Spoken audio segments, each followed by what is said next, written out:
Hi everyone.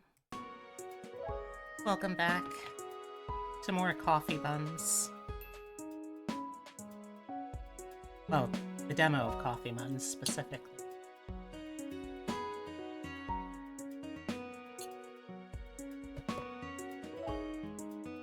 As is tradition when I'm doing these streams, I have the dinner that I just barely made in time before stream, and I'm gonna be munching on that a little bit while I wait for what feels like a decent-sized crowd to get going.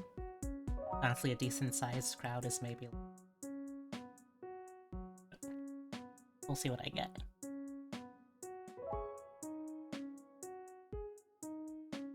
Hateful. This is your reminder that you, yes you, hateful grin, you are my little PogChamp, and nothing is going to change that. Sorry, Zero, you're gonna have to be quicker than that. Gonna have to start camping out like when they do those big launch day sales or stuff like that, you know? Gotta set up your tent in line the hour before, probably.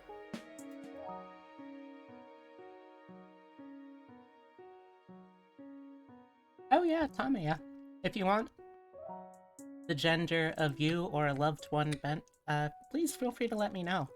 It's something I do professionally.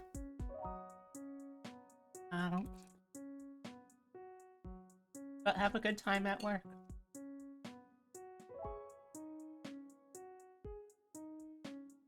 Oh dear. The mac and cheese that I made tonight is definitely way too heavy on the liquids. So the sauce is still kind of runny.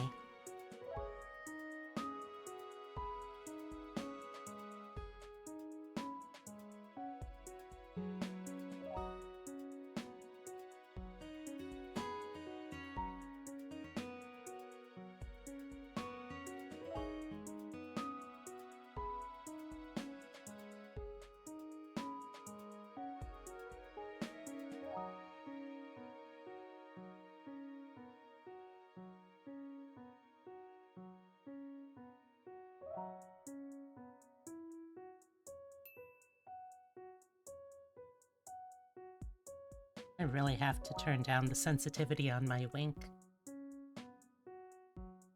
Gonna keep going off otherwise.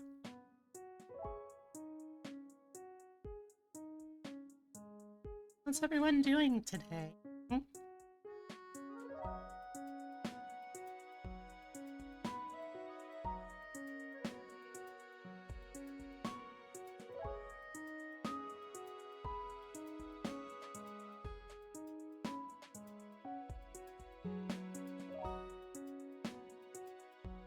I love being told that my stream is unstable, as the average bit rate is too high.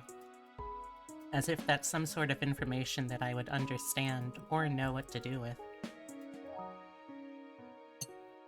Kinda laughable, really.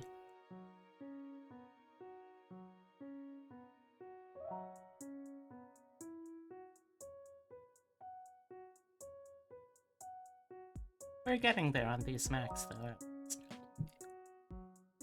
We'll be able to start soon-ish, at least.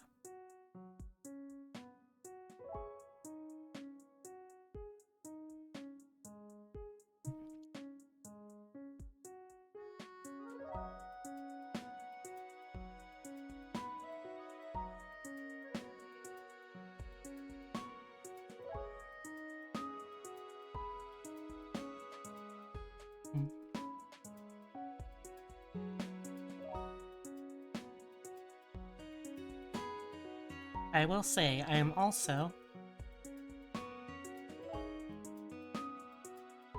a little more nervous than I was during last stream. For those of you who may have missed it, I had my going live announcement and a couple of other posts about me freaking out about it. noticed by a professional voice actor, Casey Manjayo, and uh, Casey was actually one of the guest voices the development team had during Steam Next Fest as like a big promotional playthrough of the demo.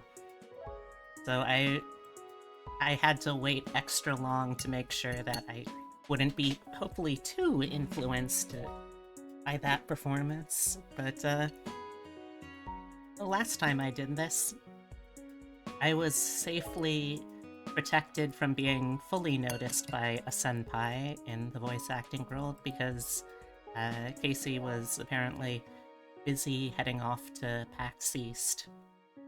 This time, I don't know if I have such an excuse. Oh, we'll see.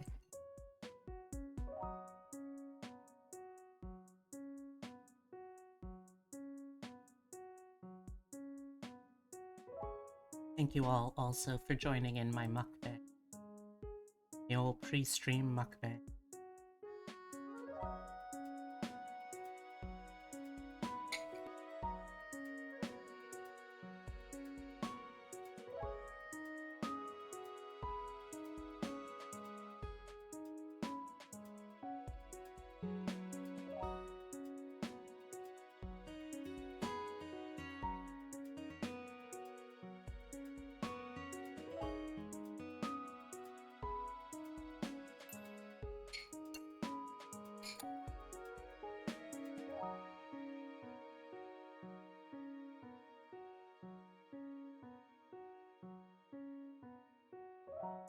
Oh, hey there, KD.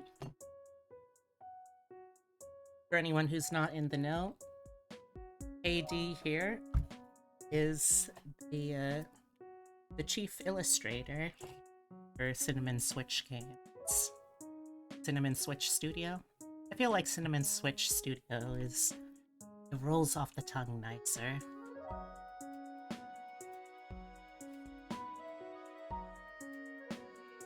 But yeah, right now, we are just playing through the free demo.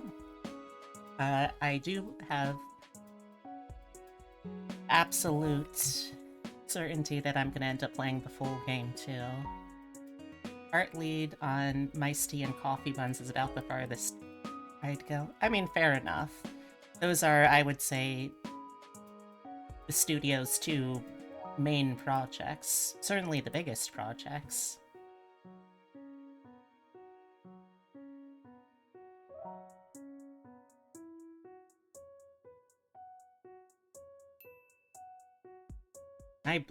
Gosh, my winking has been out of control.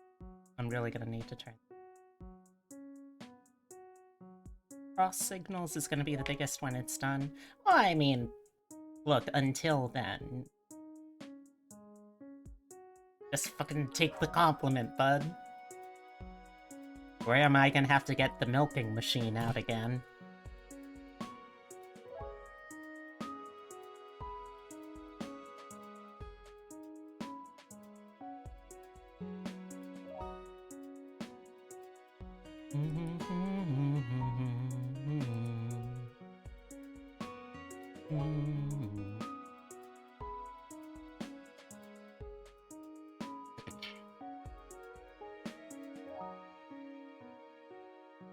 About not taking compliments, it's about preventing misinformation. Okay, fine.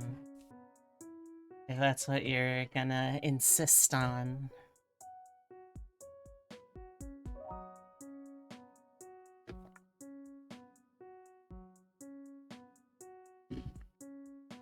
Right.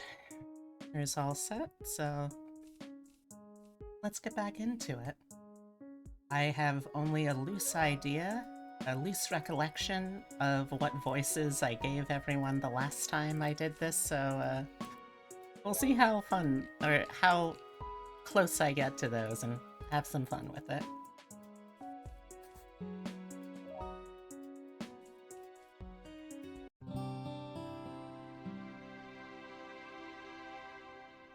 So, if I recall right, last time we got introduced to the cast at large.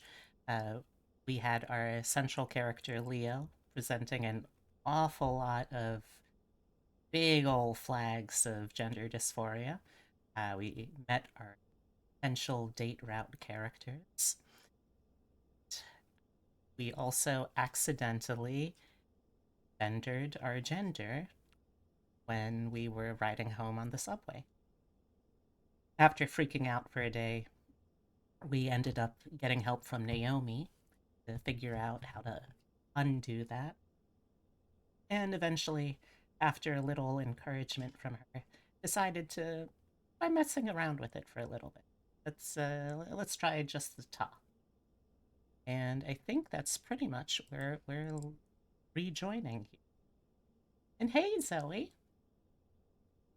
Also, for those who aren't in the know, Zoe is the main writer of these games.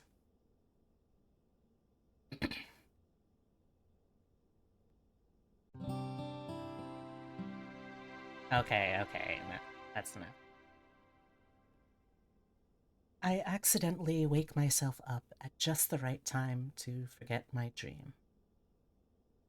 I have a distinct feeling that if I'd held on for just another minute, I would have reached some kind of satisfying narrative conclusion and could have reflected back on my.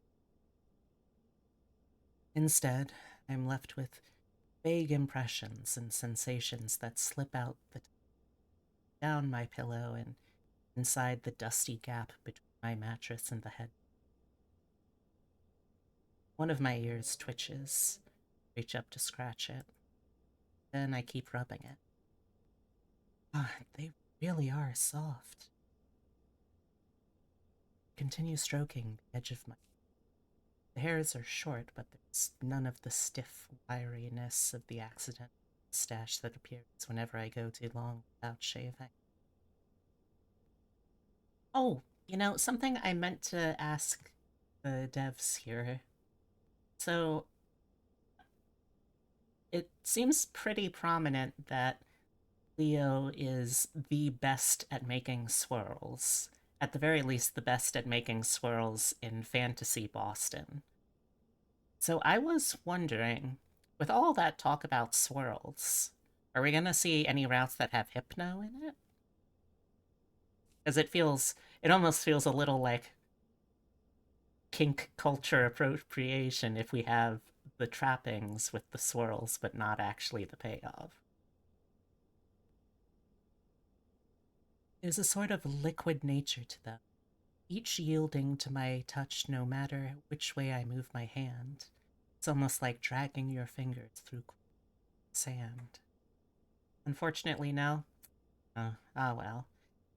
For anyone who does enjoy hypno, though, check out Mice Tea. And I guess potentially crossed signals, too. In a way. I tickle the fur on the inside of one ear and it reflexively bats my hand. Okay, I'll buy you a drink first. There's no one around to laugh at my joke, so I afford myself an indulgent chuckle and sit up. I feel my breasts swing past my seated position before settling in. Morning, you two. I yawn and stretch an arm far above my head and feel the way they're lifted up alongside my pecs. When I lower my arm, they settle back in a neutral position where most pointedly. Well, let's see the damage. I stumble to my feet and towards the bathroom. My legs feel like they're an inch to the side of where they should be, and I wonder if I slept in such a way that something fell asleep.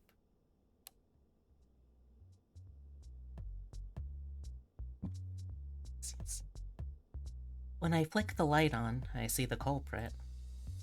A new set of hips stretched my boxers tighter than they've ever been stretched. Those are boxers? I've been a briefs woman most of my life, and I can confidently say those are boxer briefs at most. My arms shoot to my side as in surprise, but my waist can't assume their usual position as the bones of my pelvis keep them splayed out. Whoa! Hey, I didn't. Don't even have to feel for the change as my boxers are pulled tight enough to make the outline of my dick particularly visible. So the deed didn't do what I'd dreaded most. It doesn't stop me from patting it down to be extra sure, though. With my worst fears placated, I am free to check out the latest transformation the tea has subjected me to. I turn around and look over my shoulder at my new assets. Damn, that's... I stop short of saying anything crude, but my speechlessness says plenty on its own. How's my volume levels, by the way? I didn't have a chance to double check those before I got started.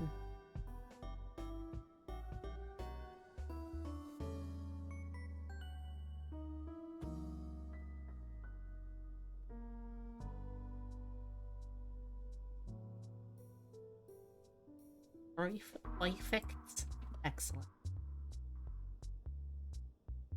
The curves flare out from my waist, much higher than where I first thought it did.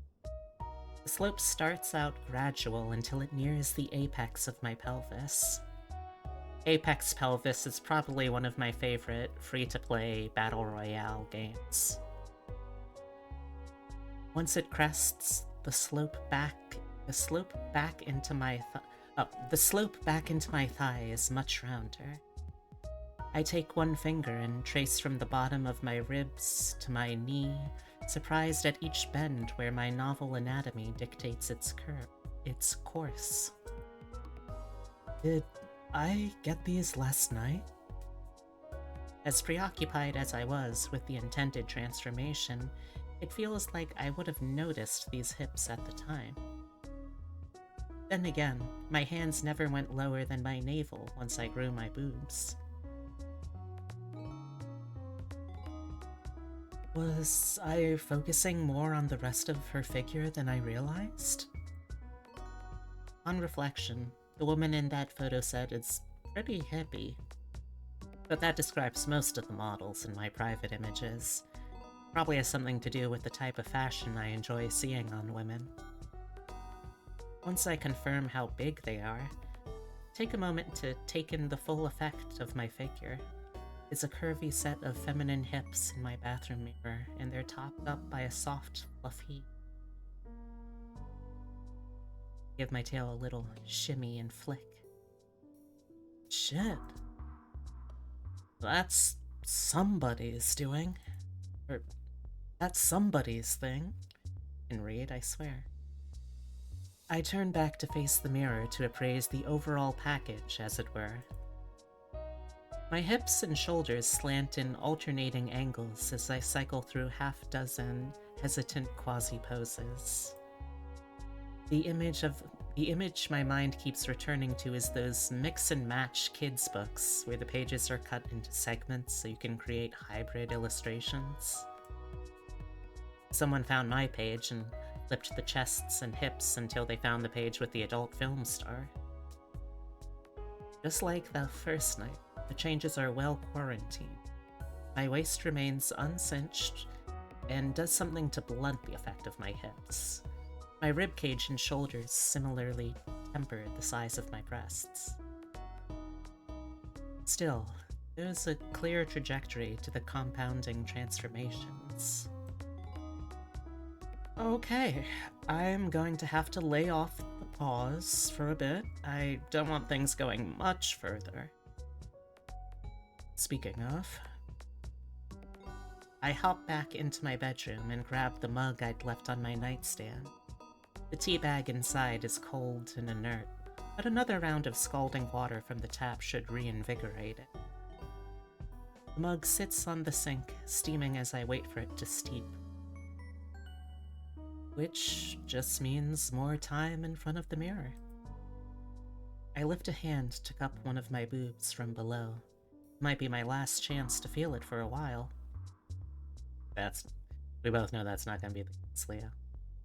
And I've never had such an extended chance to touch breasts in a purely interrogative manner.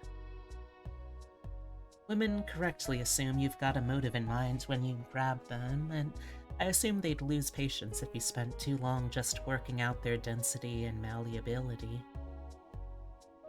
Really are more giving than you realize. It takes a decent amount of squeezing until you meet much resistance. Why yes, chat, I am testing this out on my own tits right now. There's not as much squeezed to resistance ratio as I'd like, but work in progress. I have a feeling I could spend hours toying with them, so I grab the tea and take a swig before I'm tempted to miss my shift. Just like the day before, I clamp my eyes shut and I focus intently on my usual figure. This time, there's two things to restore. I hope they're both part of a whole I can focus on. If at least one thing has been consistent about the tea, it's that everything seems to take less time the second go. Transformative energy finds the familiar path to my chest, and I feel the same heat as before working its magic on my breasts. Oh my god. Are these male-presenting nipples? Oh, you said this was Twitch safe. Tiny threads attach to the inside of my skin and reel my chest back until it's flush with my ribcage. The sensation starts out ticklish, but dulls as breasts are converted into my typical unimpressive pecs. My hips take longer to convert, but they're no challenge for my intense focus. This time, the feeling is more intense as thin cords wrap around my pelvis and squeeze and stretch it into its usual shape. The thought occurs that the tea is molding my actual bones as I stand. The idea alone makes me flinch, but only the idea. The transformation causes no pain, and I stop thinking about it in case that changes things. A few pops and cracks test my resolve, but after a minute or so, my hips are back to what I assume are their typical dimensions. I have to shift my feet to keep my legs straight. Thank you for the head pat.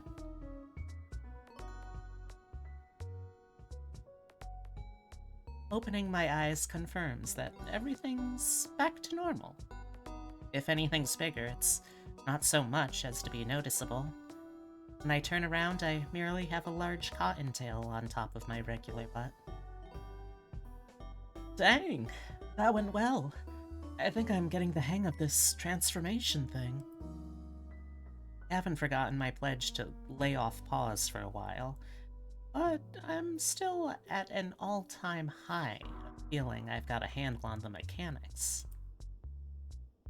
Still, maybe it's a good idea to meditate back to normal so I'm not susceptible to more changes. Oh, that's quitter talk, Leo.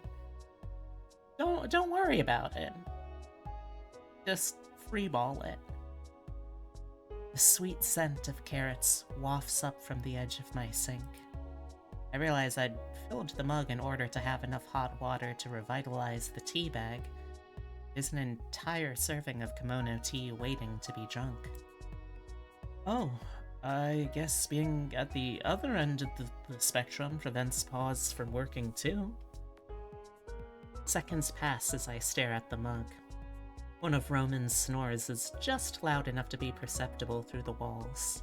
There's a chance it sounds different going through a snout instead of a nose. Yeah, I should go all the way today. I'm on a good streak of taking the initiative and don't want to stop now. The tea is still pleasantly hot as I lift it to my lips and swallow it in 1, 2, 3, 4 gulps. Up. It's the most tea I've ever had at once, and the fastest I've drunk it. The difference is immediately transparent as the transformative power courses through me. With all the obvious changes accounted for, the sensation spreads out across the whole of my body, though there's a little concentration around my ears, nose. I've already primed myself plenty over these past few days, and the tea takes no time at all to work its magic. The same white fur on my ears spread out from all the parts of me changed. The softest, downiest rustling emanates where the fur slides against my hair. I imagine I wouldn't be able to hear it at all without these enormous ears meant to detect foxes creeping through the tall grass. Fur spreads across my face and neck and down my arms. Dense as it is, I don't feel any hotter as it covers me. It feels more natural than I expect as I run my still human hands across my own fuzzy coat. Once the fur passes my wrists, I'm only able to feel fur through fur. Unlike Ash and Boss, fur covers my palms as well, though a subtle swelling tells me I'm growing pads if obscured. The brilliant white has obscured nearly all of my skin, and I feel the way it rubs up against each other, between my legs or between my arms and torso. It's nice. It feels like I'm my own blanket, my own source of warmth, lush comfort. I stop short of hugging myself, but I indulge in the sensation of my body sliding against itself more than necessary. With my whole body covered, I prepare for the last change. My nose is gripped with a severe, sharp pang as I pinch my eyes in anticipation of the biggest sneeze I'll never achieve. Something grabs my face from my chin to my twitching pink nose and yanks forward, stretching out every cavity on the face forward half an inch. It happens 2 more times, leaving me with a stubby spade of a muzzle. As I reach up to touch with my hands or paws or whatever they are, I feel a cleft in my lip zip open until it meets the bottom of my nose. Looks like we're going to have ads in just a moment here, chat. I'm going to be pausing the playthrough during ads to make sure that everyone gets a chance to see what's going on in this story. Even if it wasn't so sensitive, I'd bet I couldn't get my nose to stop flinching every time I touched it. As the energy dissipates, I survey the damage in the mirror. I'm totally still, save for the one part I can't get to stop quivering. The most immediately arresting feature are my eyes, which have melted from my usual rusty brown to a vivid bloody red. Colors so bright and saturated to be nearly magenta. I lean in to peer through my irises and think I can perceive a pulse behind the intensity of the color. Like each beat of my heart pumps more vibrancy into my eyes. Oh, that's actually kinda neat. I take a look at my hair and notice the color's a touch pink, either because the tea changed it or the brilliant white of my fur brought out some undertones. It's definitely got some red in there. I jolt in surprise at the ease of my voice. Oh, it's way easier to speak with the teeth than with this jaw shape. Indeed, I don't have to think about my speech at all to avoid the lisp.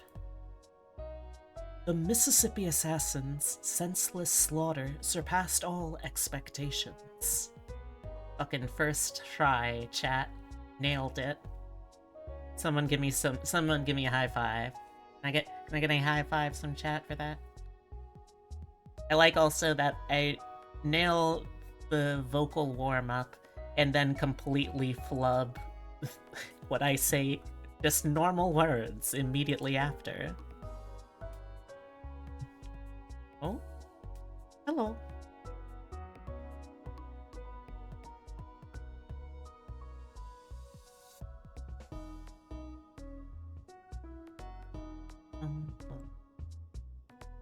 Thank you, Zoe. Appreciate it.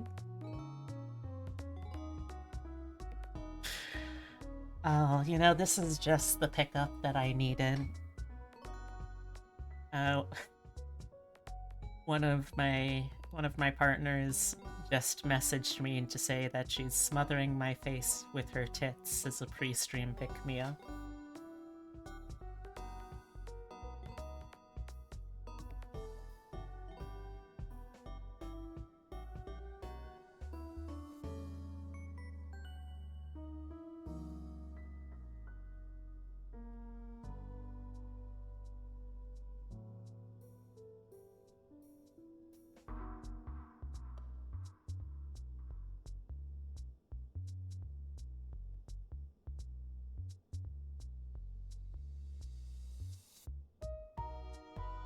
Oh, I assume this is probably going to be something that gets touched on in the game proper, but Zoe, given how animal stereotypes and pop culture conceptions affect the way that the tea changes you, given that Leo is, a rabbit, uh, is that implying that, is, can Leo get it? Can Leo get it more than usual?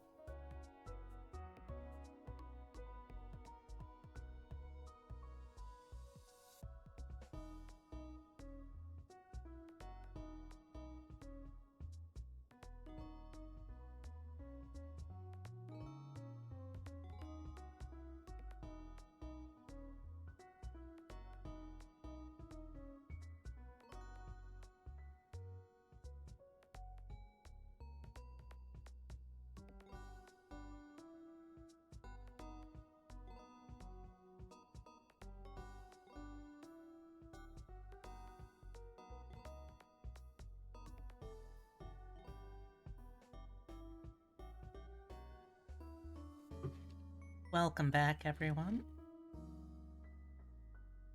But yeah, Zoe, does turning into a rabbit mean that you're DTF more?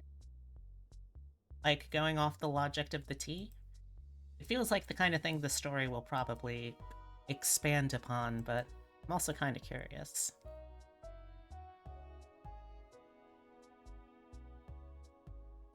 Right, welcome back, everyone. My nose twitches in excitement, and I permit myself a grin to see my buck teeth reveal their place in my new jaw. I clap my hands. Nearly all the intended sound is muffled in the baffling of my palms. All right, time for this buck to make a few. Buddy. You are not a buck. Oh, buddy. I pad silently to the closet to pick out one of my favorite shirts. Fun about town. The sun's a little brighter than yesterday as I walk the few blocks to the train station. Whether my new eyes or the weather is to blame, I shade my brow until I reach the stairs into the subway. Oh, it's definitely the fur. Having all of that white around your face is going to reflect the light, and it's going to reflect the light kind of into your eyes. I'm the kind of white person where I'm pale enough that I have to squint during really bright light because my skin reflects too much light at me.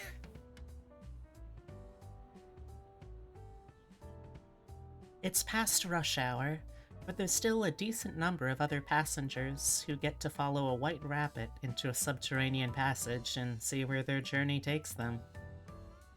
I hope they appreciate the novelty.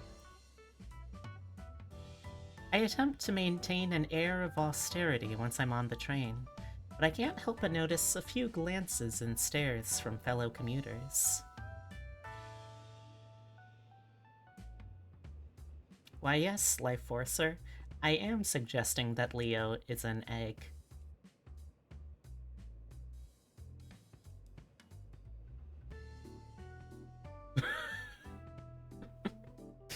Oh no. Oh. My girlfriend responded to me teasing about her smothering me with her tits by just sending more pictures of her tits. Zoe, Katie, you two both know Averna. You know what kind of tits she's throwing at me. Damn, I'm trying to stay focused, girly pop. Oh gosh. I'm surely not the only furry they've seen in their lives. I catch a muskox on the opposite platform at one station, but I'm still the object of some curiosity. The new attention is unfamiliar, but not unwelcome. I do my best to maintain my unflappable demeanor, but every whisper and second look galvanizes me, and my tail isn't yet as good at masking things. Really? Oh gosh. I knew that she was pretty proud of them. I didn't realize that she had kept them secret. Gosh, don't I feel special now? Rather than embarrass me, the tell's just another aspect of my new form that's apparently so captivating. As scarce as attention has been my whole life, I don't mind some outward manifestation. Naomi said it's the best thing to do with this kind of tail anyway. The train reaches my stop, and I hop up the stairs quicker than I ever have. 1 foot at a time, I'll clarify. When I walk into Awakenings, I see the human version of Boss behind the counter. Ah, Mr. Bianco, you're early. And dressed for the occasion, no less. Thank you, Actually Rigged, for joining the Fluffle. I hope you enjoy it.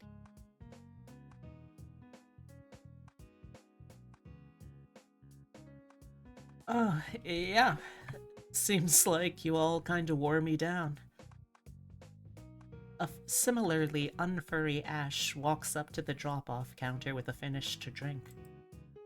About time you actually had fun with it. Tim, order's ready! Customer grabs his drink and takes a seat at one of the scarce booths. Oh, looks like traffic's picked up. Yes, it seems word has gotten out, somewhat. It's a pity we've been unprepared to provide the show these customers were looking forward to. I thought we could get away with restarting after our day off, but I fear I was too pessimistic. Do you want me to cover the counter while you two change in the back? Oh, that would be very kind of you, Mr. Bianco. Ash isn't going to be as kind with her response, but I can tell she still appreciates it. Yeah, I was missing the boost from the tea anyway. She tosses the key to the cash box at me. Keys are yours, Bean. I feel like Ash is gonna be one of those kind of characters where, like, you know, the sort that have a nickname for someone, and they are so insistent that that's their name. They always use that name for them. They never say anything but that. I feel like she's going to be that in this game, and then there's gonna be that moment where she calls Leo by Leo's actual name, and it's going to be a big, like, whoa, what the fuck is going on? Is shit serious now? Kinda moments. I snatch them out of the air with what I hope is more grace than usual, while the two of them head to the back. I mean, to be fair, at least one of the I can't call them tit pics, really, because they're tit illustrations. She is wearing a shirt, so that's something. Apparently she's also, kind of, you know, a, exhibitionist about it, so that's good. For me, at least. The temptation to do a cool car hood slide over the counter is there, but I simply slip around it.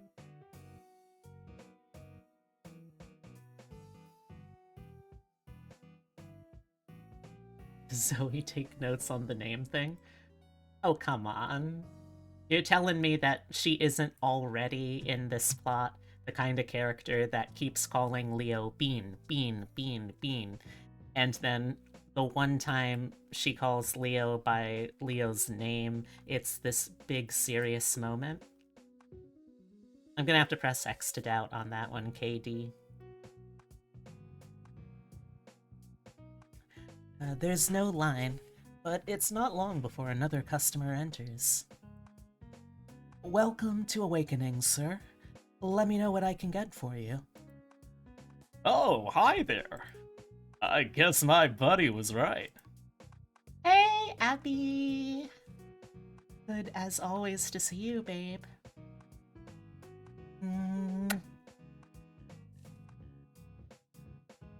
Oh, yeah? I heard about the cafe's new shtick? Yeah, I guess I see a decent number of furries on the streets in town, and the entire IT department is nothing but furries, but I don't know if I ever still, spoken with one. Really? Yeah, I guess it just sorta never came up. And the fact they can be a little, intimidating. I suddenly find myself as the representative of a demographic I wasn't even a part of until this morning. Settling in, don't perceive me too much. Too bad. I am going to perceive you. You will be put through the mortifying ordeal of being known and loved.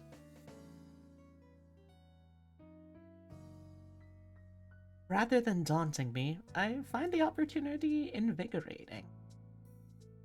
Well, I'm glad you came in just now, then. My coworkers are in the back. My coworkers in the back are the intimidating ones. I'm just a chill rabbit. Even if I did bite, these wouldn't do much damage. False. Rabbit teeth absolutely can draw blood. Those fuckers can really bite down. And I should know, I am rabbit. We bite to show affection, to show excitement, to show anger, to show that we're hungry, to show that we exist. We are a people of biters. My smile shows off my smooth, rounded incisors and induces a similar grin in the customer.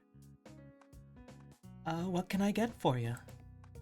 Oh, well, what's good here, I guess? Oh, I can whip you up a nice flat white if you're interested. No bias, of course. Sure. That'll be an even $6, thanks. Taps his card and presses the button for a $3 tip. Damn! A 50% tip? Shit, okay. Thank you, Mike, and I'll have that out shortly.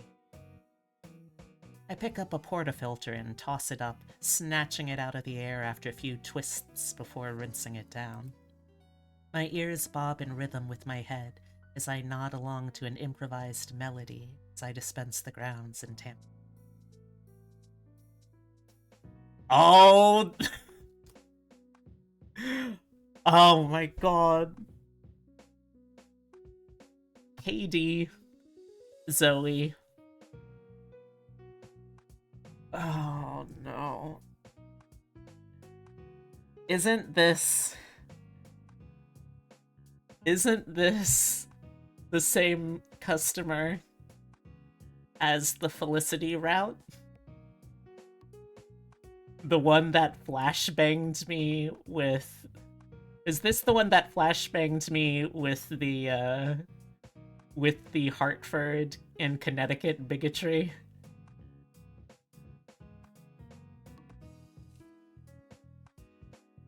Oh god, I can't believe you've done this. Oh, fuck. Ah, I can't believe you would do this to me twice. I should have learned after the first time. The funny thing is, this will now make at least 2 people who are Connecticut native trans femme voice actor furries slash streamers who will have had to go through this. Weirdly specific, but I am glad to be one of those, despite everything. An older lady approaches the counter, and I decide I can multitask just fine. What can I offer you today, ma'am? The woman looks up from her sub-5-foot height and adjusts her glasses. Mrs. Casper. Yeah. Oh god. I have never had a visual novel character come for my throat like she did in Mice Tea, talking about all of those Hartford harlots.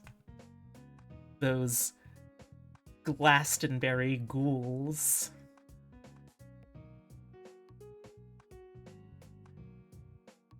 Oh, hello there, young man. Have I seen you before at this shop? I'd bet you have, though, not like this before.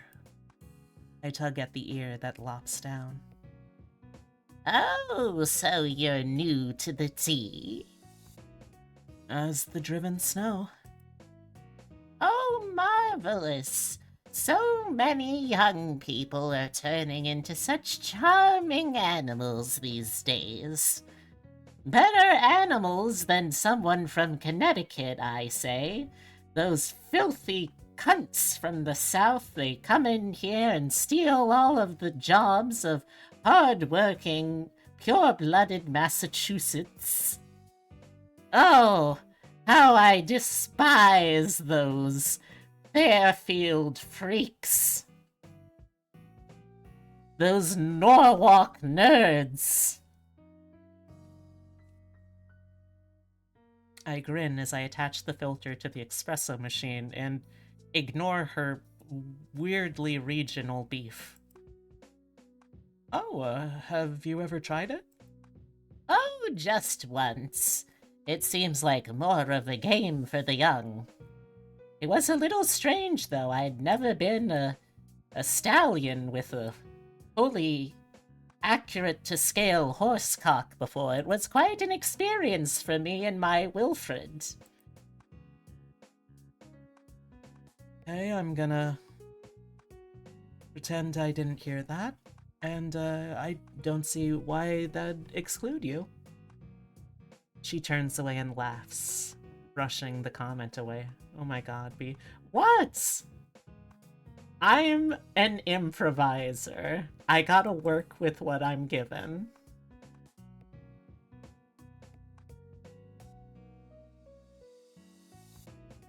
And are you telling me she wouldn't? This woman has the sexual charisma of a Tyrannosaurus. No, I'm fine. And I'll have a small coffee, thank you. I twist a small paper cup off the stack and pump in a few spurts of house blend from the carafe. 2 sleeves seem in order, so I slide them on instead of expecting her to. There we go, $3, thank you. She hands me 4 singles and takes the cup before peering at my name tag. Oh, there you are. Good luck, Leonard. It's Leo. I smile and salute anyway before returning to the flat white. There's another few customers I take care of before Ash and Boss return, but it's nothing I can't handle. I'm definitely left with less downtime than I've had in months, but it's stimulating instead of exhausting. Especially considering the interactions I'm having with the customers. Everyone's eyes seem to light up when they open the door to see me behind the counter.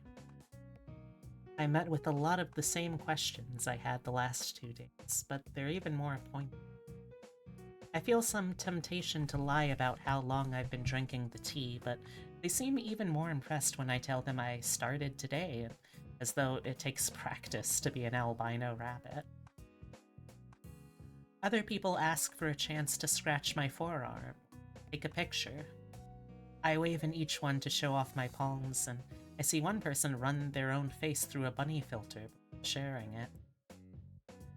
One other furry, a kangaroo, comes in to get a drink, and I get a purposeful nod of recognition before engaging in the most mundane customer service interaction I've had all day. Ash and Bob are getting the same sorts of attention, of course, even more attention if my perception's not off. Being an attractive lady on top of being a furry tends to do that in a customer service setting. That could be you, Leo. That could be you. Both of them have to deal with that in the past, including times when they've had to deflect the attention. I imagine that had some effect on how much better equipped they've been for these last few days. It's 3 days. I'm not positive how well I can integrate their skills, but I try to take some notice. It's already a short shift, but between the speed of service and the tea's invigorating energy, I barely notice when it's less than an hour to closing.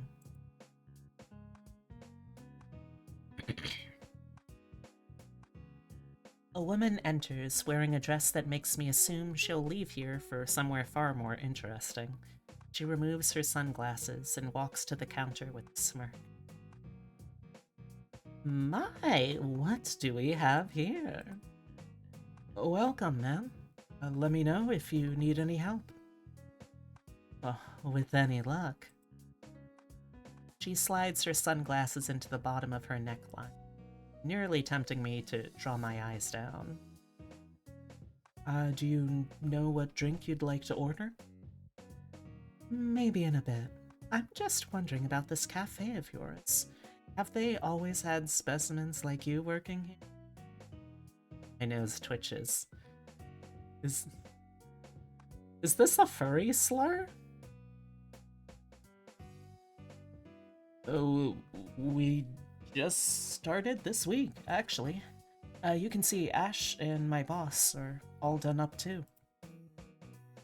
I point my thumb behind me and watch the woman's gaze slide right past them without registering before locking back onto my eyes. I see. So, you're always a rabbit? Oh, it's my default, yeah. I haven't tried any altered tea yet. Sounds like you might know about how it works? Oh yes, I'm quite familiar. I'm actually a vixen myself when I drink the tea. So, we have that in common. She leans forward and it becomes abundantly clear she's not expecting me to avert my eyes from her chest. Yeah? Okay. I'm, not complaining about, a MILF flirting with us. Seems like a pretty good start to the day. Well, near end to the day. Well, I'm not positive if I have a specific species or anything. Also, that dress is just absolutely gorgeous on you. Oh, that's alright. Any rabbit's just as good for my needs. Ma'am? Ma'am? This is a coffee shop. You can't just walk up to a rabbit and ask, hey, you wanna fuck like what you are? This is a workplace. Yeah, I would say so, Abby. The Vulpin intensity with which she stares at me makes me break eye contact. My eyes find themselves landing on the rest of her body. Or at least the way her dress rests on her body. Like I said, it's a very nice dress. Wispy, sheer fabric drapes across her curves and rustles in the scant breeze produced when a departing customer exits through the front door. Ah, man. Leo's definitely gonna be doing paws again, isn't he?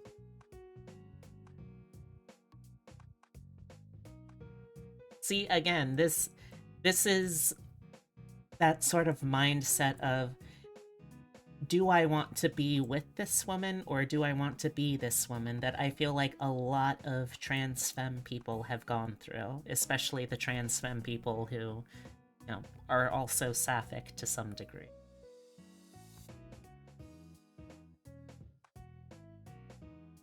At least it's an experience that I'm very intimately familiar with.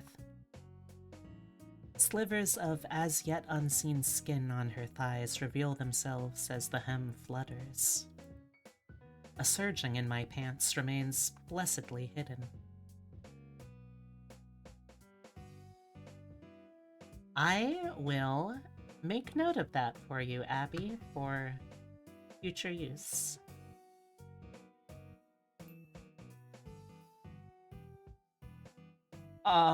So have you had any of our specials before? Playing hard to get, hmm? Oh, that suits me just fine. I live for the hunt anyway. Yeah, I love the hunt. I love the hunt. She play acts scanning the menu board behind me while resting her palms on the counter and leaning forward. Is something wrong, Wintergreen? Do you also love the hunt? I can see the lace of her bra and the chasm of her neckline. The second swelling in my cock is accompanied... Second swelling? Huh? What? Why did I read that and my first instinct was not, oh, Leo had an erection, subdued it, and then had another one, but instead it was, oh, Leo has two penises now.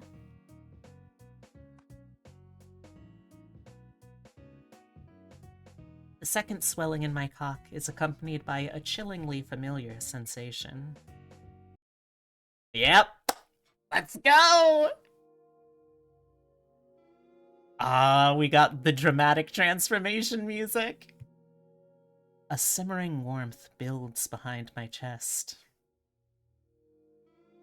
I have just enough time to concoct the placating lie that it's simply a side effect of my arousal before I feel my nipples press into the back of my shirt. Oh my gosh.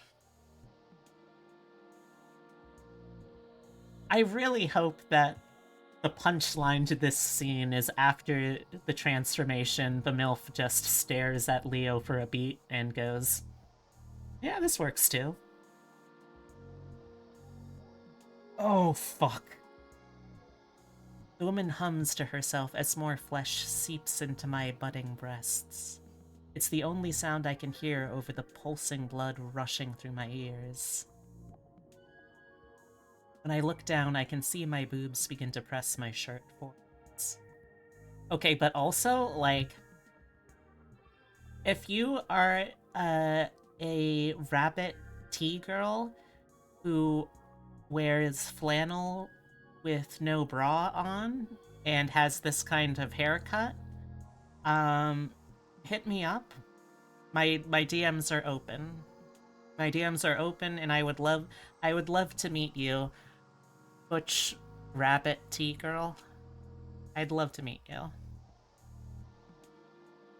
Wish you were a rabbit tea girl that wears flannel with no bra and has that kind of haircut. I mean, Life Forcer. Here's the secret. Here's the one little trick that people don't want you to know. You can. You can just be the girl, you know?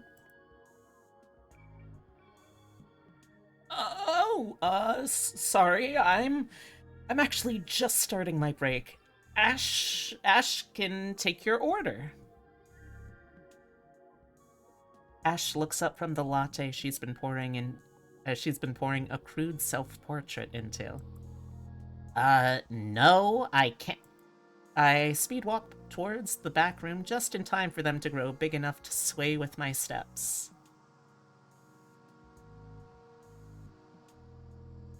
Yeah, let's go! When I reach the storage room, they are nearly doubled in size.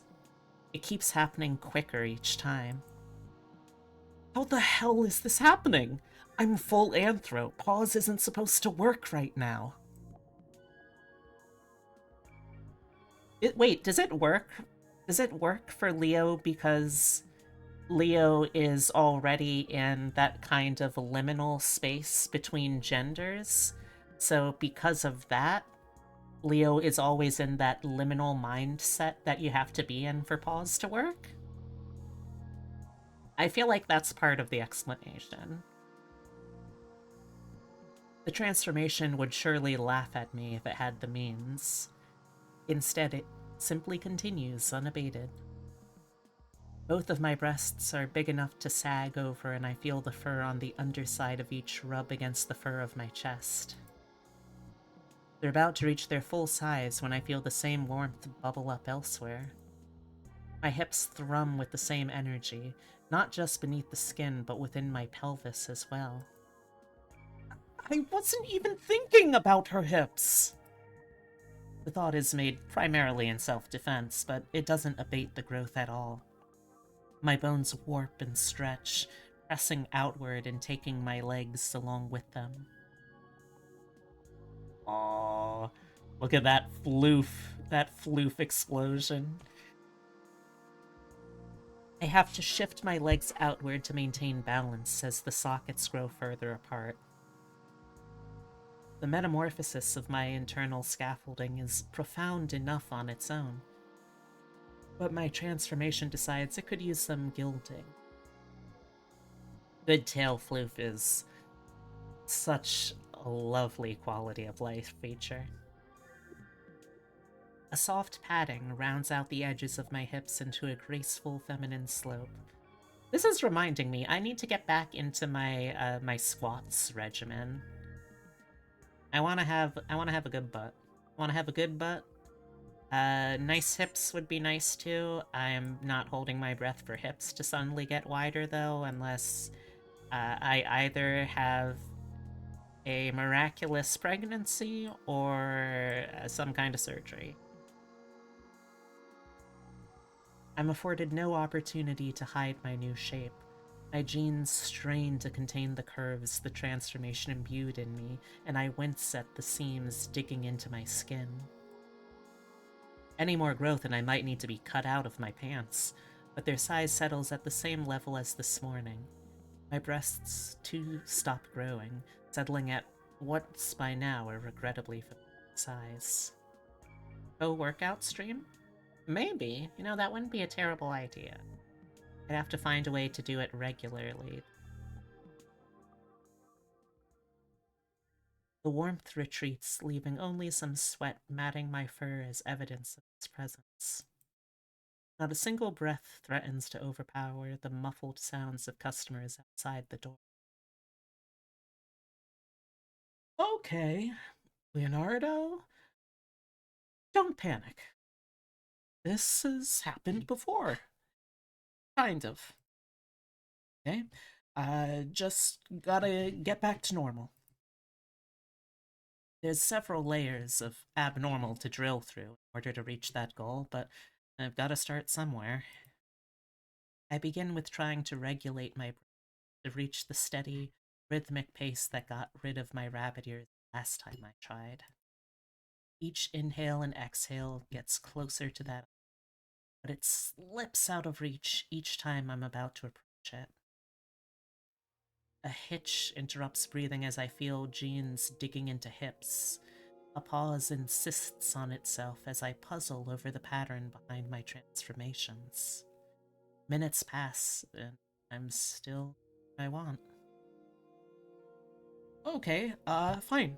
Don't worry about getting that perfect. It'll come as you concentrate on your body. Your body. I'm faking my confidence. Oh shit.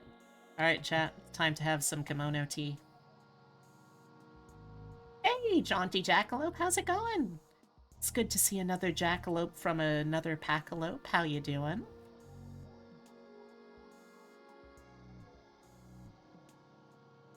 Unfortunately, this is what happens when you have kimono tea, but you are a fictional species. I'm trying to get the bugs worked out, but, well, this is about as far as I've gotten. Someone stole your phone and started pressing buttons. Oh no, that'd be terrible. Brain is a bit fuzzy, but you're alright. Love the model. Thank you.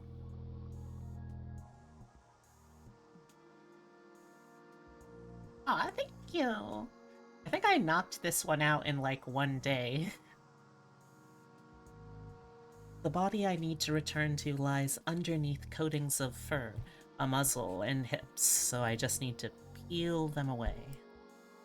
I imagine removing each like a layer off a paper doll, but each time I find only static underneath.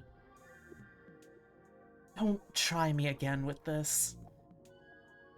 It's not helping to pinch my eyes tighter, but I can't help myself as I wind myself in knots trying to recall what I look like. God, this is such a mood though, like... Transitioning really does kind of fuck with your sense of memory. Like, you imagine yourself as a completely different version of yourself. For real, I don't actually really remember what my fiance looked like before he started transitioning. And it's kind of a little hard to remember how I used to look like, gosh, 7+ years ago. It is a wild experience. My eyes pop open and I grab my phone. Fine, if you need your hand held every goddamn time. I find the same set of photos that helped me concentrate that first afternoon. Okay, now you know what you look like again. Think you can remember this time? Self-berating is like antithetical to my aims, but I'm losing patience. I return to attempting my usual self. It's no easier. When I try to strip away the unwelcome additions, I find only indirect, murky shapes underneath.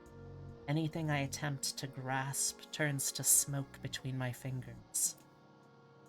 When I resort to simply recalling what my body was like during events in my past, I find myself picturing my current self in its place. Again, extremely trans experience. I immediately stop, sure it will somehow overwrite my memories if I keep it up. Just think of yourself being normal. Just be normal. The uncharitable appraisal I described to myself a few days ago now seems like an implausible ideal. My breath backslides into an even more arrhythmic panting. My ears quiver in frustration, and I'm aware of my new claws for the first time as they dig into my palms. I clamp down harder. My breaths bring in barely any air. Just be a normal... I pop my eyes open and unflex, letting in a huge gasp of air. For a moment, I just stand there panting. I need to confirm how little I've changed. It's to say, not at all. My hips still strain at my pants, and my breasts are still as fuzzy and white as ever. Check my phone. Already taken up half the time until closing. It's a folding chair amongst the shelves to reach the higher boxes, so I sit down to wait out the rest of my shift. Oh, Leo, you cannot do that. Your boss, your coworker, they're gonna need to know. The sounds of the customers and blenders peter out as the cafe approaches closing time. The hour ticks over and I don't hear anything outside, expecting a knock at the door at any second. What I don't expect is Ash to burst through with no notice. Really? That seems incredibly in character for her. Okay, Bean, what's so fucking important that you keep flaking out every... She skids to a stop in front of me. Uh, what the fuck is that? Those are breasts, Ash. I feel like you should be familiar with those by now. Miss Blumenthal, I told you to respect Mr. Bianco's privacy. Boss rounds the corner and enters the storage room behind Ash. We don't need to barge in and... Her eyes catch on me and she forgets to stop before bumping into Ash. Kritzen? Mr. Bianco, what is going on? Yeah, he could have been masturbating in there. Very true. I feel like my skin is about to singe my fur off. I, I was trying to hide this. Ash takes a second look at me and my confounding new additions. Something seems to click in her head. Wait. Shit, are you a girl, Bean? No. Look, I know what it looks like and what some people use the tea for, but I'm not trying to change into a woman. Yet. Not yet. I just got the top half yesterday on the train ride home from work. It wouldn't go away even when I meditated all the rabbit parts away. Even after I slept, I still had them. I had to bind them before I came in for work. Goodness, is this why you felt so poorly yesterday? Yeah, and when one of the bindings came loose, I realized I had to do something about it, so I phoned up Naomi, and she told me how to get my normal chest back using this concept called pause. Oh shit, you used pause already? Do you know about it? Yeah, I was researching stuff about the tea and came across it. Damn, I figured I would have gotten to it before you did. How does it work? Oh, well, you just have to be transformed enough to have the ears and stuff, then drink a little more and concentrate on what you want to change. Apparently, you can change your whole body a whole bunch of ways. And do you plan on using it again? Well, it's not supposed to even happen when you're a full furry, so I'm not even sure that's the issue. And I can't relax enough to meditate back to normal. You haven't been able to transform back to normal? No, not in the last 40 minutes at least. I don't know if I can't get relaxed enough to do it, or my changes are preventing me from turning back. I think I might just have to deal with these in some other way before I can get home and research what's going on. You want any help with that? I know where you can get a binder. I'd know how to fit one too. The offer catches me off guard. Oh, well, I mean, if you... No, please. Let me help you get what I'll even buy it for you. This is all my fault, like I said. Uh, geez, I guess if... Each of them look at me with dramatically disparate levels of patience. Oh. Oh, okay. So I'm assuming that this is a chance to potentially either diversify into a different route. Although we know that boss isn't a romance route, so I'm not sure. Either way, it's an option. So I am putting it to a poll, chat. All of y'all are going to help me decide what to do next.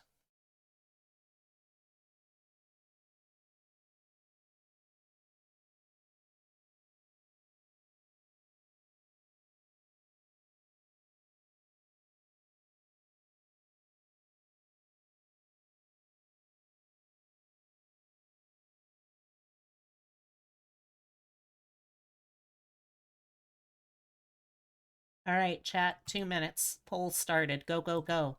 Help me decide what we're doing. Are we going to go with Ash? She seems to have a binder already set to go. He doesn't strike me as the trans mask sort, so that's a little curious. Got the boss who's willing to just straight up buy you a brand new one, specially fit to you, which would be nice, but probably pretty expensive too. Who am I kidding? Probably. Very expensive too. And we have Naomi, our resident trans character, who is probably going to have insight on this, perhaps in a different direction. While we are running the poll, I'm going to quickly go take care of some dishes, and I will be right back.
I'm back. Thank you for the head pat while I was gone. Okay, and it looks like going with Ash is our winner. The wise option. Why do you want to be every character? I believe that's gender envy. Or it might be furry envy. Both are pretty possible. Oh, also, Abigail, while I remember, um, whoa, Umamusume persona be upon you. Uh, just as a heads up, Affy and I are gonna double team TFQ. This is not a question. Anyway. I mean, I think Ash probably knows the most about what's going on and how to hide things. She's super good at being mysterious and shit. A little glimmer of pride threatens to break through her facade. Please, let me pay for everything. Just bring a receipt on Thursday. I'll get you a ride to wherever you need to go, right? Don't worry about closing up here. Not even Ash can hide the surprise we both feel.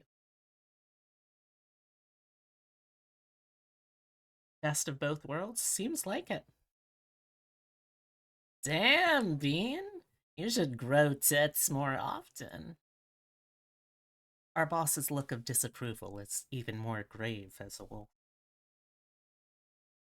I'm just trying to lighten the mood. Shit. Ash instructs our boss to reserve a rideshare to the nearby mall.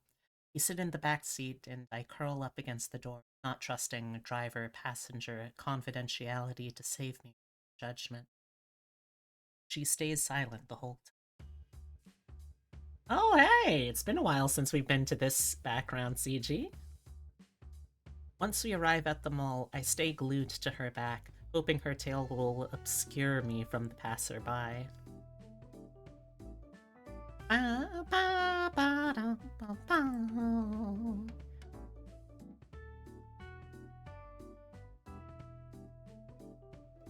Don't you know any place to get the stuff that isn't so, public? It's midday on a Tuesday, so it's not exactly crowded. But I still flinch any time I think someone might be looking at me. I don't decide where they open the woman-owned, sex-positive, queer-friendly sex toy shops, Bean. So they sell them at that kind of store, then? Yeah, turns out they don't sell binders at the Gap. I'm grateful today isn't one of those days I wore one of my 2 shirts that I got from the Gap. We reach the store with its frosted glass exterior and a typically closed door facing the thoroughfare. Inside, everything is clean white and beechwood, punctuated by neon floor models of the products on display.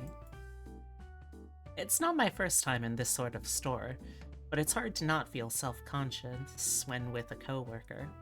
Hopefully I can flatten myself against the wall to blend in if I need to hide. Ash weaves through the tables until she finds the rack in the corner she's looking for. A selection of what looks like the plainest sports bras I've ever seen hanging in mute black and skin tones. Do you know your chest measurement? I mean, I just got these 2 days ago. I don't know how big. No, your actual chest measurement, like when you get a shirt. Oh, right. 37 inches? She rifles through the binders until she finds an appropriately sized black one. Nothing is gonna match your fur, so I just go with this. I'd tell you to try it on, but they won't let you try on underwear here. If it doesn't fit, just come back here later and size up or down appropriately. Oh, okay. Do they have anything for hips? Not in the same way. You could get normal-ass Spanx or something, but I don't think that'd do as good a job as a nice baggy pair of cargo pants. You could buy a pair somewhere else if you don't own some. No, I have some back at my apartment. Kinda figured, and I imagine you can get home without attracting much attention, even with those hips, as long as you're flat up top. Yeah, hopefully. We each stand there for a moment. Would you mind getting it for me? Just so the cashier doesn't know I'm the one getting it. Bean, do you really think the cashier with pink hair and 5 queer flag buttons is going to care who buys a binder? Ash, I'm just a little guy. I'm just a little birthday boy. You can't be mean to me on my birthday. Look at that bunny. He's got high-waisted hips. God, I wish. I wish that was me. She sighs the same way she does when I'm taking too long at the milk steamer. No, that's a thing you're sensitive about? You too? Oh, gosh. I don't know what it is about hips. Actually, that's a lie. I know that wide hips look really nice, and they are great as, like, a visual shorthand for a feminine build, so of course I'm gonna fucking envy them. Fine. I'm not carrying the bag, though, okay? She heads to the register and I face toward the wall, pretending to be interested in the shibari ropes on display. It's a John Mulaney bit? Oh, okay. I thought we were just having a moment of solidarity between girly pops. That's fine, though.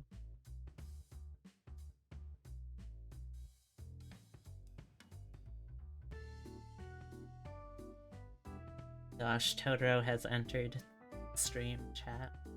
If Totoro decides to hop up on my lap, for those of you who are new here, there's a game that we play where, as long as he's in my lap, every time someone posts an emote of Totoro, I will give him one kiss on his dumb little head until he can no longer stand it and leaves me be. Can I help you, sir? What? You've still got, like, in 90 minutes? Yeah, you got 90 minutes before dinner. Alright, he has entered the lap. That's 2 kisses so far.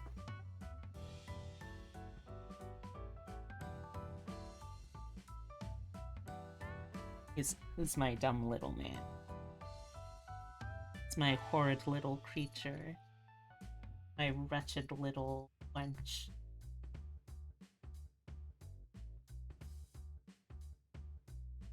We're back in the mall thoroughfare, where I take up my post behind Ash's tail. I think I might try and find a restroom to put this on before heading back. If you feel like it. So, thanks for helping me get this. You probably didn't actually have to come in the end, so I appreciate you making the effort. No problem. Stand in the middle of the walkway, blocking the minimal foot trap. I fidget with the strap of the shopping. Girly hips was definitely weird growing. Suddenly wasn't. Oh. Lucky. Having hips. Thank you for the...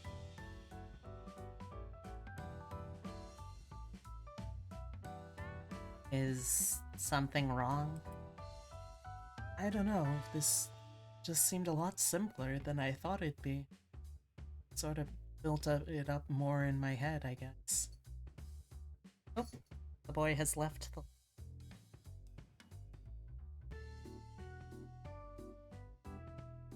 Like, you thought you were gonna have a big shopping adventure or something? I would sit outside a changing room while you kept hopping out in different outfits, and I'd shake my head disapprovingly until you found one that was good. Well, no, just something not quite as easy, maybe? Ash prods the back of her fang with her tongue for a moment. Dean, can I ask you something? Sure. Shoot.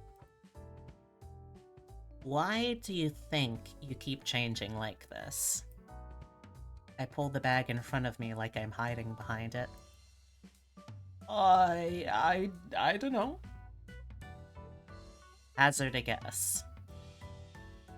Well, it happened because that woman was kinda coming on strong in that outfit, and the day before it happened, when I saw this kinda racy ad on the subway. You were cursed with pretty privilege and no fucking clue how to actually capitalize on it. Ah, lucky.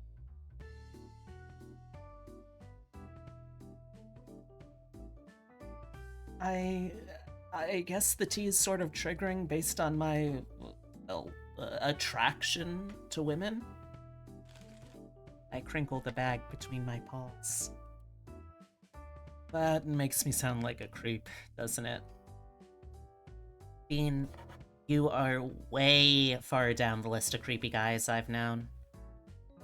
Oh, looks like we have ads now. Gonna have to wait for those to finish now.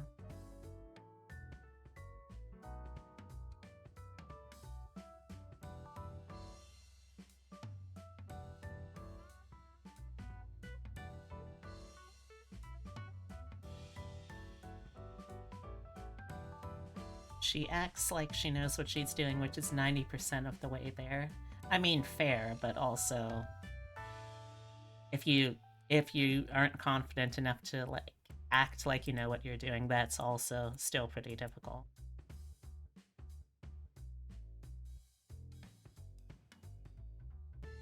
How's everyone enjoying the game so far, though? Hope you're having a good time, too.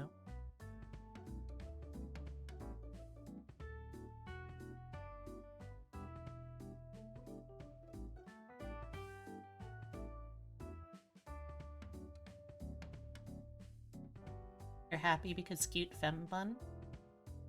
Yeah, Leo is pretty. Is an inverse Dunning-Kruger type of deal for prettiness? What do you mean? Pretend like I'm someone who doesn't remember anything about their college psychology classes, because I don't.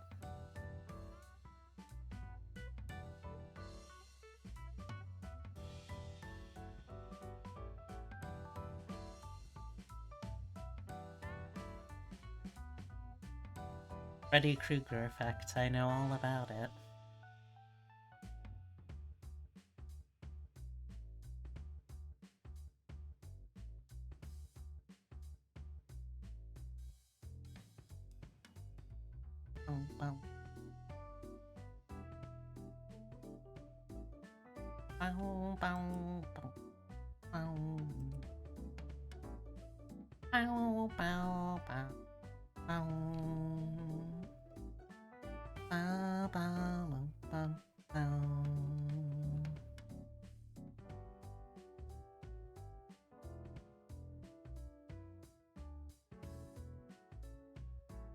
That the type of coffee maker? Is it? It sounds right. It sounds right. I don't know enough about coffee makers to say, though. I just voice someone.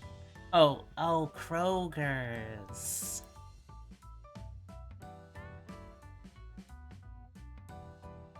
Alright.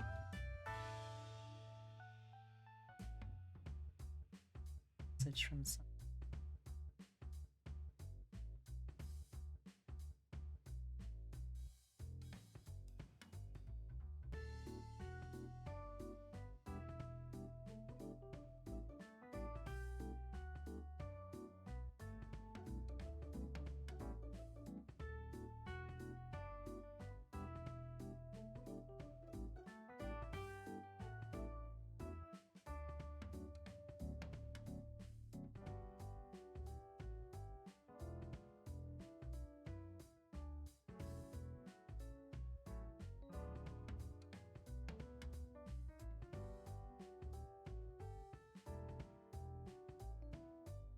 Oh, Curate. That's the one. Okay.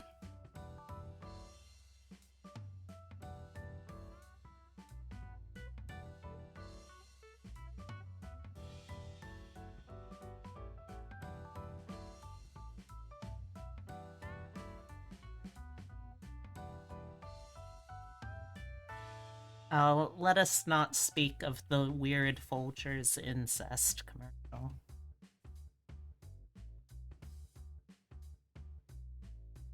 Briggs, isn't that the cornflake guy? No, that's the guy who wanted to stop people from masturbating. Speaking of masturbating, back to the visual novel. Bean, you are way far down the list of creepy guys I've known. That's not among your several faults. Oh, thanks? Do you have any guesses? Ash's snout scrunches up as she inhales an extended breath. I'm just taking into account the fact you're disappointed that this shopping trip wasn't more eventful, and you're at the top of the list for guys I know who appreciate women's fashion.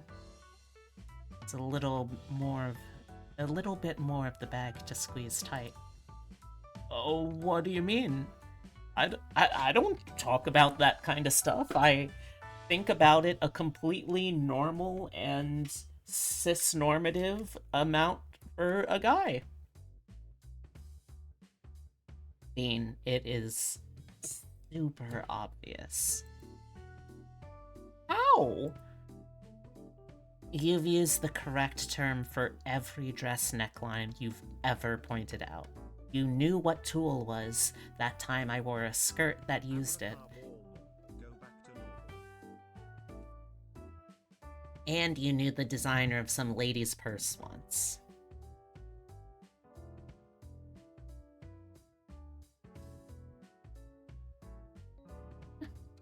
Back on the screen.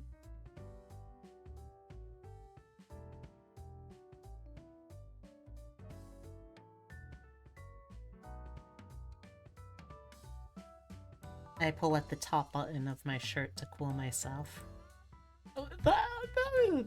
That's not unusual. I've heard you say atelier. So what? I think women look attractive in attractive women's clothing. That's not weird. Who said anything about it being weird? Well, no one. He's French! Get him! No one here. Today. But what does that have to do with anything?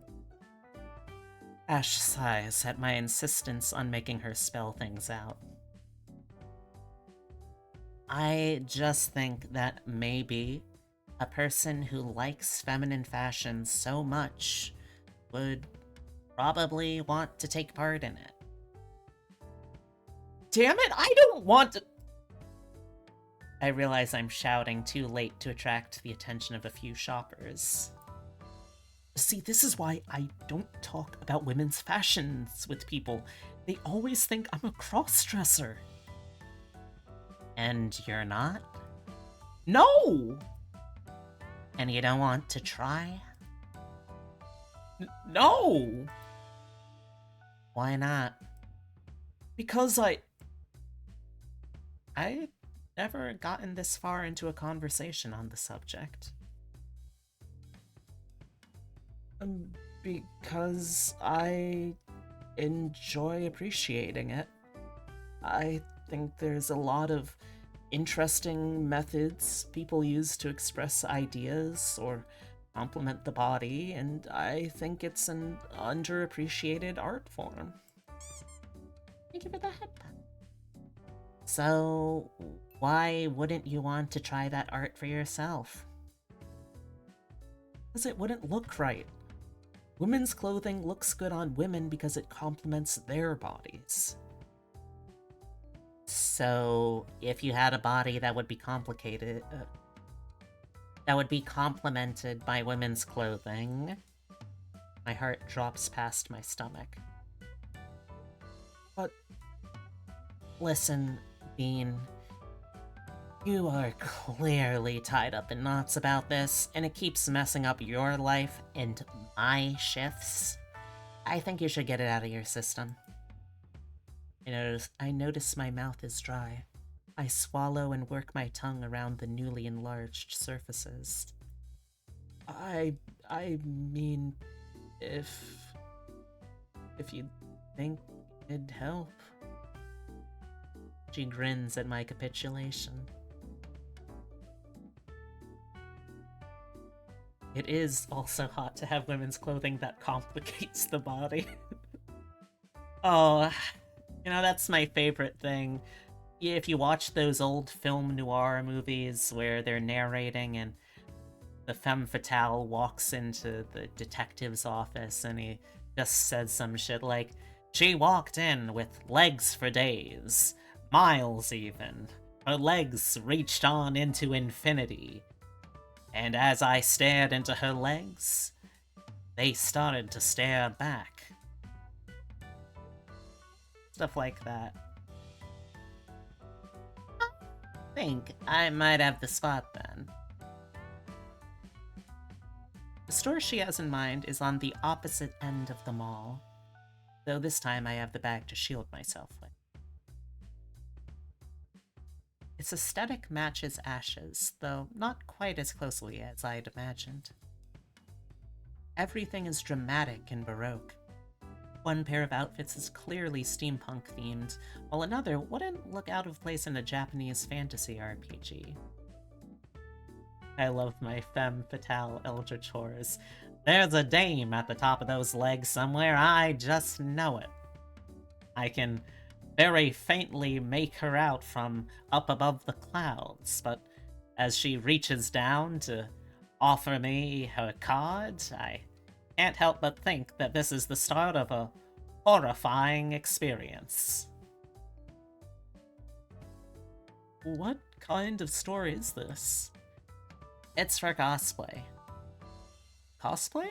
Like, costumes? Yeah, I figured if you're gonna play dress up, you might as well go all out. Being with her is like being on Cloud 9. Damn, sweetheart, we've gotta get to the bottom of this. Which means diving into the depths of infinity that your getaway sticks are plunging. I take another look at the offerings and notice an elaborate pastiche of a French maid outfit. Do they sell, like, normal clothes here? I imagine nothing in here is gonna be normal for you. It wouldn't be as fun otherwise. But what they do have is stuff you can pass off as regular clothes. They just put the big eye-catching stuff out front. Wait, do you shop here? Yeah, it's where I get a lot of my cosplay supplies.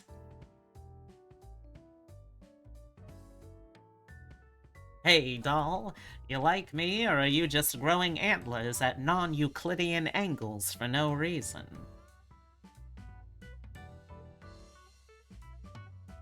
Do you cosplay? Yeah, it's my primary hobby. It is? Yeah, I got 3 outfits I'm working on back at my apartment. I've never heard you mention anything about cosplay. I like to keep my personal life separate from work. Oh, okay. I twist the bag handle between my fingers. It feels like you could have mentioned something at some point, though. Shit. I guess it was selfish of me not mention something about my interest in fashion to my coworker. Touché. Let's find something nice and adventurous, then. I need to find more stores to supply my own cosplay habits. It's been too long since I had a good fabric stored. The interior is crammed tight with a dizzyingly eclectic variety of fanciful clothing. Some outfits I instantly recognize from comics or video games, and there's plenty of outfits that are so rife with specific flourishes I'm positive they're from some property I've never been exposed to. Another portion of the costumes are more broadly targeted at a general aesthetic. Roaring 20s, high fantasy, Victorian Gothic, and so on. Although, since they're furries, I guess they would be more along the lines of, roaring 20s? There's even a fair amount of crafting materials, from body forms to even sewing machine. Don't boo me! Don't boo me! I'm right!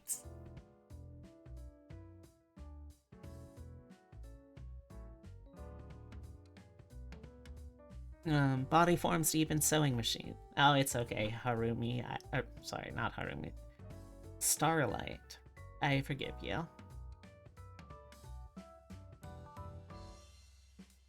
Ash winds through the aisles aimlessly for the first minute or so with me so close in tow I may as well have been clutching her tail. Ooh. It's wide enough that I don't see the first thing she grabs off the rack until she turns around to confront me with it. Here, this should be perfect. A shimmering nylon teddy shines through the clear plastic of a garment bag, accompanied by fishnets, detached shirt cuffs, a bow tie, and a headband with matching red ears. Damn it, Ash! I'm not wearing that! Sorry, they don't have any without the headbands. They're kind of a package deal. I'm already putting myself out there. You don't have to mock me with... Oh, calm down, you big baby. Are you really gonna blame me for suggesting the bunny suit to a rabbit? She re-racks the offending garment, and my fur lies flatter against my skin. So, what is it you do want to wear?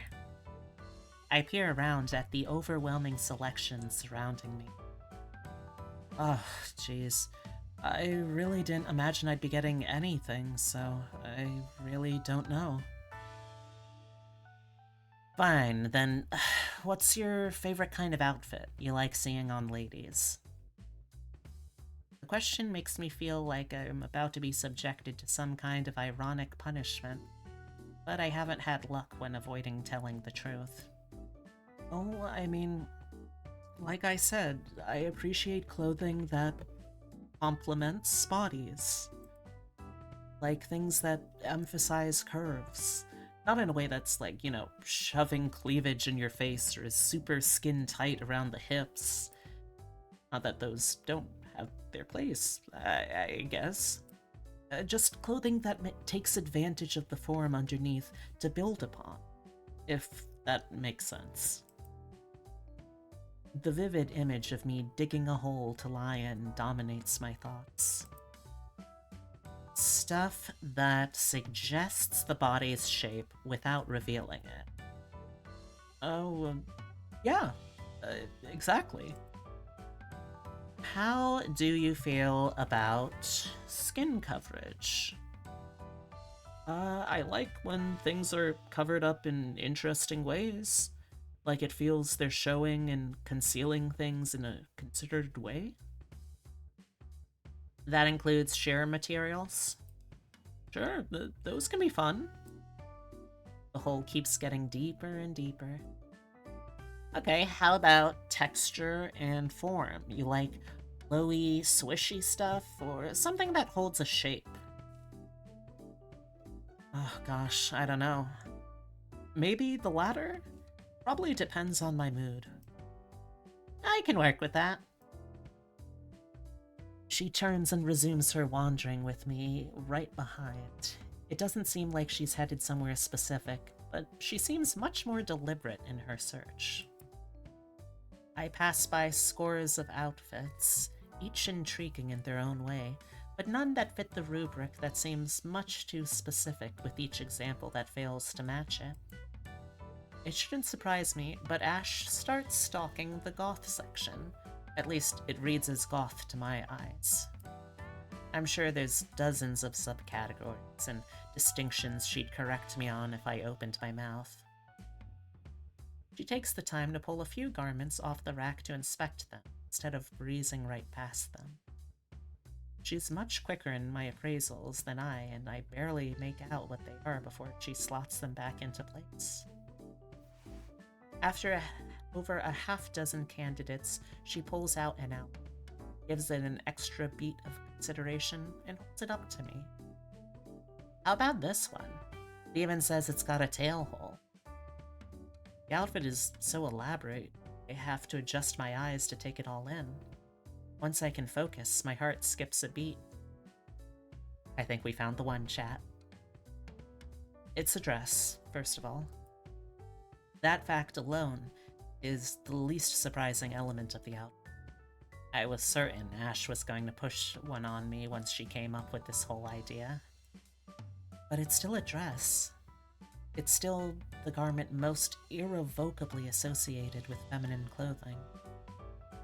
A body contouring top of red wine satin is cinched around their waist with a sash, giving way to a tiered skirt of nesting ruffled lace that flares out in a dramatic flower shape.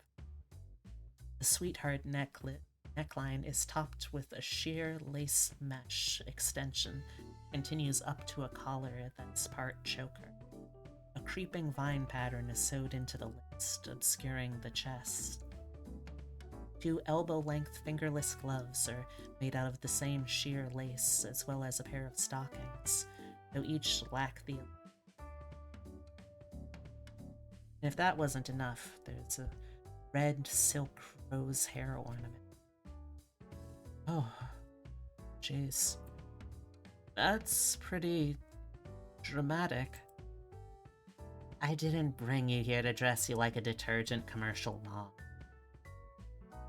If this shopping trip does what we hope it does, we want to stuff you in the fanciest, frilliest, gaudiest, girliest outfit possible. Is that what you hope this shopping trip does? I hope my coworker chills out for once in his life and solves the problem in front of him so I don't have to fucking babysit him. Also, I might get to see a fluffy white bunny twink dolled up in a short dress. You might even blush some. Doesn't sound like the worst afternoon. No matter how I try, I can't help but grant her wish. Ash is the most real character in this game. Yeah, I feel you there. I want you to be straight with me. Scratch that. Be like minimum bisexual with me. Bean, if you saw a lady your age with your assets wearing this dress, would you be attracted to her? There's several mental hurdles to overcome, from imagining a context where someone might wear the dress to synthesizing a woman who looks enough like my current self without being too close for comfort. I only have so much time to mull it over with Ash staring at me. I guess it might look pretty striking. Close enough for Jazz. Let's get you a changing room. I have my pick of all the empty changing booths, so I choose the one furthest away from the entrance. Ash hangs the outfit on the hook inside and immediately pulls out her phone to browse by herself. I imagine she assumes I'll take a while. I don't want to prove her right, but the task in front of me is daunting.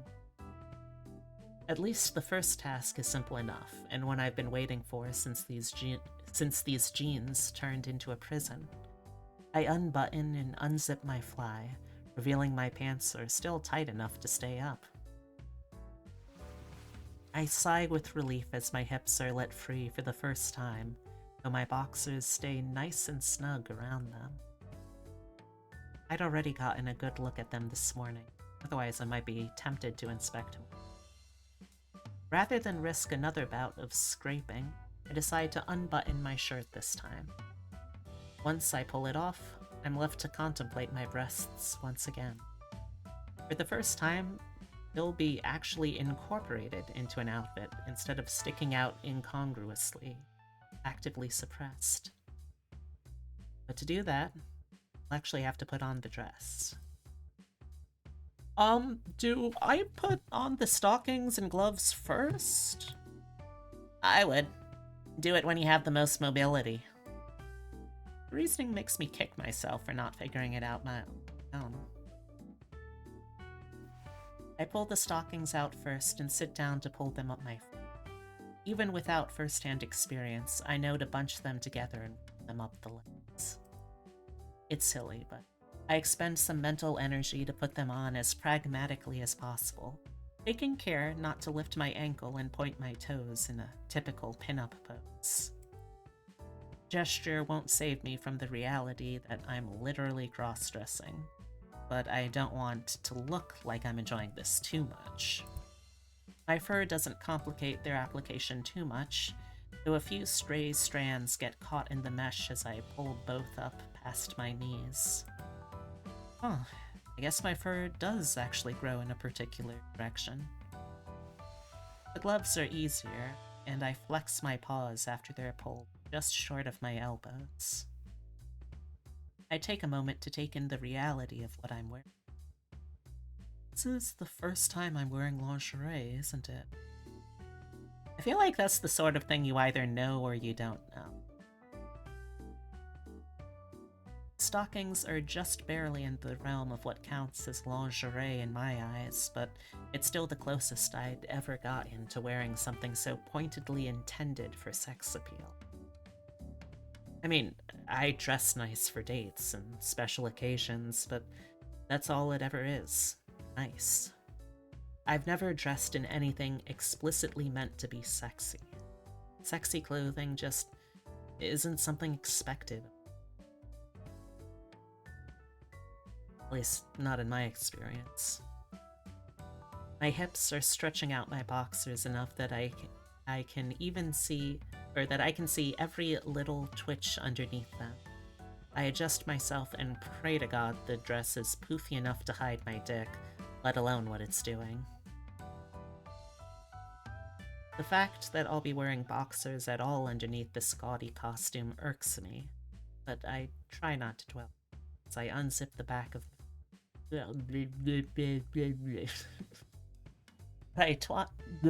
but I try not to dwell on it as I unzip the back of the dress and step into it. I have to shimmy a little to pull it up over my hips, but I succeed in pulling it into place.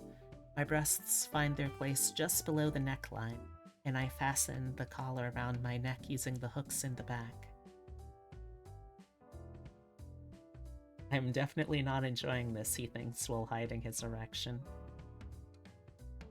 Like, I would give him some shit for that, but the thing is, I've been in similar positions, even like well after accepting that I am trans and transitioning. Like, bro, can I help you? Still working, and you still have an hour until you can have.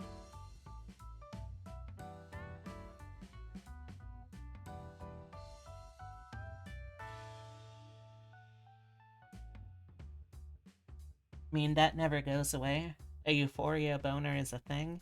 Oh. No, I never really thought of it in terms of it just being like a euphoria thing. It does make sense though. Would explain why I still have it when I just find clothing that's particularly affirming. It's weird to think that I should be actively trying to find more clothing that gives me a boner to wear.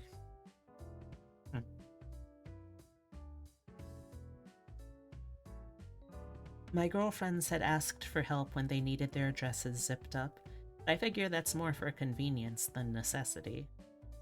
It takes some flexibility, but I'm able to zip myself up all the way up to between my shoulder blades. My tail presses up against the interior of the skirt, and I grope around for the tail slit Ash promised. Once I find it, I fish around for my tail. It's a bit tough to find it underneath all the fur, but I pull it through. I'm finished. Generalized excitement like heck yeah. Man, you know, not to be a little rail on Maine here, but I have been having a lot of dysphoria depression episodes recently, and I think one of the things I just really need to do is to talk more with other trans femmes and trans women for this sort of thing. Thank you, John. Headpad is super delayed. Show up at all? That'll do. Yeah, I guess that's just something I need to work on to help figure some stuff out. Anyway, for the first time in my life, I'm wearing a dress. Oh. AD, I swear to God, if I click through this scene and there is a CG of Leo having that experience, having the look having that look on their face of when you first see yourself in gender-affirming clothes and you realize, fuck, I am like that one girl from The Lord of the Rings, I am no man. If I click through and see that, with the way that my dysphoria has been lately, I swear to God, I swear to fucking God, I'm gonna scream. This feels okay. There's plenty that feels different, even without a mirror to look into. The outfit sits on top of my curves instead of being confounded by their presence. The texture of the fabric inside the bust definitely assumes that you're wearing a bra, but at least the space accommodates my breasts. More skin, or fur in this case, is exposed more than I'm used to, and the fabric moves in novel ways as I swish back and forth.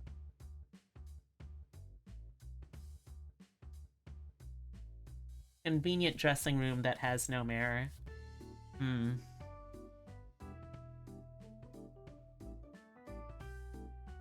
Oh, you best believe this dress is gonna be doing some spinning.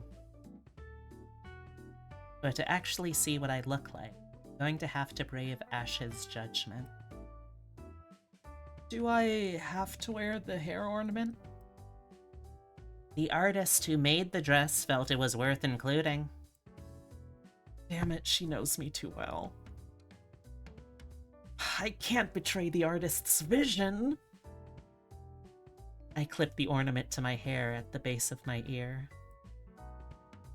Okay, no going back now. Wait. I just realized something. Hey D.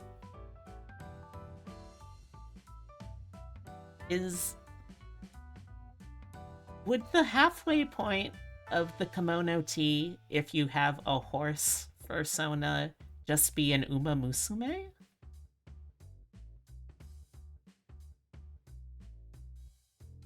I don't know why that came to me, but...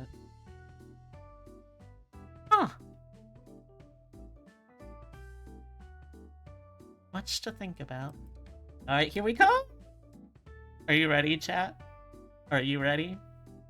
Are you ready? Because Lord knows I'm not ready. I slide the curtain open, and Ash looks up from her phone. She pauses. She doesn't reel back, or smirk, or bug her eyes, or anything I might have feared. Instead, she looks me up and down with cool consideration as her gaze ticks off each element. Yeah, I think that'll do it. She thumbs towards a mirror on the wall. Take a look at yourself. Oh, Lord, give me strength for what I must yabba dabba do.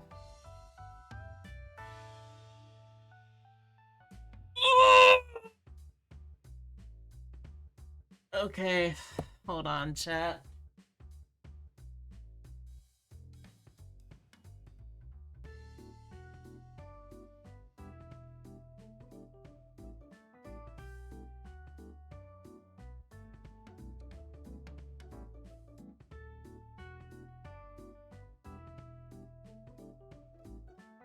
I had to do that in front of my Sylvia and Margaret plushies.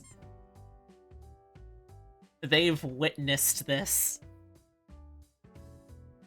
And Totoro also has returned. What? Can I help you, sir? It's still too early for dinner. No, it's still too early! I face the mirror and gasp. Oh. God, that's... The dress is everything I'd feared and hoped it was. I'm wearing something beautiful. Ugh. You know, chat, you know that this game is written with a team of trans people because the way that I got just a full body chill reading those lines, that is not something that you can recreate without having that kind of personal research and lived experience.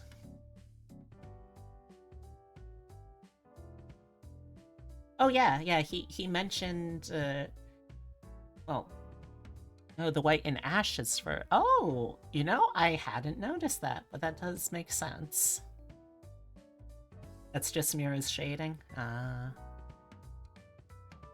I'm wearing something beautiful. I stop short of judging anything about myself, though my snowy leporine form adds an appropriate touch of Wonderland milieu to the garment. But the fact is, my body is filling out and supporting this beautiful dress. The brilliant white of my fur contrasts beautifully with black lace and shimmering claret. The band of my thighs is particularly striking as the undulating hem conceals and reveals as I twist back. We get a... no, I was hoping that we could see a little more of the thighs there. My concern about the boxers turns out to be totally unfounded. I rest my hand on my bust that so amply fills the space intended for, then slide it up the graceful lace window till it meets my neck.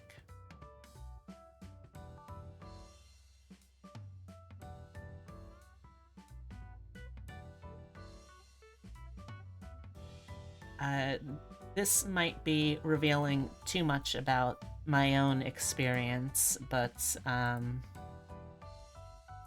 this was actually, this little excerpt here, this is the exact thing I did when I first tried on what ended up being what I have chosen to be my future wedding dress.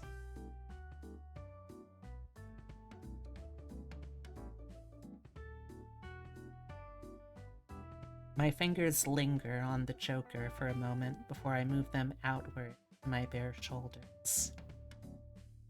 A few tufts of fur faintly broaden my already male shoulders, but despite my expectations, they don't ruin the effect. Instead, the converging lines of the lace window draw attention away from my shoulders, maintaining the delicate impression intended. This dress is amazing. Thought I'd picked a good one. Turn around in it. You'll like it. Again, I make sure to avoid an overtly princess-like twirl, because if I did, I would lose. I would lose anything I still had. As I make sure to avoid an overtly princess-like twirl as I spin in place, but even without dramatic flair, the movement is profound. Skirt. Go. Swishy. The movement demonstrates the depth of the lace pattern as the texture changes based on the viewing angle.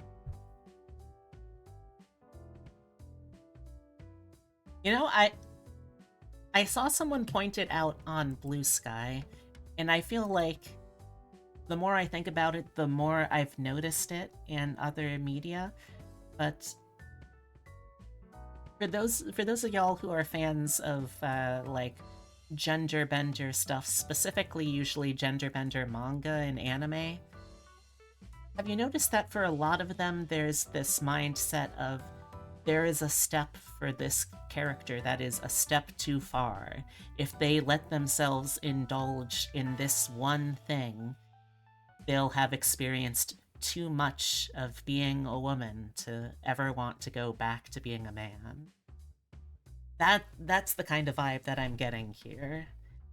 Like, being forced not just to imagine yourself in this position, but to actually force yourself to see it.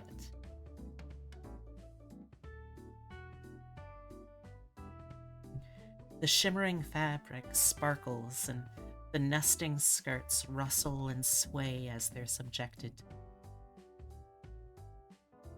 Wow, it shows off so much. Yeah, I think it might actually be something of a dance dress. If I take a pay cut, I can never go back to being a man. I couldn't afford it. You've seen it as more of a fear than an enacted trope on a path of slow logical progression.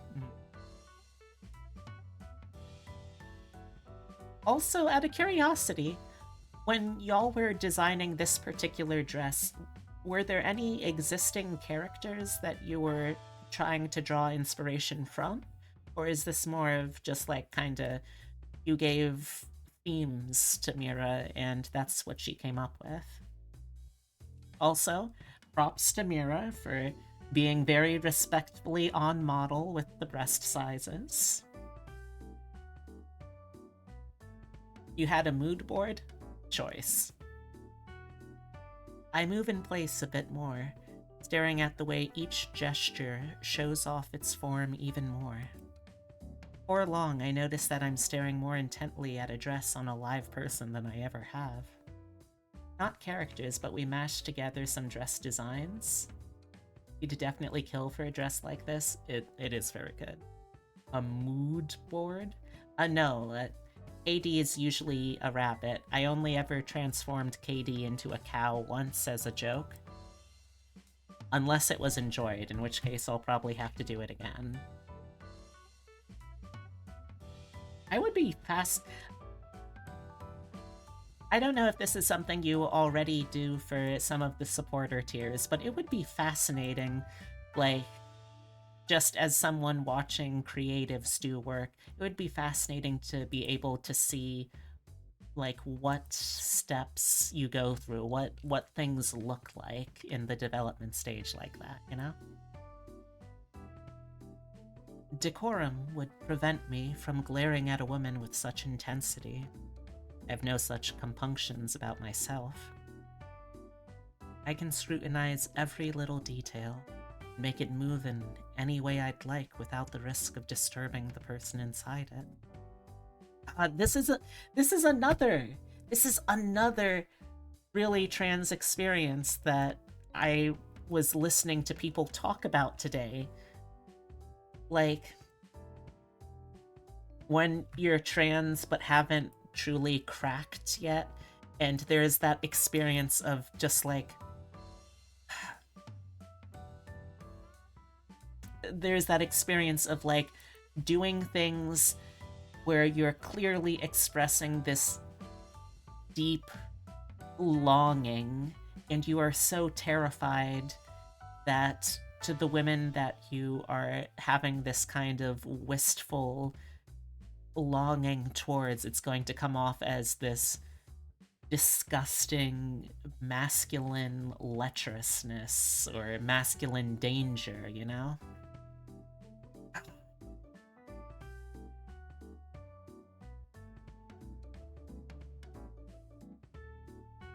Life Forcer.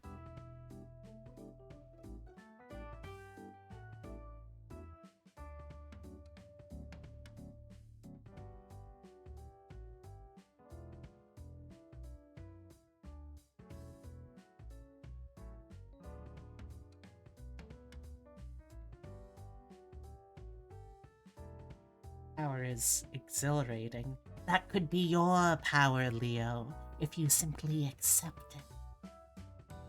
You're excited for the extras? You have so many shitposts to share? Hell yeah. You've got too many horror stories about that experience? Yep. Wanna put it into overdrive? What do you mean?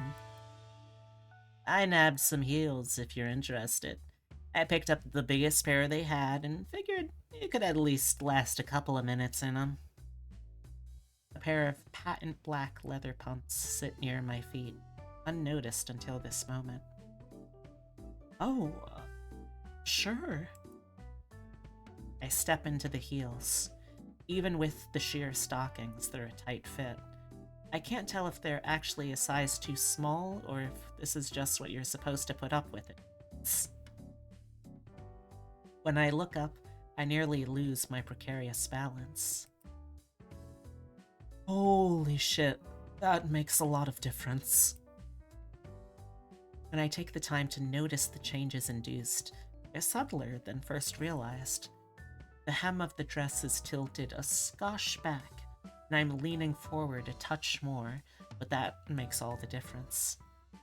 The entire ensemble is complete. It's gratifying. Thank you for picking this out. It's super pretty.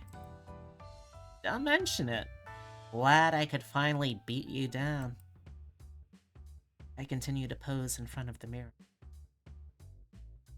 Gosh. They're gonna kick us out before I get tired of this. They'd probably prefer you just buy it and do that at home. Oh, well, I figured I wouldn't spend money on an outfit I'm never gonna wear in public. Leo. Baby, darling, Leo. Even if you end up identifying as a man, crossplay is a thing. That's not the only purpose for an outfit. And boss will pick up the tab anyway. Are you sure? The way she was acting? I bet she'd buy you a car if that got you home faster. Let her treat you. Okay. If you think that's actually fine. The dress is doing more convincing than any logic could, and I only spend a little more time staring at myself before heading back into the booth. You know what else this feeling is? For so many people, myself included, the first time you try a VR model, or you try a VTuber model that is exactly what you want to be perceived as. It's that same feeling of seeing yourself as the person you want more than anything to be. Such a fucking mood.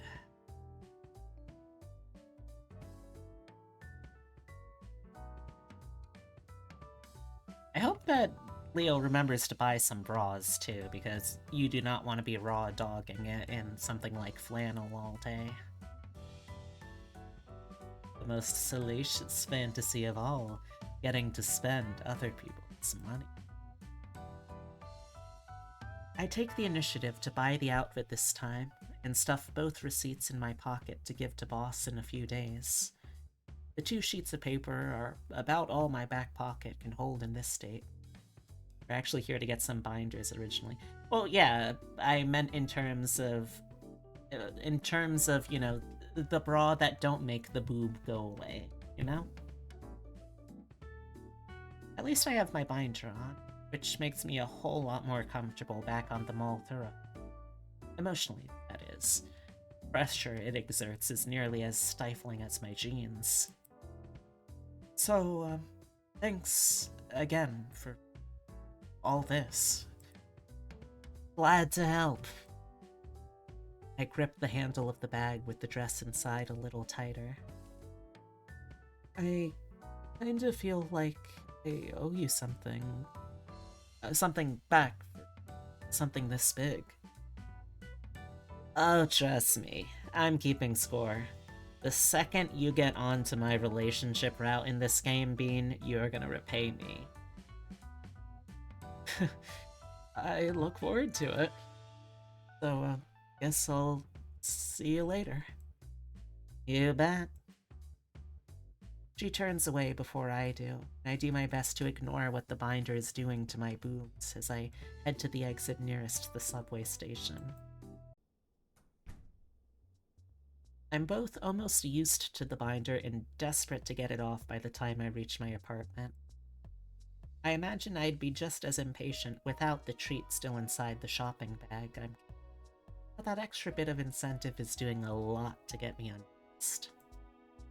There's still some care needed to remove the binder so I don't snap the elastics on my breasts, but I'm once again down to my underwear, ready to redress myself.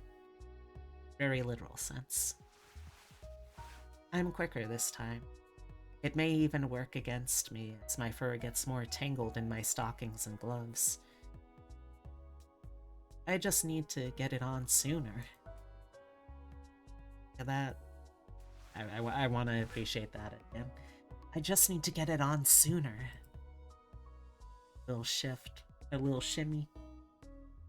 Once the dress is in place, I step into my heels and stand there in the mundane stillness of my apartment. Back in the dress. Yeah. Now what? I take a few steps in my heels after only standing still in them at the mall. It's as unwieldy as I imagine. Not impossible or anything, but something I have to think about. The clacks on the hardwood floor echo off my walls. It's kind of fun. I find the longest section of unobstructed floor in my apartment, walk in a straight line as confidently as I can. I only stumble once. The walk back is steadier. I lower my hands to avoid looking like I'm on a tightrope. By the third trip, I'm already putting a little bit of sway into my stride.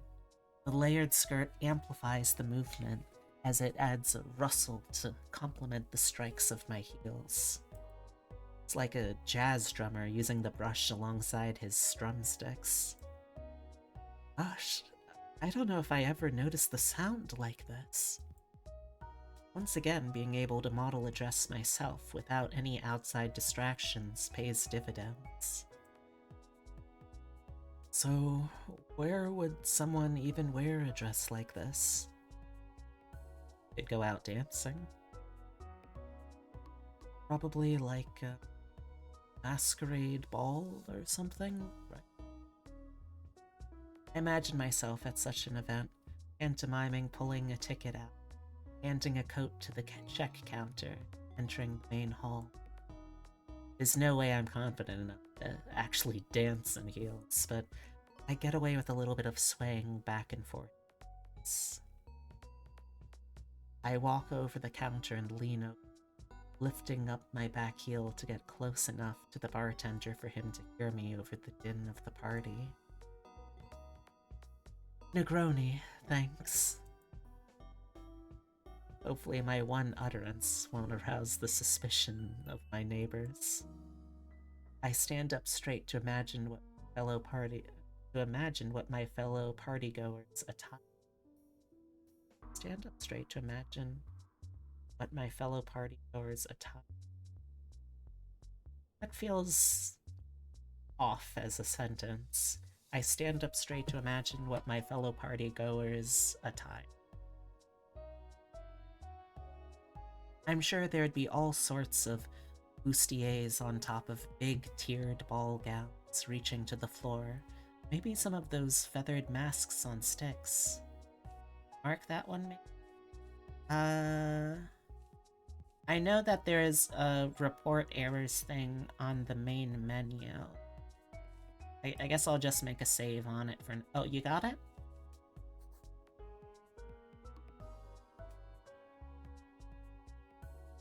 Yeah, that's what I was thinking, jaunty. The thought strikes me. Wait, am I still me in this scenario? I realize I've been imagining being a person wearing this dress to the event, not actually myself.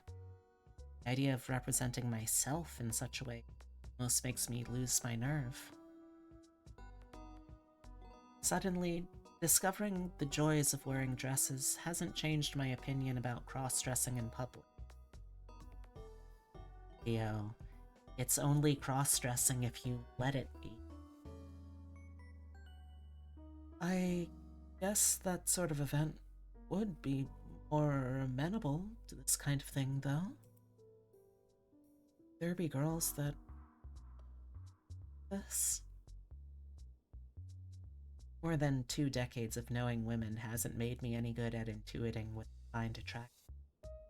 Not least because I can't tell why over half a dozen thought I was good looking enough.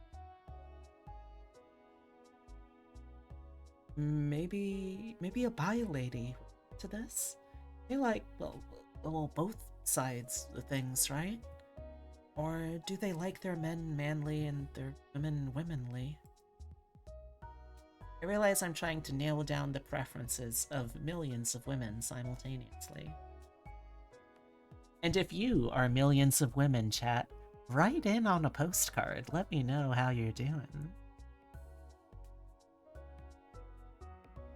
I'd have to imagine some would like some would like a body like this. Fortunately, one of them stands next to me at the bar. Hi there. I like your dress. Oh, this one? It's my first one. Yep, ever. Oh, that's nice of you to say. Hi, it's me, millions of women. Well, alright, I mean, KD, if you check in with Zoe, I think you can get my, well, I guess it's my old address now, but you can get an address and I can redirect you from there. I'll expect the postcard in 3 to 6 weeks. Oh, that's nice of you to say. I figured once I got these, I should get something that takes advantage of them. It's always wild to me whenever Leo's self-esteem comes, because, like, you are one of the most precious creatures to walk the earth, even before any of this tea shit. And it's me, Hundreds of Beavers. Oh my gosh, Mr. Hundred of Beavers, I loved your movie. It was one of my favorites of 2025.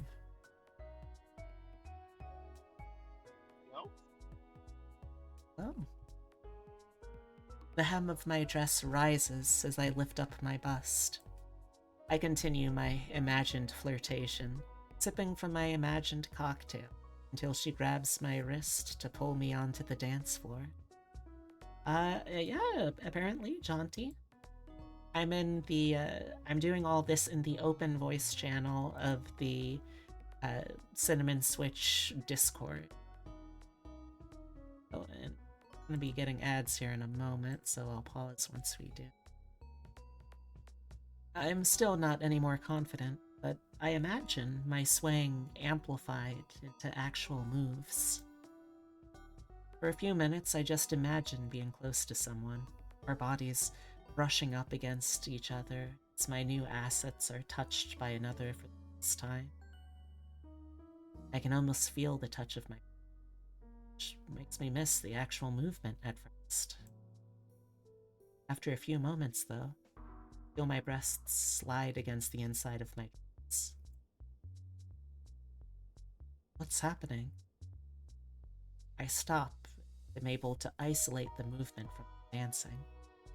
Fur on my breasts slides down the fabric, strands catching on the fabric, dancing. Are my shrinking? I pat down the... Like, we have the ad break now, so I'll take a little breather myself here. Everyone's still enjoying themselves. I know I am. What's with that knowing smirk, Starlight?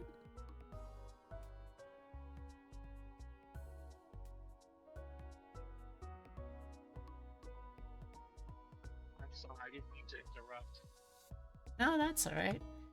I do these in the open voice server so people can listen in if they like.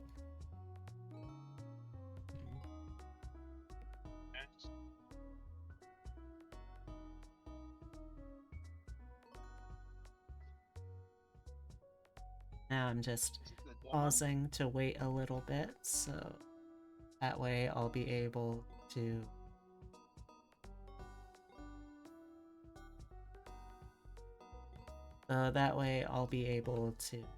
ensure that whole audience still gets to stay on the same page.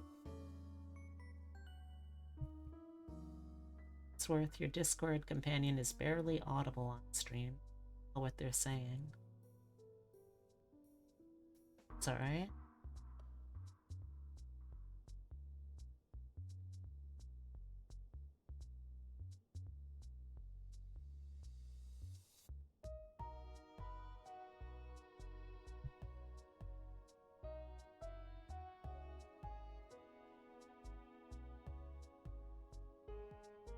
Boo, boo, boo, boo.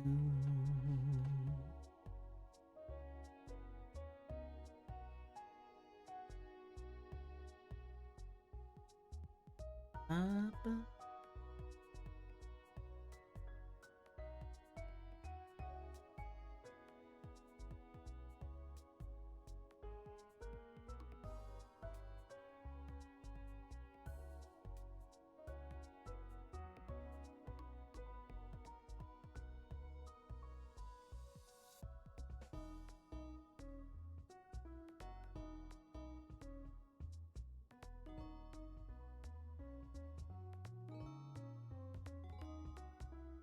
Mm.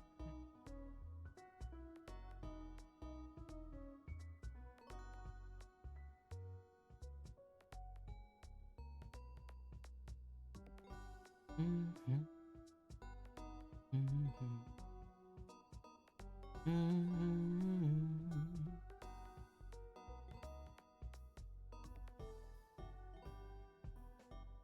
Mhm.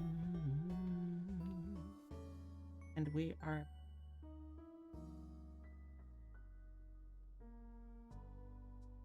I pat down the front of my dress and find more space there than there was a moment ago. Holy shit, they are.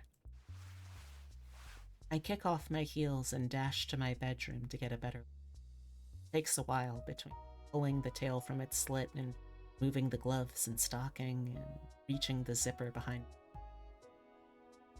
All the while, I feel my hips and breasts shrink like a plug's been opened underneath them.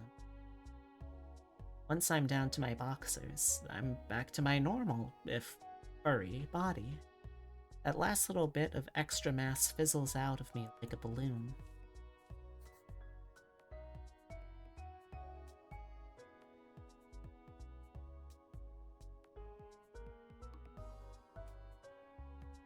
What the hell was that? I look back and forth between the dress on the bed and my flat, fuzzy chest. A phrase Ash used surfaces in my mind. I guess I got it out of my system? The explanation doesn't make much sense, but I can't think of anything else that makes more. I frown at the dress. Shit. I hope I can return that. But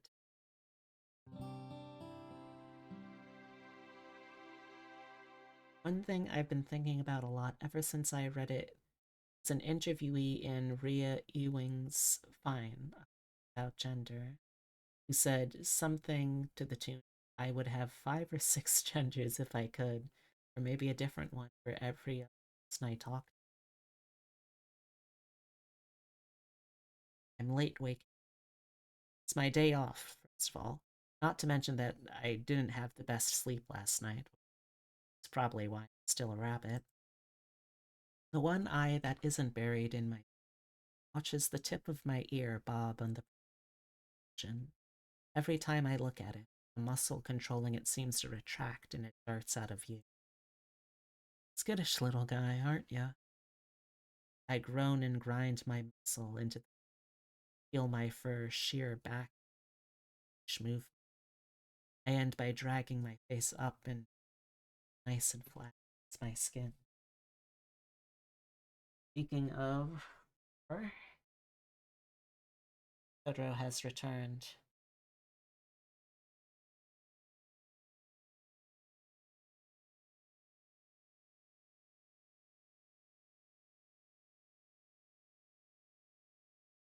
Sweet of you. Still too early, dude. It's still too early, baby boy.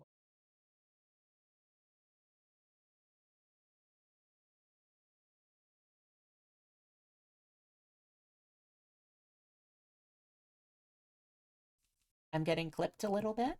Oh, alright. Thank you for letting me know. Let me try that line again to see if it's any better now.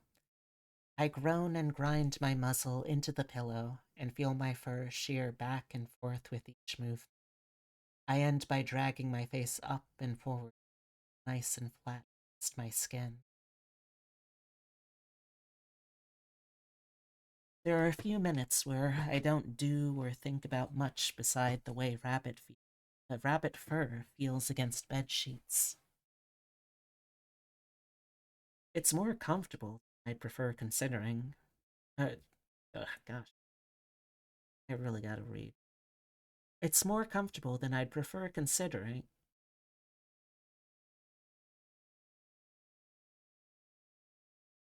Oh, okay. It's more comfortable than I'd prefer, considering I'm in the mood to find fault with the transformation that's caused me so much trouble. But I can't deny the downy softness of my own body.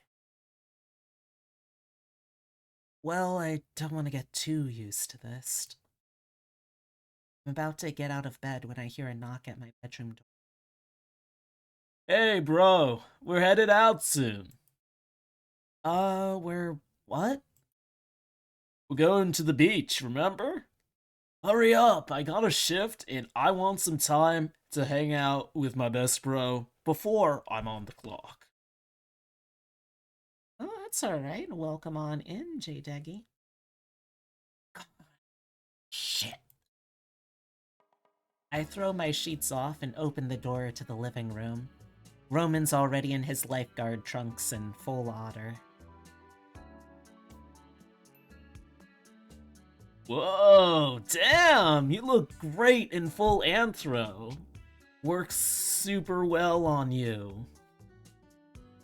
I thought you'd have to drink some tea to get ready, but you're way ahead of me. Yep, same first playthrough. Same timeline. Oh, yeah, right. So, any chance I could maybe take a rain check today? I wonder if every furry is instinctively this good at looking hurt and pathetic. You don't want to hang out at the beach with me? Bro. Who else am I gonna get to say Vaya con Dios with?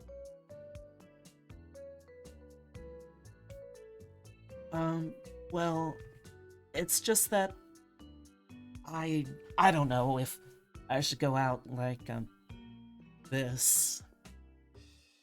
Like, in rabbit form? That's the whole point. We were gonna do our furry duo bit. It is nuts how much girls are into this cute animal shit. You are gonna be beating them off with a carrot stick. I don't even have enough will to react to his attempt at it. Sorry, it's just, I don't know. Maybe next time when I... But it's not like you're sick, right? I realize I shut myself out of the one excuse he might have accepted. No, but maybe if I was more comfortable in my rabbit body, I might. No better way to get comfortable than just getting out there.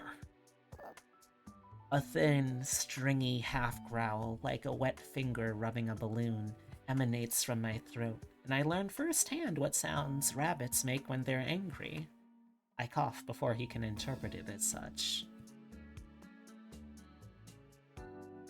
Look, I'm still just getting used to stuff.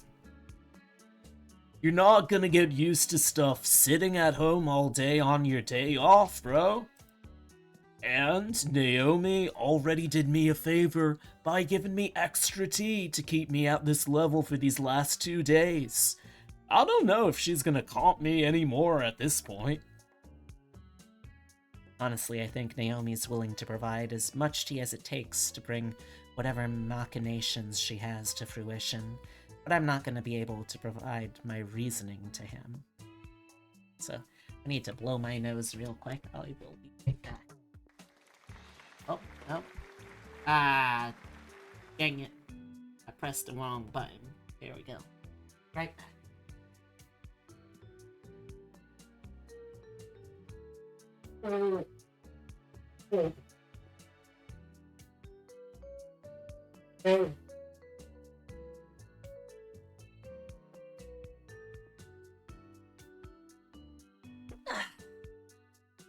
Sorry about that. No, I feel like I have been of a stuffy nose for so long in my life that I don't think I remember what I would sound like if I didn't have congestion.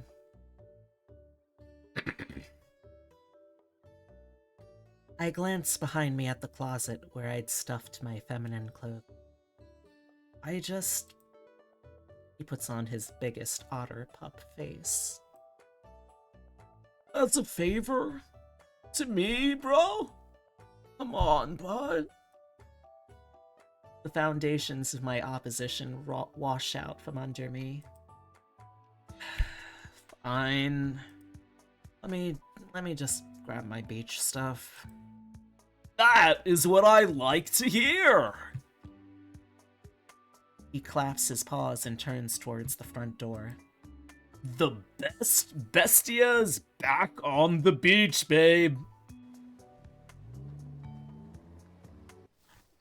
Best bestias. Roman pays for the ride share to the beach. Normally, he'd bike there on his own, but he's smartly removed as many excuses as he can for me to flake out.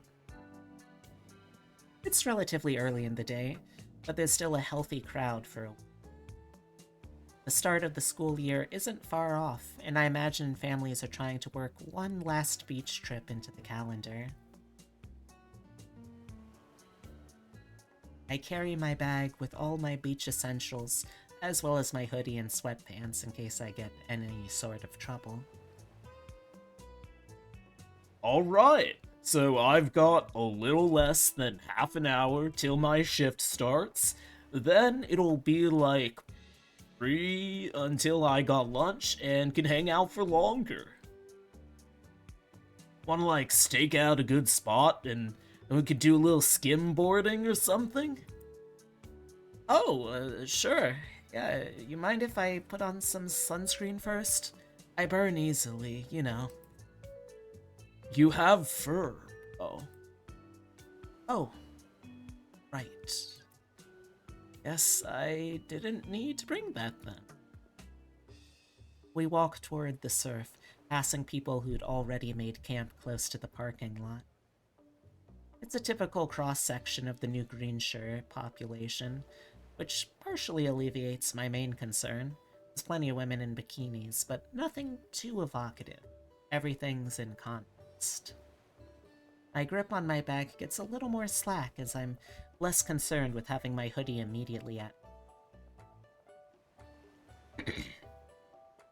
Deadass, you went to Boston once and 80% of your memory of it is trying to skimboard. Nice. If you ever do go to New Greenshire, they have a really, really fantastic coastline, but also really solid aquarium. So like, even if it's not great weather, you can really enjoy the waves. As my anxiety wanes, I'm free to notice the reactions of the other beachgoers. Roman is obviously attracting more attention than I, but It's not like I'm not attracting any. One child yells, "Bunny!" and points before their parents shush them, and I swear I hear a woman's voice whisper "Rabbit Guy" to her friend in a way that might suggest interest. Oh! Is that a little wiggle? Totoro, my son, what? Why have you come here to darken my doorstep once more? You still have another 13 minutes, beloved ball of sunshine. Out! Out with thee! Get thee to a nunnery! Shoo!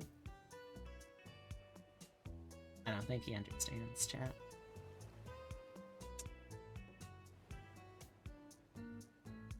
I don't expend any effort keeping my tail still, which twitches in the makeshift slit I'd torn in the back. Roman, of course, has purchased a suit with a fitted strap. I mean, I feel like with the swimsuit, what you could do, kind of... Hey, don't you scratch the doorway, young man. You stop that. You stop that. Get thee to a bunnery. I feel like one easy solution for a makeshift tail-safe swimsuit would just be to take the men's trunks and turn them backwards. Because, like, it's already got the slit, so you can take your dick out to pee, right? So why not just, use that? So I just noticed the crabs! Oh, I love these little crabs. It requires a bit of wandering, but we find a decently sized plot of open sand to drop our stuff. Alright! I gotta take this body out for a test drive if I'm gonna lifeguard like this. You coming along? Is something cotton in the tail of Denmark? Sure. It's a short walk to the surf, and as soon as there's no crowd, Roman takes off in a sprint. His tail sways back and forth while he runs before diving maybe 10 feet into the water. Damn. A few moments later, I reach the point on the beach where the waves peter out of energy. One of the waves grazes the tip of my toes. Your background artist is a big crab fan. Whatever you're paying them, pay them double. These crabs need their time to shine. Or ads, or whatever. The next time a wave arrives, I step in the water to see how it feels. I can feel the current even better as the water saturates my fur, pulls the strands out to shore, then back into the ocean. I lift my foot to inspect. Dang, that holds a lot of water. Yeah, rabbit fur is pretty dense. Might take a lot of doing to get dry if you go in the water. Inelucutable modality of the visible self. Thinking some big words to yourself, huh? Also, I appreciate, as someone who is related to swamp rabbits, I appreciate the little nod to swimming rabbits. They're better at it than you'd think. The one that tried to kill President Jimmy Carter was one.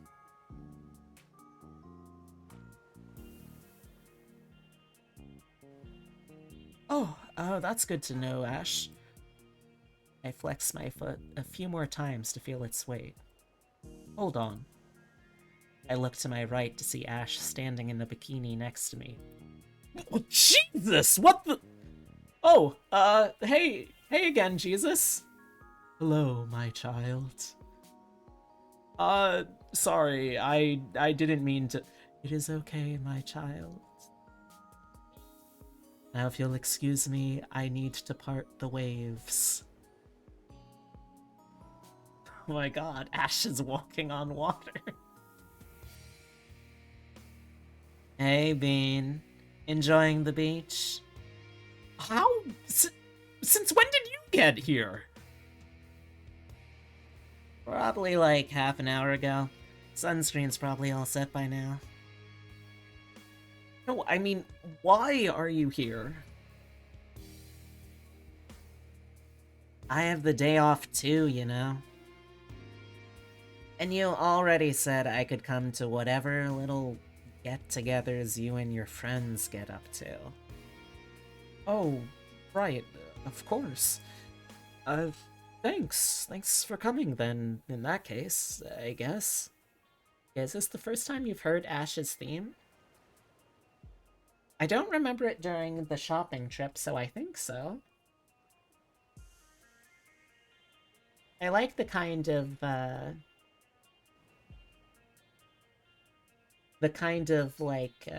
ebb and flow to the driving. Totoro, mommy's still talking. You have 7 minutes. You have 7 minutes. Not yet. I like the alternating driving beat with the little, like, percussive claps in there.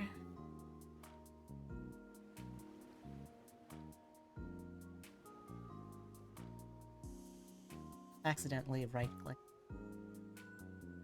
I appreciate the warm welcome. Her eyes dip down to my chest. You're looking nice and flat today. I chuckle and turn around to make sure none of my other acquaintances have happened to ambush me. Yeah, I think you might have been onto something with getting it out of my system. I wore the dress back at my apartment for half an hour or something, and it sorta just fixed itself. Good to hear. You're looking nice too. It suits very, fetching. Ash smirks at my understatement. The skin of her breasts and hips bulge around the multiple overlapping straps that crisscross her body, and there's a wide chasm between the two cups of her top. The way that the little strings are caught between the tits. Oh, it's so good.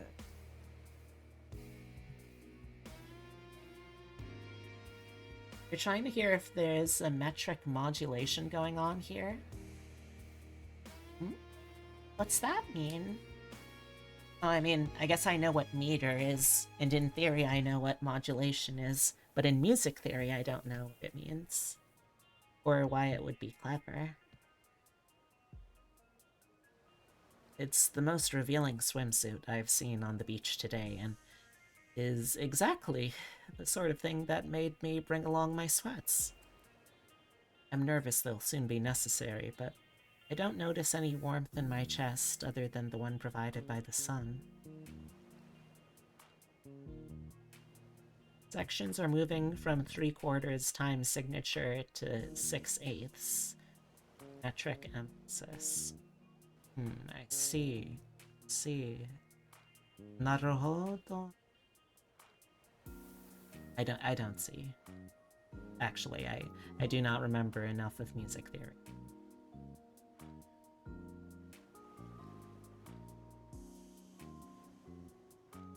Glad you think so. I thought I'd try to make a good impression on your friend. How's he taking the transformation? I peer back at the surf to notice Roman zipping through the water. Like a duck to water. You decided no skunk today?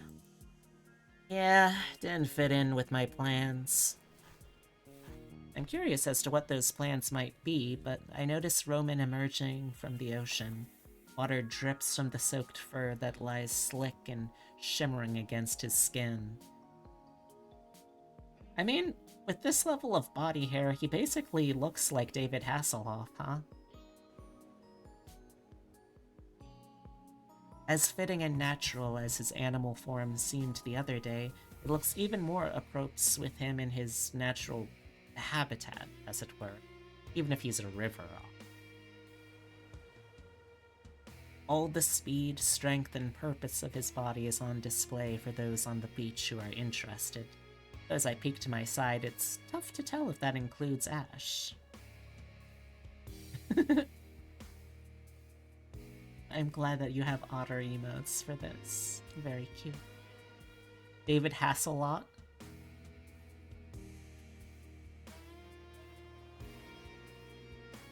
Oh, hey Ash! Fancy seeing you here. Morning, Roman. Your friend finally pitched me on showing up to one of your outings. Awesome! Sorry, I can't hang out like a ton. I got a shift coming up soon, so... Don't worry. Me and Ears here can find our own fun.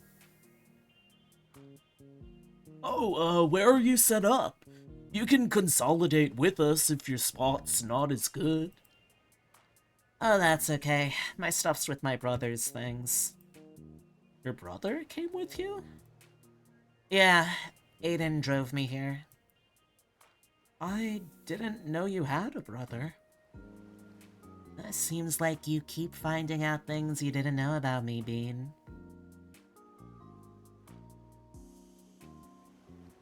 Oh, think we could meet him? Maybe. He's off somewhere right now. Probably chasing some tail or something. He's a real asshole. Her tone makes me think she's being facetious, but I'm not confident enough to laugh. Well, tell him he gets the friend rate if I have to rescue him. The friend rate is the first 5 minutes of mouth-to-mouth pro boner. So I've only got a little bit before my shift starts. Wanna, like, build a castle or something? The three of us find a nice open spot where the sand is just wet enough to stick together. The first order of business is digging a nice moat. I kneel down to scoop out a trench with my paws. Before long, I find myself scooping using both arms at once. Of course, bunnies, famously burrowing creatures we are. I don't know why I said that like I was Yoda or something. My broad, powerful fingers excavate heaps as my shoulders and arms pump in frenetic motions. For a few moments, a thick, heavy blanket of instinctual static wraps around my mind. 30 seconds later, I emerge from my mania to find I've excavated the deepest, widest hole I've ever dug. This is my hole. I made it for me. Behind me is a pile of sand that's half as tall as Ash. Oh, I guess I should be careful like this. Well, we got plenty of sand for the castle now. We work on the castle for another 10 minutes before Roman has to start his shift. That leaves Ash and I to finish it ourselves. Neither of us are master builders, but we make a decent effort. I employ my secret technique of dribbling supersaturated sand on the parapets to create a blobby, organic texture. It's almost a couple of hours before the tide rises high enough to threaten our handiwork. The trench I'd dug does a lot to slow it down, but there's a reason the sand was wet enough to work with. Rather than witness the ocean consume the fruits of our labor, we decided to walk away. So, what's your beach routine? I sorta just like walking up and down the beach. Not often you get that much open space that's easy on bare feet. Fun fact, chat. In my family, it's been a tradition that my mama Bun instilled in me that the best time to go to the beach is like late March or early April, maybe even as early as late February. And what you do is you go to the beach not necessarily to enjoy yourself, but to walk around in a meditative state as you reflect on your life and what has brought you to the point you are today, and where you're going to be going from there. So beaches were never exactly a super fun-focused thing when I was growing up. I don't have any better ideas. We turn to head north up the coast. The sun's well overhead by this point, but the breeze coming off the ocean is enough to keep me cool under all my fur.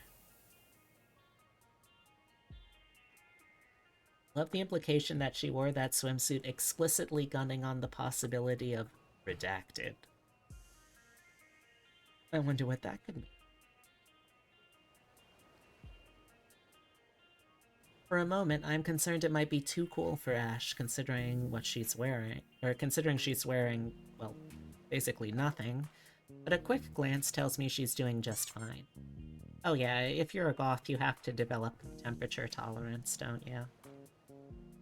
I only feel entitled to a quick glance. Man, I cannot figure out what makes some women comfortable with wearing those to the beach. Oh, buddy. Buddy. Mind you, I'm not complaining. Ladies wearing bikinis is one of the many benefits of being at the beach. But it's tough to imagine being confident enough to wear one like Ash is wearing.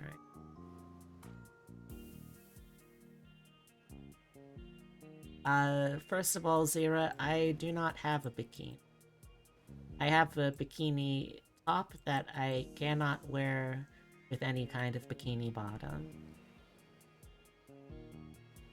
And what are the Dells? I've never heard of it.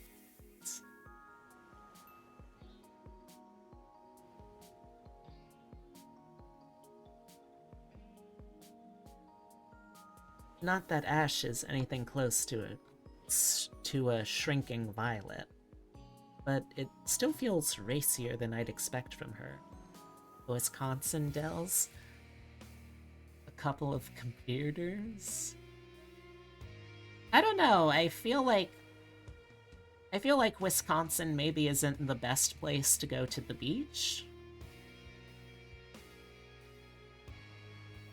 I suppose she's never been shy about exposing her body, but it always seemed like she dressed like that for her own benefit rather than to attract attention. Maybe that's how she feels about these kind of swimsuits. I'm glad she feels comfortable wearing it.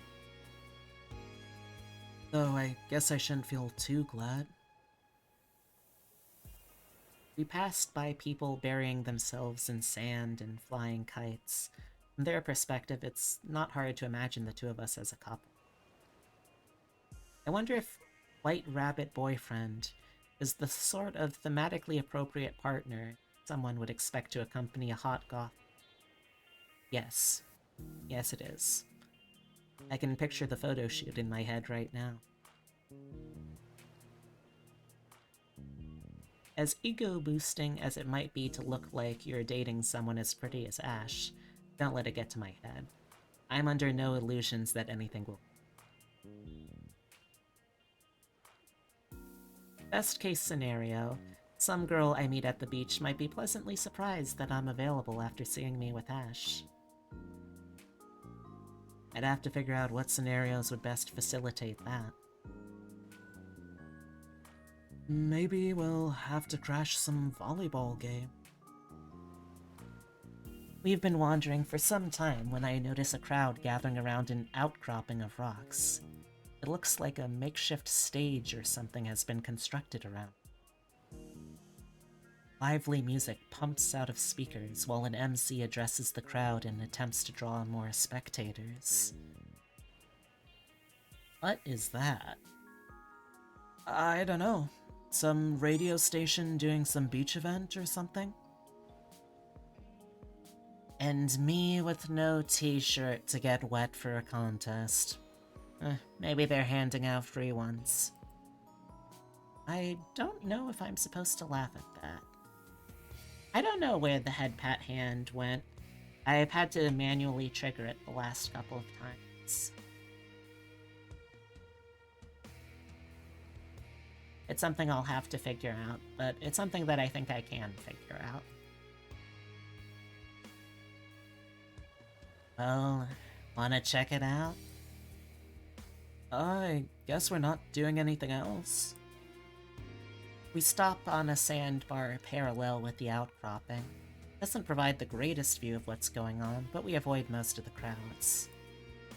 All right, everyone. We almost have our 5 participants ready to go, but we still have space for anyone else who wants to sign up. Just walk up to the lovely Delilah standing over here and sign the waiver, and you too can participate in the first annual New Greenshire Miss Kimonos pageant sponsored by WCIN 101.7 The Surge.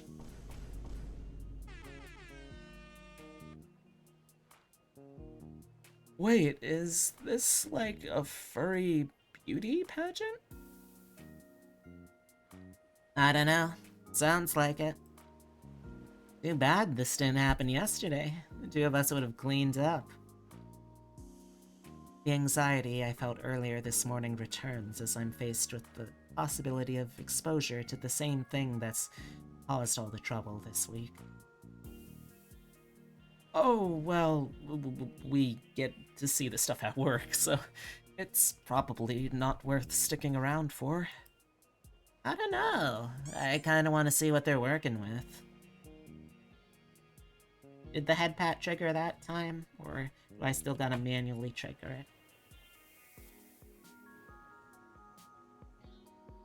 If I do, I now know a way that I might be able to do it more reliably.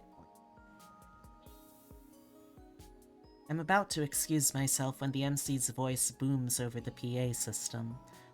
Okay, everyone.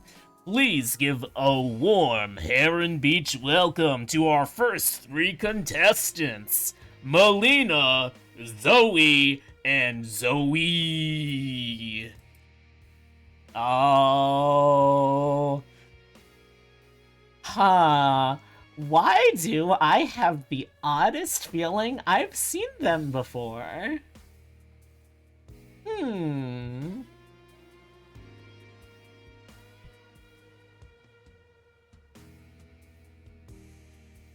Well, I mean, there are 2 Zoes. I assume this is both of the Zoes. Remember, chat, if you like what you see, the demo is pinned at the top of chat. You too can try it out totally for free. And if you like it, wishlist it on Steam. Keep an eye out for it on Itch.io and get a slice of this furry smooching action yourself. Swear I watched that girl get turned into a doll at some bar. Not an S. Figueroa, Zoe? Really? Oh, okay. I assumed the one on the right was close enough, but the one on the left, that's 100% Zoe. The audience whoops as 3 women crawl up on top of the rocks near the stage. They have to crawl up because they have no legs. Each woman is a mermaid, though each is incredibly distinct. One is part octopus with tentacles in place of her legs and hair, all of which seem to move independently as she waves to the crowd. The second one is a shark with a massive dorsal fin and gills. Her hair is styled in its own harsh, angular style, and when she smiles at the audience, her razor-sharp teeth gleam in the summer sun. Oh, that is 100% Zoe with a Y? I figured. Hey, so, KD, what would it look like if someone were, say, a crab? What if that was their kimono tea animal? What would that look like? The last is a seahorse who almost looks like a typical mermaid compared to the others, but her segmented, prehensile tail grabs the microphone from a woman with a clipboard. Their characteristics are so striking that it takes a moment to take in the entirety of their expression. I appreciate that we've kind of just accepted the idea that sharks have kind of elf ears. Like, I don't know which furry artist started the concept of sharks have elf ears, but it does kind of work.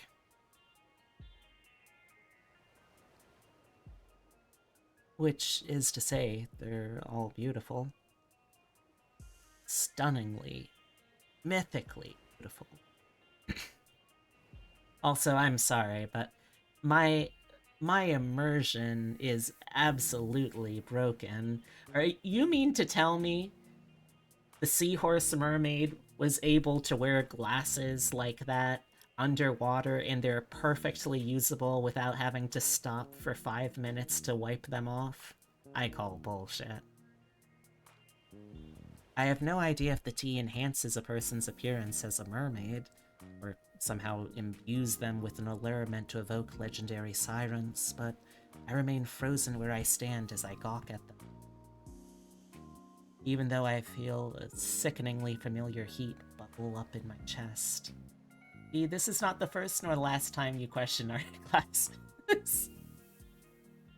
I appreciate that it's neither the first nor last, because I would be very afraid if it was the last time I questioned them. I would half expect you to be kicking down my door and holding me at gunpoint. Give us a quick introduction to each of you, won't you please?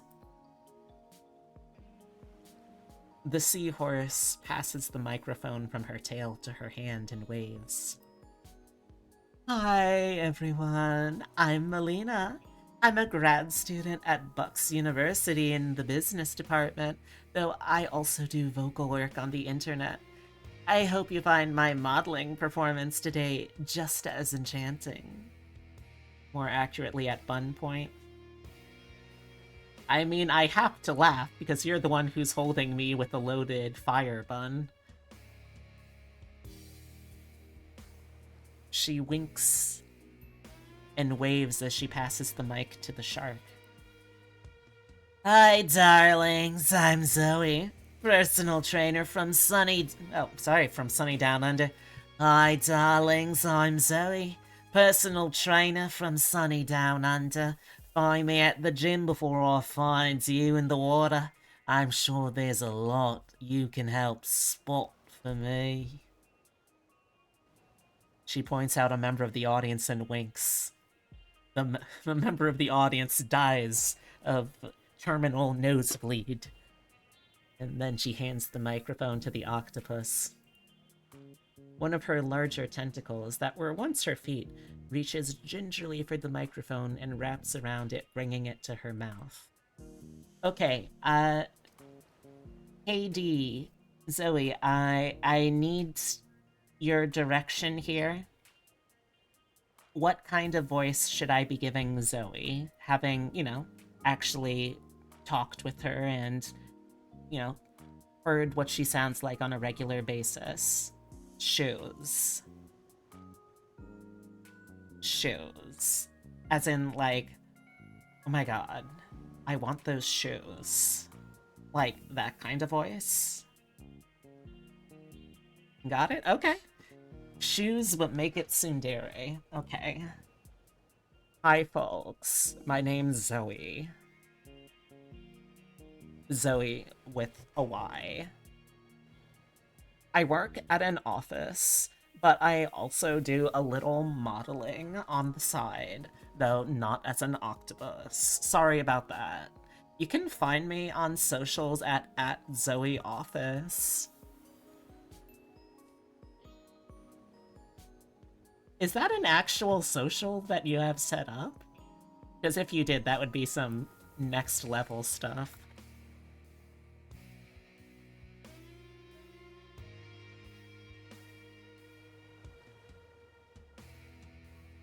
It's not? Well, hey. I'm just saying. I think that would be a pretty good stealth marketing thing.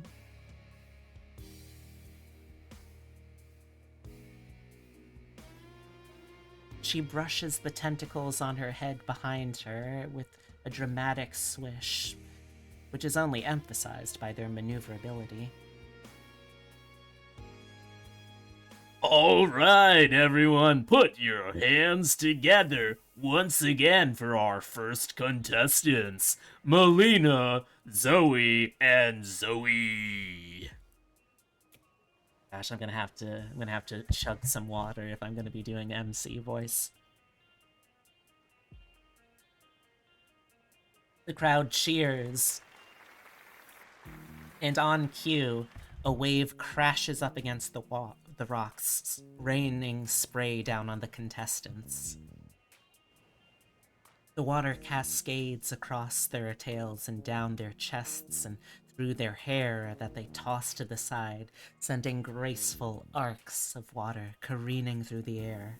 The crowd bleh, bleh, bleh. The crowd cheers even louder. Imagine that, but louder. The applause strikes me in the gut. It's too much for me. The way these women are adored by their audience, the way they can capture hearts with just their appearance and charm. A pang of desire lodges itself in my stomach. It's one I never knew I had, but it feels so intense and I can't fathom why I've never experienced it until this moment. The heat inside my chest reaches a fever pitch. Oh, fuck. Sorry, I'm not, I gotta go. I stumble away from the cheering crowd as I clutch my chest. Ash turns to look at me. Is there a problem or something? Nothing. Don't worry about me. The scene around me turns into hazy streaks as I scan frantically for some kind of haven. There's no way I can make it back to my bag in time. I just need somewhere to hide. A pier sits a good 200 yards away. Oh. Okay, again. We're saving here. Ugh.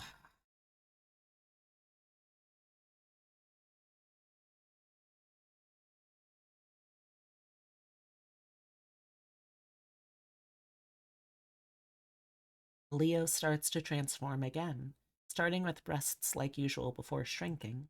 He develops a feminine face and long hair, as well as wider hips, a bigger butt, and a Virginia. As soon as he thinks he's done, he grows a gigantic tail before hiding under the pier. Ooh, okay. You know, when you said gigantic tail, I was expecting something more aquatic, but I'm not complaining. Thank you for trying the coffee buns demo. Okay. Ah, gosh. Oh, I don't know about y'all, but I'm feeling pretty excited. Now, we did end up at a couple of different points making some choices. And if y'all would like, we could maybe go back to revisit some of those. I technically have access. At this point, it's a little more of an outdated version of the work in progress game. I do have that version that I could try to boot up, but I also could go back through and do some different choices if people want me to.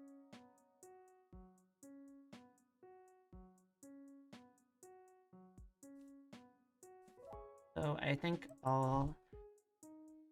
Well, actually, You know what?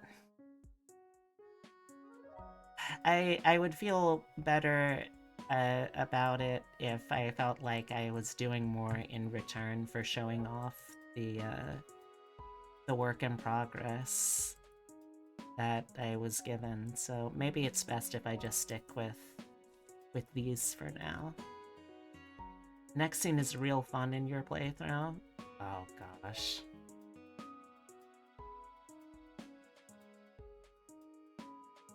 Interesting. And the one after that? You say that like the scenes haven't all been fun. Well, that haven't all been fun or haven't been, you know, heartbreakingly relatable to someone who's very recently had several gender dysphoria depression episodes.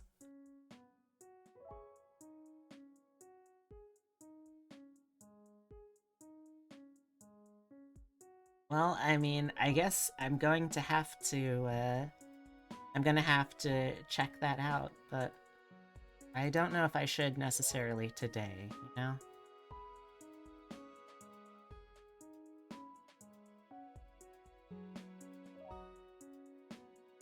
Hey, but they're really fun. Well, don't get me wrong. I am not saying that I'm not going to. I'm just saying that I feel like I should make Totoro. Okay, hold on, Totoro. Well, I feel like I should make sure I'm able to provide people with, like, fully up-to-date versions of the build, and if I do that, I feel like I should... I don't know, I feel guilty when I'm just getting stuff for free from devs, you know? So I think for now, to start off at least, I'll go back and we can check out some of the other routes in the demo. Although, people could also just do that if they wanted to see them for themselves, and then they'd still have the surprise. Tough. Well, you know what, chat? I will be right back. I'll try and figure out what I want to do by then, but it is past Totoro's dinner time. I need to feed. Alright, Totoro. Yes, yes.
Okay.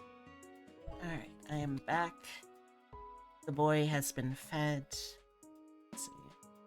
You're here to see them for yourself? Hmm? What do you mean? I'm a little confused. You're here to see them.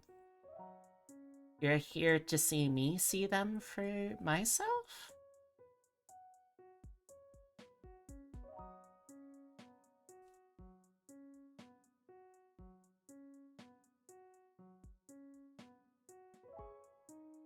Yes, okay. Alright. Well, let's jump back to one of our earlier saves then.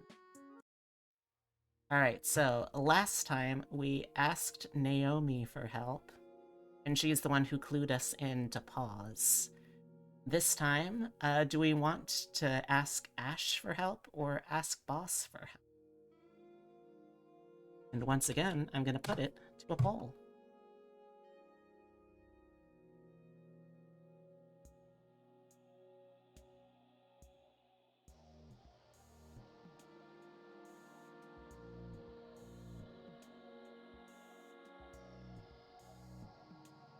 Alright, chat. Ash or Boss, vote now. While I gently groove to this music.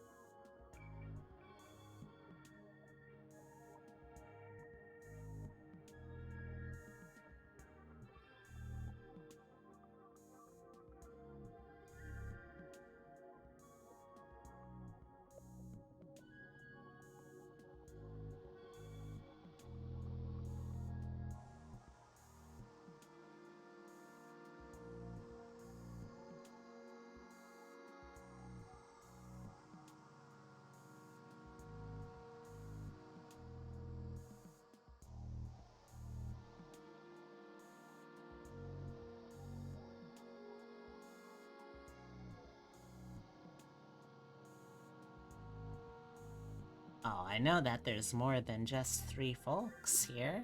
Does no one else have any opinion?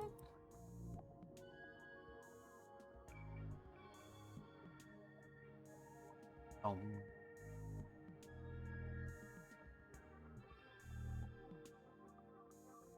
Boom. Boom. Boom. Boom. Oh, and ads are starting too. Jeez Louise. I have terrible timing, don't I?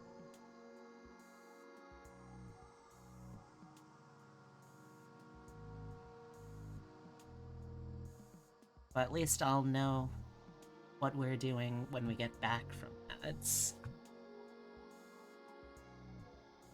Okay, with 4 votes, once we get back from ads, we'll be going with Boss. Guess I can technically start now, though. Actually, I think I could use your help. Oh? How so? It might be easier to explain in the back.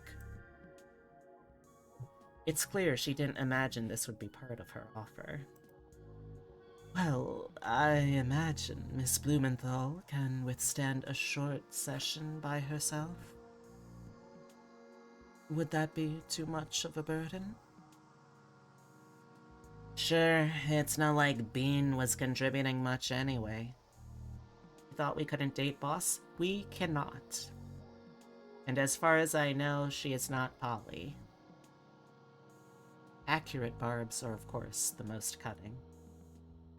I shuffle sideways down the counter while keeping my torso as rigid as possible. It's a few seconds before I even pass Boss so she can follow me to the storage room. I'm going so slow that she can only take half steps behind. By the time I've reached the storage room, I feel like I've already exhausted half the time she'd allowed to take off. We arrive, Boss shuts the door. Mr. Bianco, I hope you know you can request the day off if you're in so much pain. Alright, now we'll be continuing when we get back and oh, damn. Ooh. Hey. Yeah. Alright. I wasn't expecting the smooth saxophone, but I am here for it.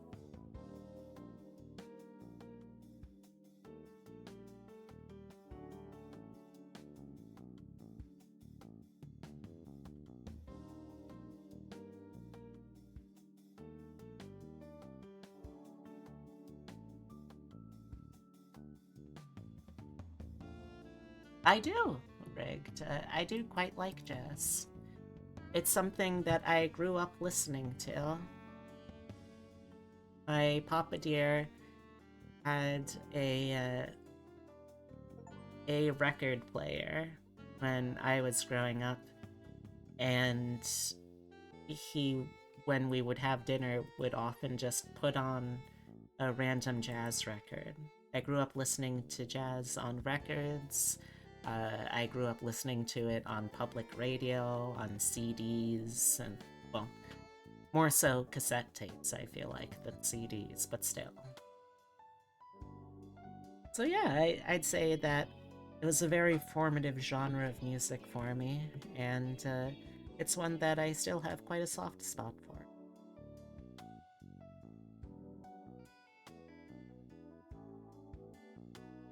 Thank you.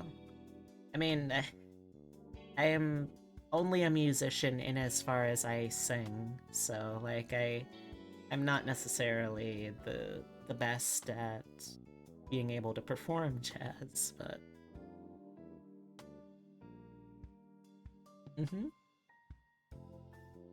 thank you. I was pretty proud of it too.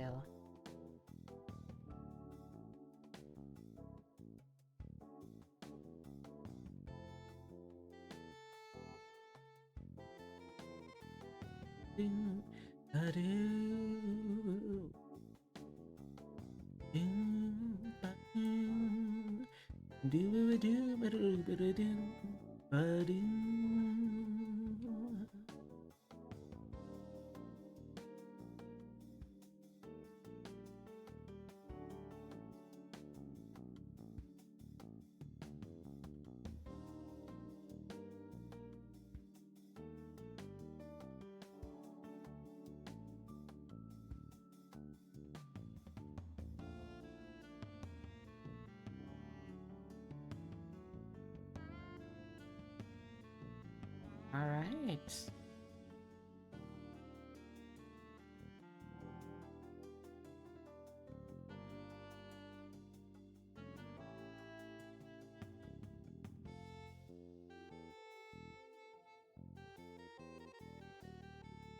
It looks like we're back. I turned back to face her with the speed of a revolving restaurant. No, it's not quite that. It's actually something to do with the tea. Really? In what way?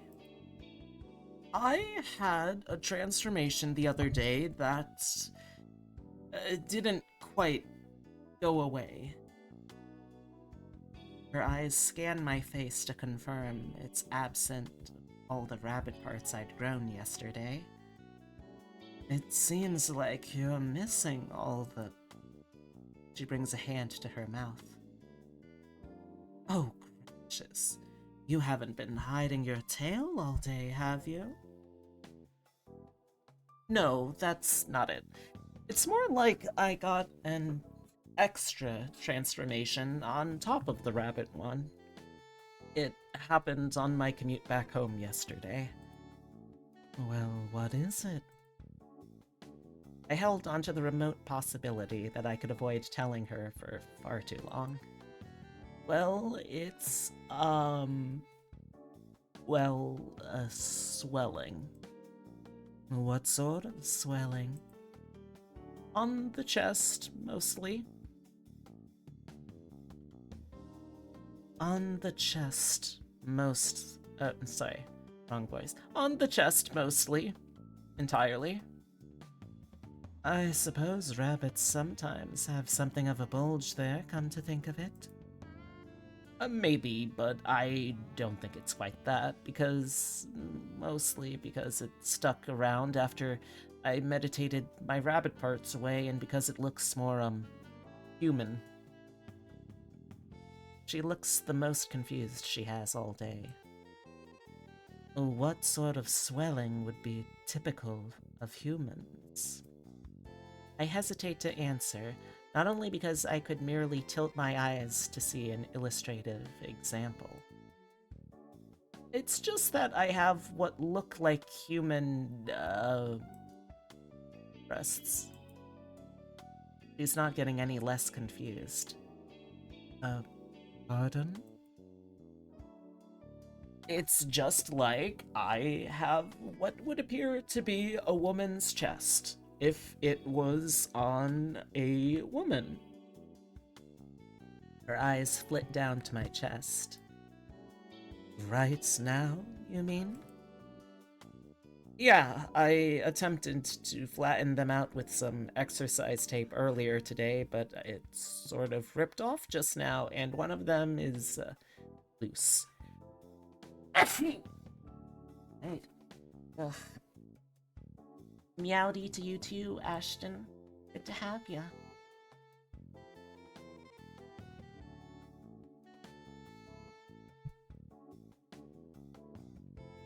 Boss maintains the same quizzical expression for seconds more. Then the full implication of my words seemed to hit her. Her ears move flush with her head. Oh dear. Oh dear, oh dear. She turns to face the shelves.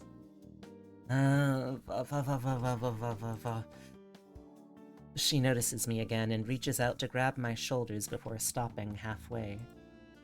Mr. Bianco, this is all my fault. I never should have asked you to try the tea without knowing all the possible effects. I mean, I don't even know if this is usually possible. That's no excuse. I simply must make things right. I'll just have to call Miss Reeves and ask if she... Please don't. She stops with her cell phone halfway out of her purse. I would really prefer to avoid telling Naomi. She might have a particular explanation for the transformation. There's no recognition on her face for a moment, then her ears perk up. Oh yes, I can see how she might interpret such a change. Boss had met Naomi before her transformation, when we were still roommates. And you don't share that interpretation? Yet, anyway? No, definitely not, no. Right, of course. We're both unsure of what to do for a moment.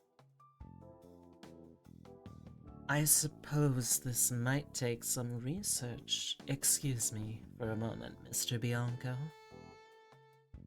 Boss leaves for only a moment, leaving me a mercifully short time to mull over our conversation. She returns holding her work laptop, the one covered in all the sticky notes of her passwords that would allow Ash or I to effortlessly steal her identity. Is that some sort of foreshadowing? Probably not. It could be, though. I hope our research doesn't inconvenience Miss Blumenthal for much longer. Wrong game? What? No. What? That'd be crazy. Uh-huh. I haven't even talked about definitely wanting to also stream that game. Uh-huh. I think I convinced them, chat. She sets the laptop down on a shelf to open a search engine. Let's see. Kimono tea, additional transformation, not furry, body part. She spends precious time hunting. Oh, she's a hunt and peck typer. Oh. Oh, she's such a MILF. God damn. She spends precious time hunting for individual letters before pecking them with her index finger. I consider pulling out my own phone to duplicate. What have we here then? She lowers her glasses and squints over them at the results. Body dysmorphia solutions with kimono tea. Tea effects on extant HRT changes. Do you get to keep your strength you get from... Her head tilts.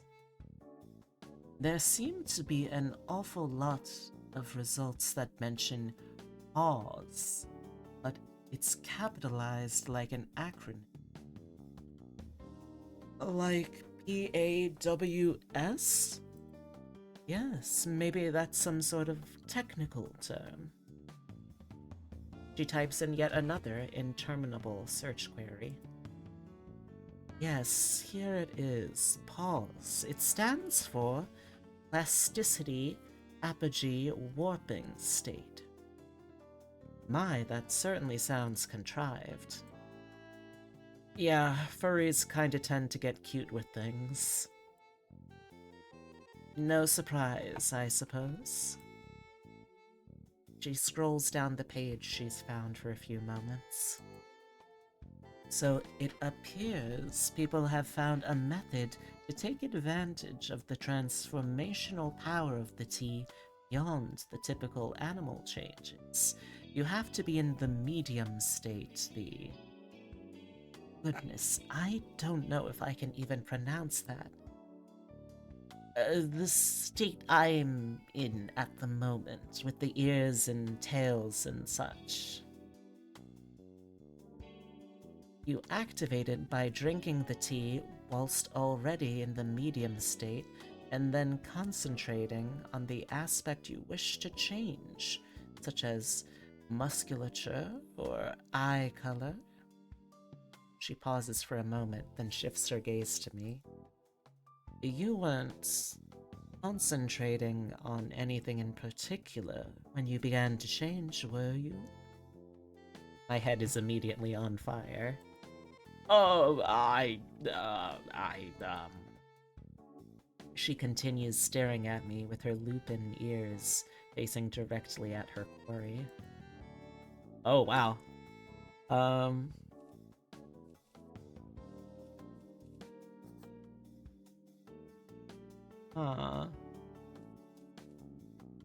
I assume that this is intended as, like, Leo is stammering over his speech so quickly that it's run on past the literal boundary of the text bubble. Okay.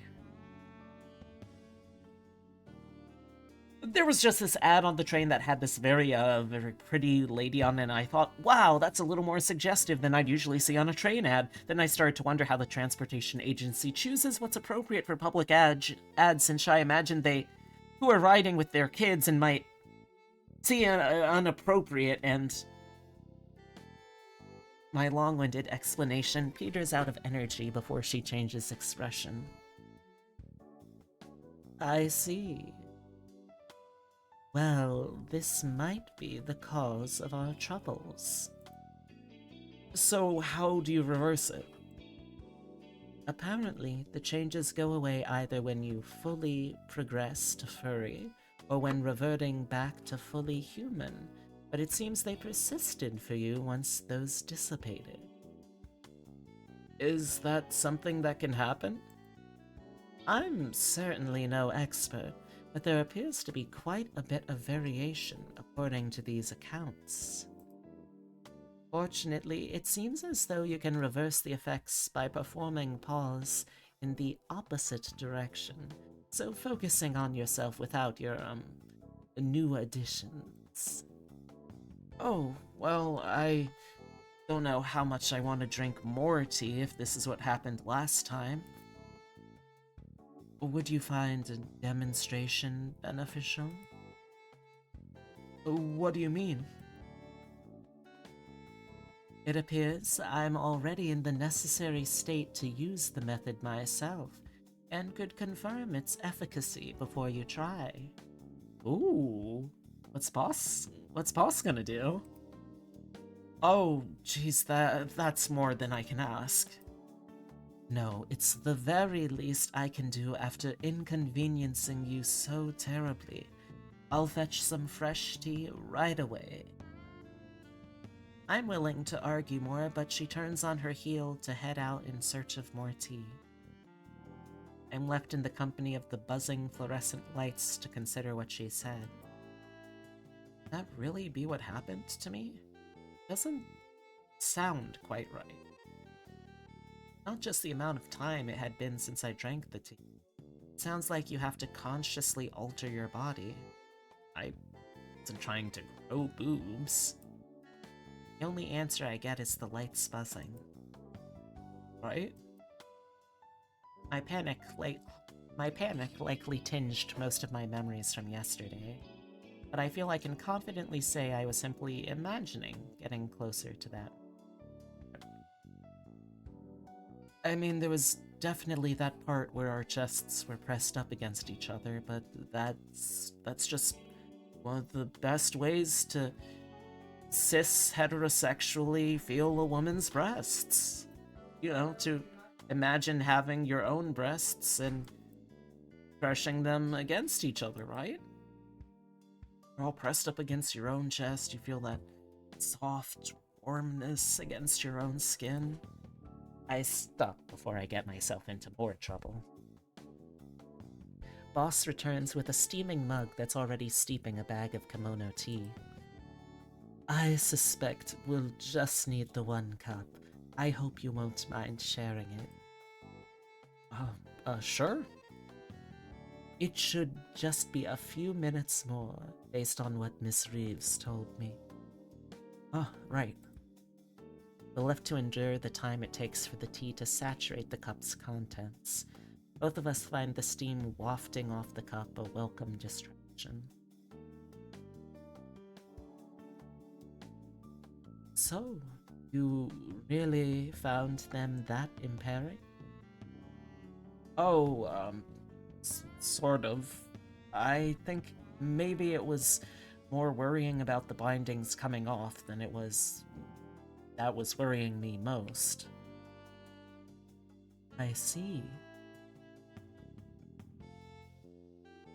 I can certainly sympathize with you. I was something of a late bloomer myself. I had gotten somewhat used to my previous figure before developing my current one. Oh, gosh. Really? Yes, it certainly caused some consternation as I got used to the new presence. That was some time ago, though. I'm sure you've picked up on. It's all quite natural now. Oh, that's good. Both nod for a moment. Her expression turns irked once it passes. Oh, but I'm sure that's small comfort to you. Your growth was obviously more unexpected and accelerated. You shouldn't be expected to get used to any of this, of course. Sure, but, you know, thanks anyway. My pleasure. She looks down at the tea. That should be sufficient. She pulls the cup to her lips and takes a satisfied sip. It claims it takes only a small amount to induce the state. Okay, sounds good. Oh wait, hold on. What are you going to change? It seems like height is a popular attribute to change, and it should be easy enough to test. Now, to concentrate. Oh, wow. Oh, she's really concentrating.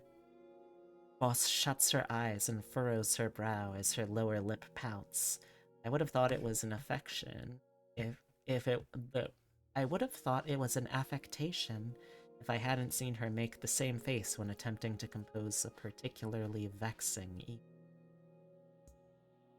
I mean, better that than wishing they were ballers. He beat me to it. She's flexing just enough to produce a touch of quivering in her wrists. For the first few moments, nothing happens except producing a few more seconds of awkward silence. Then something happens. Oh.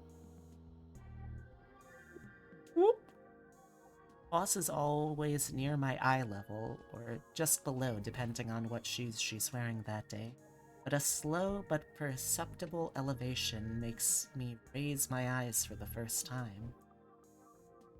The pace makes it look like she's being raised by a tire jack as my chin lifts to maintain my attention on her face. Initially, it simply appears as though she's being lifted higher into the air. Then I notice the effects it's having on her clothes. Ooh, shit. Oh, that's nice. That's nice. The dress that ends a third of the way down her shins creeps up her legs until it rests at her knees. The slit that so elegantly stops just below the peak of her hips inches up until it crests over it. Come home. Go to bed.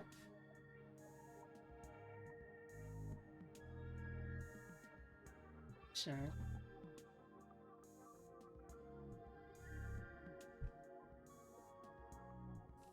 The shoulders under her jacket and the sash around her waist grow further apart, stretching out the fabric covering her torso and, more pressingly, the neckline. She isn't growing in any dimensions besides vertically, but it's still straining the limits of her clothing. Creases form around her hips and the space below her navel, suggesting even more of her figure than the already form-fitting dress did. If she grows much taller, something's gonna give. The moment I open my mouth, Boss opens her eyes and blinks as she takes in the scene in front of me, one that includes the very top of my head. She looks down at me with alarm. Oh, gracious. I didn't mean to grow that much. The way my neck is craned up to look at her, I can feel the bead of sweat on the back of it even more clearly. Yeah, it's really dramatic. Wow, you're tall. She looks down at herself to notice the way her bust strains against her neckline. Cut it. I should have thought of that. She pulls her jacket tighter across her shoulders. Maybe I should have simply attempted what you're about to do. Oh, maybe. But we definitely know it works now. Boss remembers the purpose of her experiment and becomes much more enthusiastic. Oh, yes, now we can solve the issue at hand. My understanding is that he's more effective when hot, so having it soon would be best, I think. Oh, right. And I need to have the ears and stuff first. That is my understanding, yes. I'd drink everything save for one sip so you can follow my lead. Sure. I take the mug and bring it to my nose. It's still warm enough for some steam to rise off it, and I breathe in the overwhelming aroma. I'm thankful that the tea's innate allure is enough to overcome my trepidation. The same delectable sweet and earthy carrot taste greets me as I down the whole mug, save for a mouthful of it. Drinking it all at once is like swallowing a ball of light. The energy that radiated out from my stomach now jolts to my head and spine. So bracing I can't help but perform a little hop. Boss's ears perk up. Oh, that was a tea energy thing, not a rabbit thing. Of course. The transformation happens quicker this time. either because I drank so much at once or my body's already undergone the same process. I know better than to try hiding my teeth this time, but the nervous grimace I've been sporting for the past few hours is particularly adept at highlighting their prominence. They slide down my lips, and I have to get used to the room they take up in my mouth again. My nose comes in next, and I cross my eyes to try and get a better look at how it reshapes itself.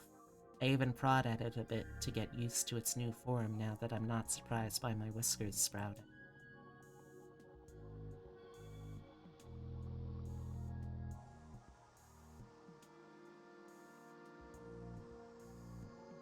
I also take the time to feel my ears coming in.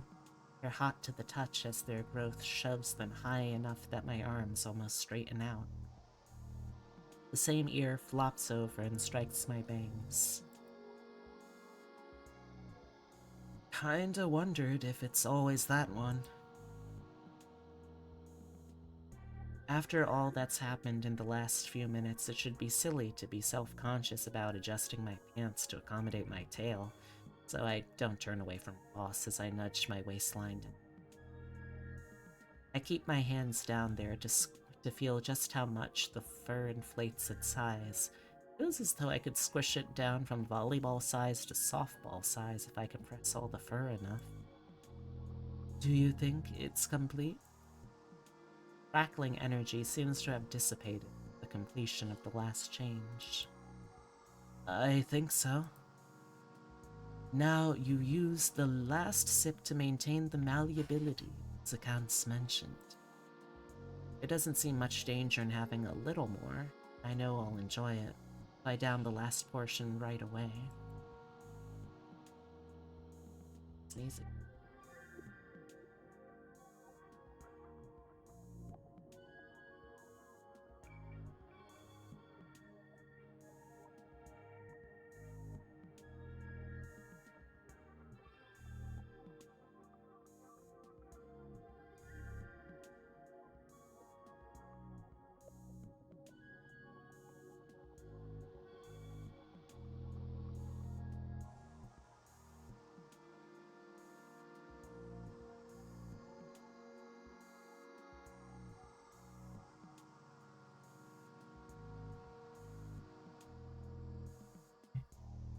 As the tea settles in my stomach, the difference in sensation is immediate. With nowhere to go, the small portion of energy in the tea fuses through my body. More fuzzy static and current. Try and focus like I did. Concentrate on the image of yourself as you normally are. I nod and pinch my eyes shut. Instead of the calm, placid state I tried to achieve the day before, I take a cue from Boss and clench into an intense focus. Okay, get yourself back to normal. Just your nice, normal, flat chest. Totally normal. Totally typical. No bumps at all. Not even pecs. Hold on, could I give myself pecs? It sounded like people could add whatever feature they wanted and Boss totally changed herself. I could probably give myself pecs, right? But that looks stupid if I just had pecs. I'd have to give myself some abs too. Should I give myself some abs? Wait, then Boss might know that I did that on purpose. Damn it, Leonardo, just focus. Focus up. I clench my eyes and fists hard enough to squeeze out any thoughts beside restoring my typical physique. My efforts seem to work as the diffused energy in my body swirls up and forward until it collects behind my breasts. They've been here before? Oh yes, some of the scenes are going to be retreading some shared common ground in the dialogue. As the particles coalesce, they gain heat and a glowing warmth radiates inside my chest. After we finish this scene, we can skip forward until the next bit that would be different from the other bits. I can feel it working, and it renews my resolve. I constrict my muscles even more to trap the energies. Boss said nothing about ignoring the changes as they happen, so my heart leaps when I feel the strips of tape peel away from my skin. I find even more capacity for flexing. If I look ridiculous, I don't care. The tape of my bindings bunches and shears as the full mounds it was holding back shrink and flatten. There's a few sharp pangs of pain as sections tear off my skin, taking a strand or two of body hair. It only makes me more focused. Like a bag of popcorn in the microwave, the sharp punctuations peter out and I don't feel anything. Even the warmth is... I open my eyes and reach up to my chest. They're gone! Oh, God. I am going to have to, once again, lean to the dev team and ask, hey, how do I pronounce this? What? I'm asking.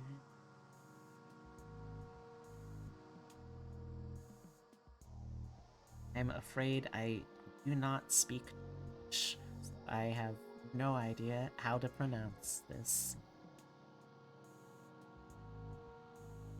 And I'm pretty sure that my first instinct to say this sounds like KD, you are a devious little devil.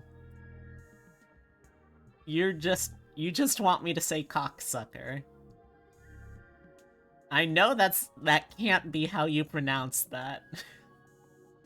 But I know that's what you want me to say so you can get your sick little jollies off of it. Hahaha, we made the streamer say cocksucker.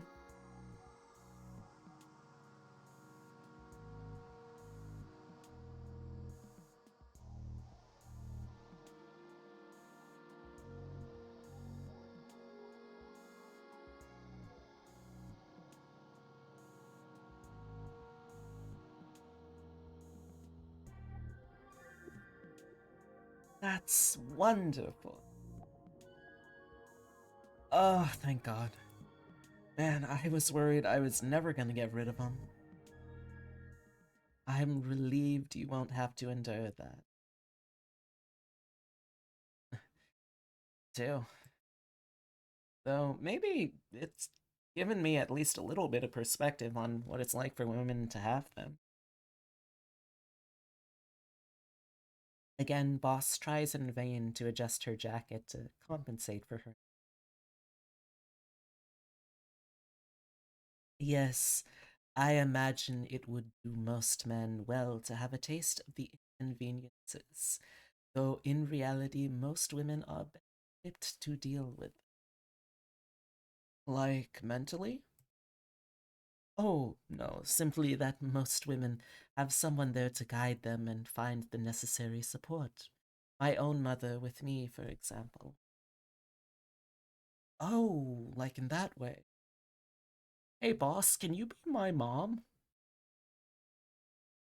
Would would that be weird? Boss, it'd be okay if like you were just my mom. I mean, yeah, it wasn't as though I would have gone to like a department store with someone like my mom and get fitted for a bra or whatever. But like, you know, hypothetically, if I did want to do that, would you be down to be my bra shopping mom? Well, if that's what it took to fix things, I hope you know I'd be willing to assist. I raise an eyebrow. She apparently hears what she just said, and her ears flatten as her eyes widen. Ah, well, not that such a thing would be relevant, as you mentioned. We've certainly left Miss Blumenthal to fend for herself for quite some time. I don't know why I keep winking so much. I gotta fix the dang wink sensitivity days when I'm. My, we've certainly left Miss Blumenthal to fend for herself for quite some time, don't. I know I didn't at all. For some time, don't you think? Oh, yeah, definitely. Feel free to take that tea bag with you, in case you find it helpful later on, won't you? I nod and drop it in one of the extra travel cups back here, vowing to remember it before leaving this afternoon.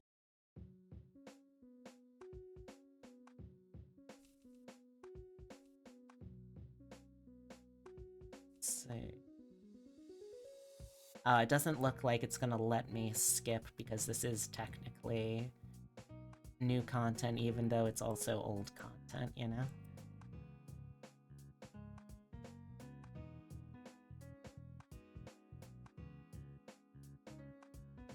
Oh, this is good now.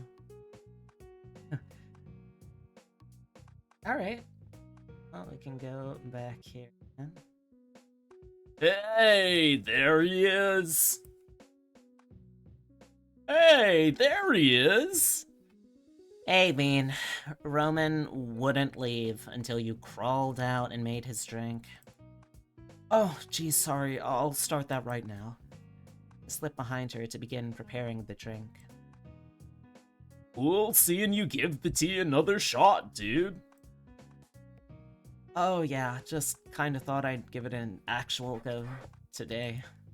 I turn to Ash as the espresso shot oozes out of the filter head. You did okay up here? Alone, I mean? It was basically the same as it's been all day. Sorry about that. I should be better now, thanks to Boss. What did you two even do back there? She turns back, expecting to see Boss's face, and instead gets a face full of her chest. Her eyes lift up until she's able to look at Boss's fretting expression. I appreciate also that Roman is such the consummate gentleman that he has not noticed the massive height difference because this is a man who always looks a woman square in the eyes and nowhere else. Get yourself a himbo like that, Chad. Oh, I simply encouraged Mr. Bianco to take advantage of some unique benefits of the tea I'd researched. Ash narrows her eyes. Unique benefits, huh? Oh, hey, Zoe, welcome back. Since we had so much extra time, I decided to just play through with a couple of extra different choices. Also, Zoe, I have to ask, how do you pronounce this? Because KD just told me to pronounce it as cocksucker, and I know that that cannot be the correct pronunciation.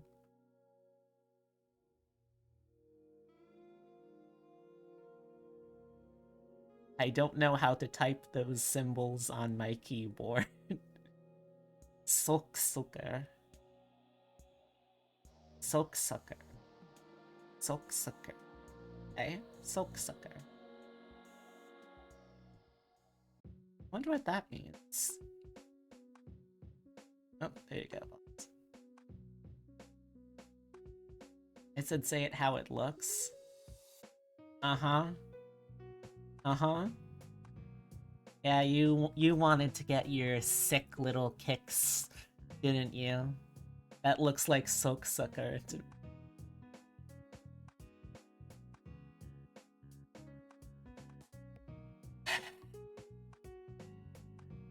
You see what I have to deal with, chat?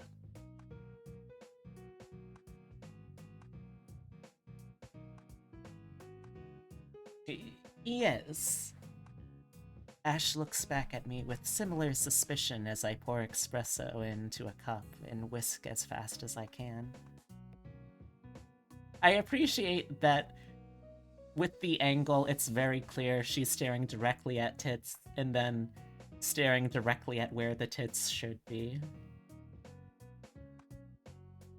She brings a hand to her brow and extends it forward towards the top of my head, attempting to ascertain any deviance from the norm. Oh, okay. I've never seen facade spelt like with that particular accent.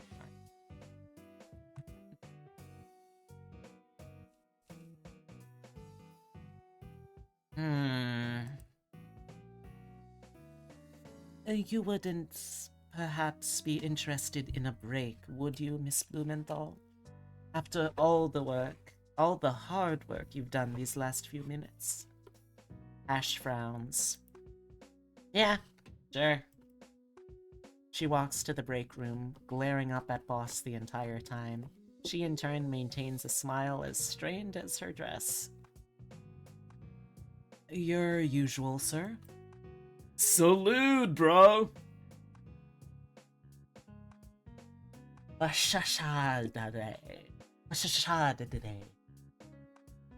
takes a bigger swig than usual this time. So, you're early. Oh, it looks like we've gotten out of the new parts now.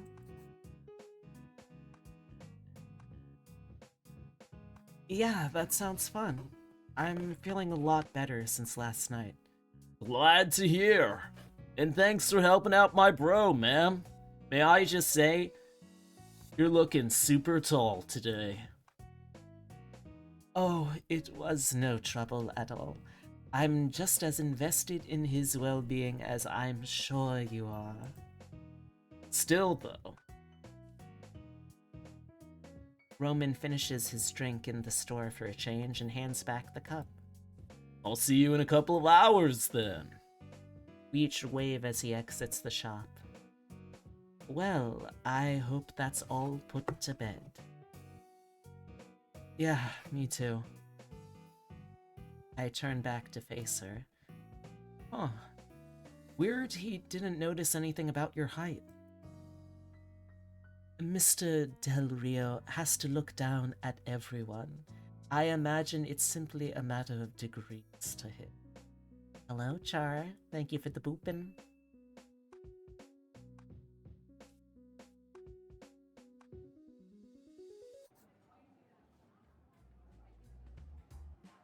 Stool next to her. I thought I'd give it another. Oh, get more. Boop. There we go. Oh my gosh!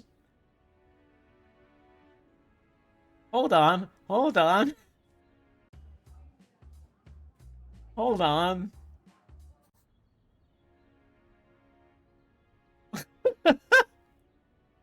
I know that this, like, isn't something that would come up in normal use, but I kind of love that you can trick the game into thinking the tail is supposed to be there already.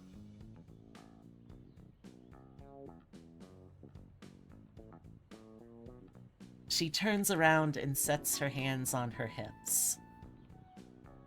Okay, fess up, mister. Why do you try the tea again? I already told you. I just wanted to give it another shot. Come on. You didn't look like you wanted to give it another shot this morning. I mean, I was just having such a rough day, and I saw how much it seemed to be helping Ash and my boss, and thought I might use the pick-me-up. Oh, the productivity angle. She folds her arms and sighs. Well, I don't begrudge anyone their reasons for drinking kimono, but taking it as super caffeine always seemed like the most boring use. I hope you're getting more than just that. Gotta skip proof that? Hey, glad I could find the bug for you.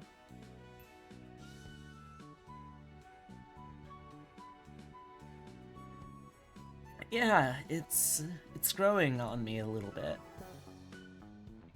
I juggle half a dozen motivations in my brain before settling on asking the next question. So, Have you ever heard of primary apex? Wait, plastic? Yeah, I know about paws. Wait, She narrows her eyes. you didn't just drink to give yourself abs with paws, did you? No! I swear to God, every guy who gets into T-modding gives himself abs on the first day. I didn't give myself any muscles, I swear. Oh, what were you doing with paws then? It was just something Boss mentioned in her research about the tea. I hope she doesn't press the non-answer. So, is pause something you use a lot? Not really. Some other people at Barlow's have tried in their spare time, but since we're full anthro on the job, it's not that relevant for us. It's really hard to maintain pause changes when progressing to full anthro. I think only one of my coworkers is good enough at regulating changes to do it, and it would still be a tall ask. Oh, okay. Work up yet another batch of courage to ask more. See, I think we can skip safely.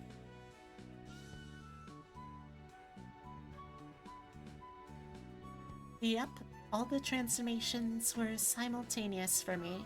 That's the typical way it happens, though it definitely varies, especially with additives. She tilts her head as she remembers something. Hold on. You were asking about delayed transformations last night, weren't you? Oh, yeah. Naomi goes still, as if the next word she says will scare off the skittish creature in front of her. Yep, and here's where she tries very carefully not to force crack the egg.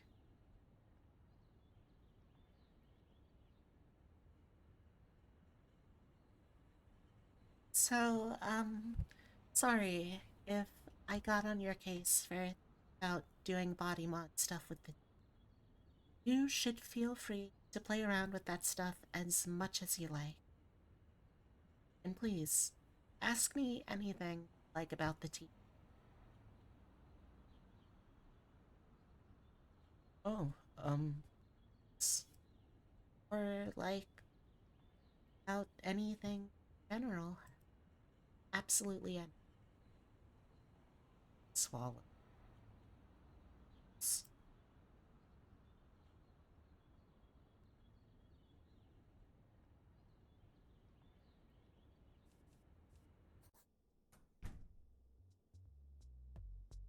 Even had Boss even had an extra transformation today, and like mine, it wasn't when she was necessarily in. Not that it didn't make her look even more beautiful. Damn it, Leo, stop thinking about that. Not like I necessarily had a crush on my boss, but sometimes it's hard to avoid noticing how stunning she is. Especially when she's half a foot taller than normal and bursting out of her dress. She's a married woman, Leo. Knock it off. I need something to distract me. Some other target for simmering stimulation. My mind shuffles through the deck of beautiful women I can conjure to mind that don't work at the same coffee shop as me. Unfortunately, the first one I draw is the woman from the taxi ad that got me in this mess. Shit, don't think of her unless you want to grow tits again. Wait a minute. Which I don't. Right? The first time I ask it that's a genuine question. Well, I mean, I didn't like it last time, though I didn't know it was temporary last time. Since I know I could turn back, I guess I could do that, and actually sort of, I don't know, explore. See? Wait, shit, I could do something I wanted to with points. I could, give myself a super big dick or something, right? I love I again, I know I'm just preaching to the choir, but I love how incredibly trans even these things are. Like, it's effortless, literally effortless for Leo to conjure breasts into existence. But the second that you put him on the spot and say, okay, what is something that you as a cis normative guy want?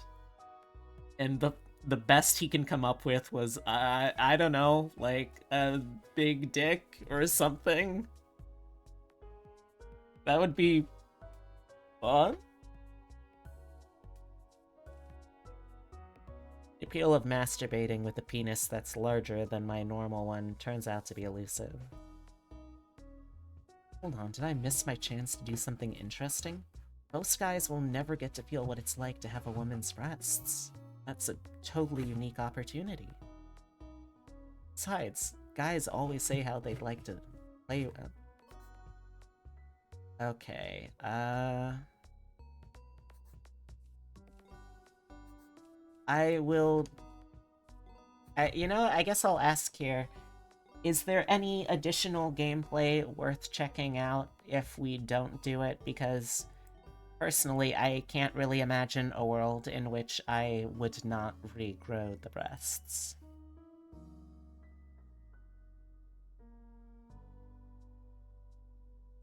Someone who's drawn yourself both ways, it's pretty rad. See, what you should try to do, KD, is you should try doing the estrogen, but only ever inject it on one side of your body. That way, there's just like complete down the middle, you are only transitioned one half. That's definitely how it works.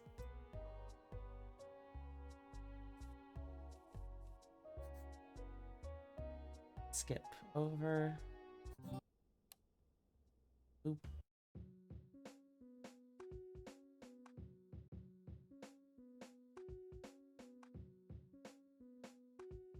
It's pleasantly surprising to see you try again what with yesterday's difficulties.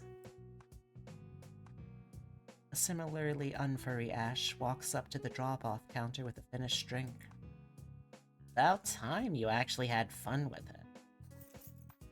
Head again? Just need to remain calm and... Someone knocks at the door.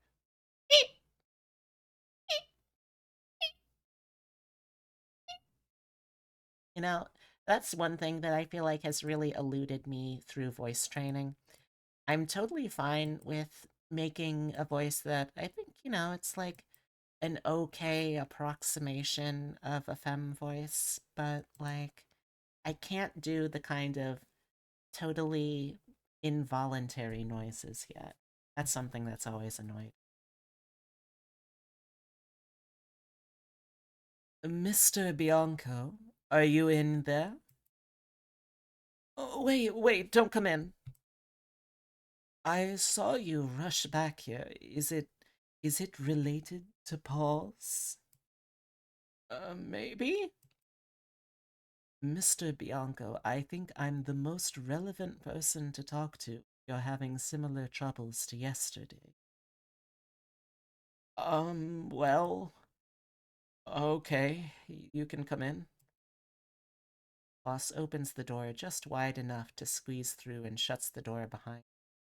She stops in her tracks the moment she sees me. Oh, goodness, things have progressed further, it seems. Yeah, I don't understand what's happening.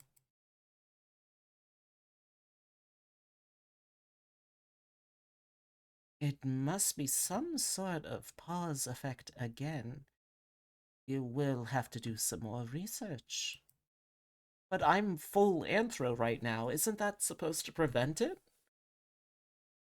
She tilts her head as I remind her of the concept she'd told me just yesterday.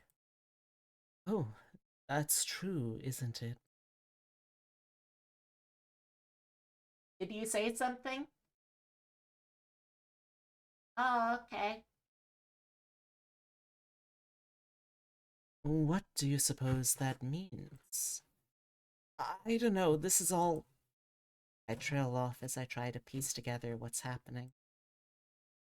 Well, my primary concern is getting you back to your usual self. With that in mind, I imagine the first order of business is meditating back to your baseline, or at least to the point pause works. At this point, you can use the rest of your shift to do so. I'll serve our customers up front in minutes. Oh, gosh, thank you for that. It's the least I can do considering all the trouble I've put you through. I've got to figure out why my blink keeps misfiring. She backs up towards the door. I'll try and keep things quiet up front. She slips out and closes the door. I'm once again alone. Okay, just gotta get back to normal.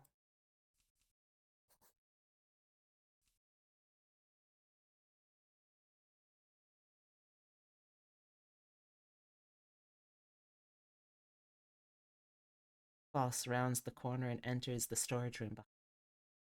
Wait, you knew this was happening? I told you that Mr. Bianco was having unexpected reactions to the tea and that I was allowing him to recover. That sounds completely fine and not problematic or horrifying. What sounds fine and not horrifying? Should I be worried? Should should I be horrified? Hope not. And those unexpected reactions are growing tits? Miss Blumenthal, please have a little more compassion for your colleague. That was in response to the half and half thing. Oh, I get you.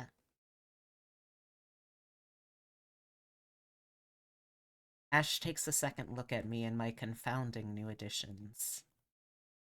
Something seems to click in her head. Wait, shit. Are you a girl, Bean? No, not yet. Boss was trying to help me yesterday when I just grew the, top half on the commute home 2 days ago. Yes, we were able to eliminate them using a process called pause that takes advantage of the transformative process of the tea. Oh shit, you both used pause yesterday? That's why you were taller? You're familiar with the concept? Oh yeah, I was researching all about the tea the night we took it first. I didn't think you two would try it before me, though. Well, it seemed to work as expected yesterday, but since Mr. Bianco is fully furry today, it seems to be acting unexpected. So you were trying to meditate back to normal in here? Yeah, since that lady came in and caused this latest change. And you weren't able to turn back? No, not the last 40 minutes at least. I don't know if I just can't get relaxed enough to do it or my changes are preventing me from turning back. I think I might just have to deal with these in some other way before I can get home and research what's going on. Alright, so, chat. Oh, Oh, okay. Now this is different. I guess because we did not update Naomi, since we didn't uh call Naomi for help yesterday, instead of the options of Ash, Boss, or Naomi, it's go alone. So I'm gonna set a poll once again for what option we're gonna take here.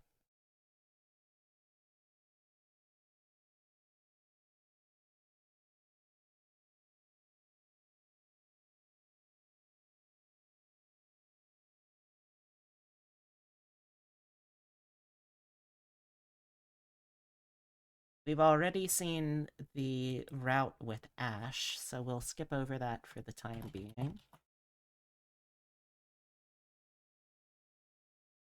I'll set this one a little longer. Let's set it to 3 minutes.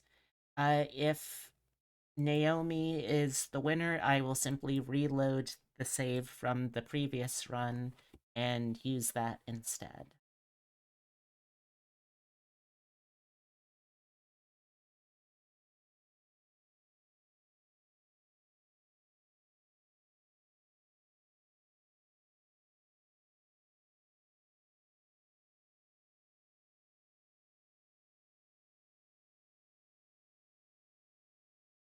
Alright, well, hopefully folks will vote, but for now I will BRB. I'm gonna go see if I can... if you do that, you'll get a different reaction. You mean if I choose Ash again? Oh, the same shopping. Okay.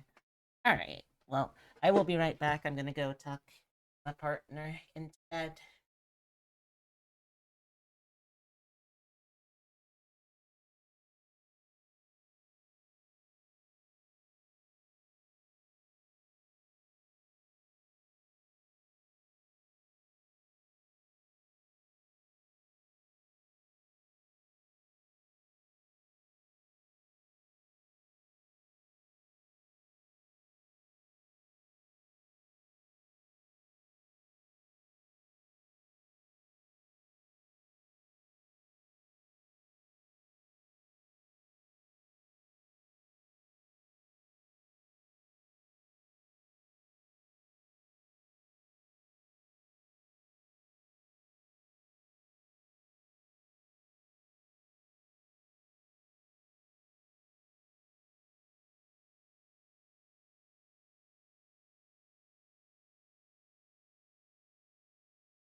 Alright, I am back.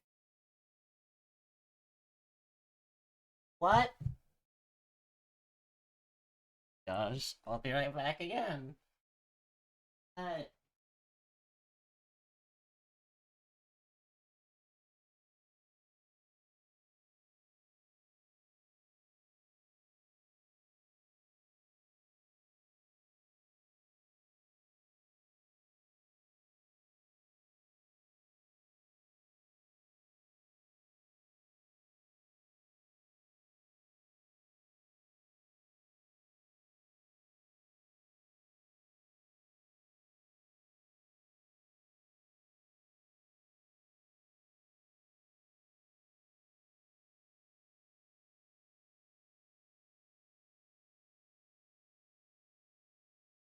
Alright.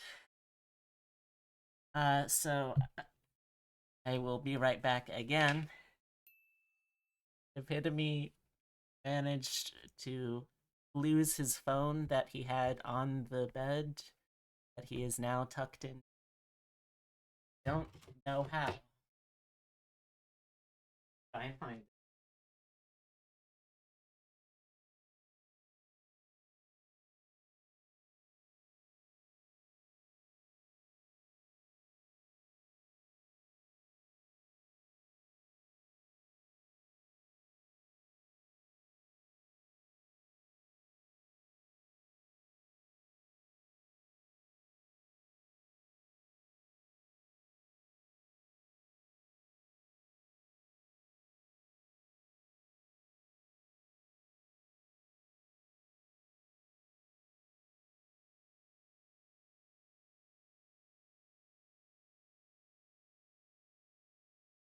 Okay. I'm back once again. Okay, so chat. Uh I completely missed the end of the poll because I was busy trying to help Epitome find his phone. So, can someone tell me what the winning option was, please? It was go alone? Okay.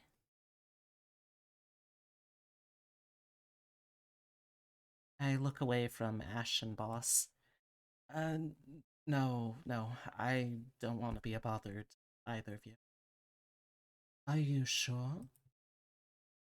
Yeah, I already inconvenienced you yesterday enough and don't want to rope either of you into all of this.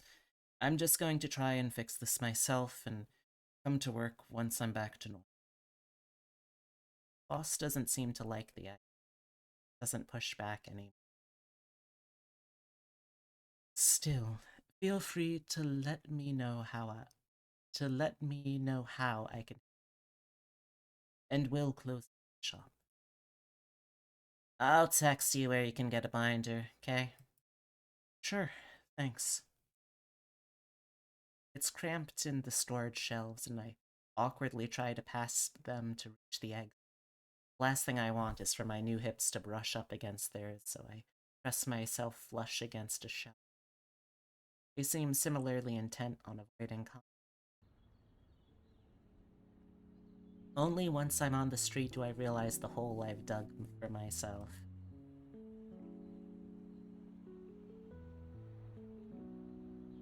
Damn it, why didn't I let them come with me? Such a fucking prick, Leo. He just wanted to help you. Now you're all by yourself with tits and hips that are gonna rip your jeans at any moment. The only thing more frustrating than my mistake is the knowledge that there's no way my pride will let me go back inside to correct it. I peer around me at the sparse crowds on the street, walk a few doors down so I have a nice blank wall to turn towards and hide at least half of my assets. Fuck, how am I supposed to get around like this? I stew over my options when a shout from down the block almost makes me leap on top of the building. Hey, Leo! Nope. It's a fun way to wear a hat, Naomi. I barely avoid turning around to face Naomi as I hear her clop down the sidewalk. It's right behind me. Oh! Hey, Naomi. What are you doing? I've got the afternoon off, and I picked up a bunch of extra pastries to share. Since you're selling out of them now, I figured you missed having leftovers. And I figured it's been a long time since it's just the two of us that got to talk, so I thought I'd catch you at the end of your shift, and Voice trails off as I continue facing away. are you okay? Well, not really. Oh no! You need any help? She takes a step forward and I move even closer to the wall. No, I don't think so. In fact, I'm once again rejecting help isn't lost on me, but I can't receive it now. From her. Are you sure? I'd feel bad if you... Leo? Did you use paws like we were talking about? That's cool if you did. I'm suddenly even hotter than I was during my transformation.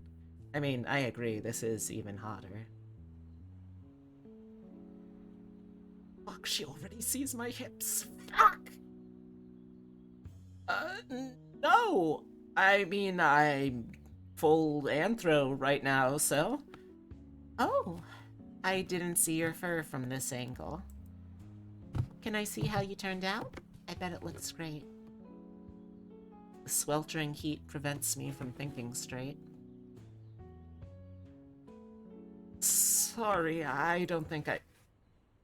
She places a hand on my back and pauses the background music. I freeze. Yo. Yes?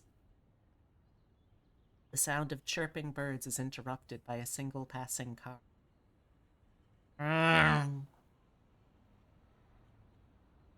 I straighten up and rotate to face Naomi. She looks me directly in the eyes. Oh, wow! You look great. You're super... Her eyes dip down to my chest. Oh my god. So I should Oh my god! Oh my god, oh my god, oh my god, oh my god, oh my god! She runs in circles, fingers clacking as she claps her hands. Oh, this is adorable.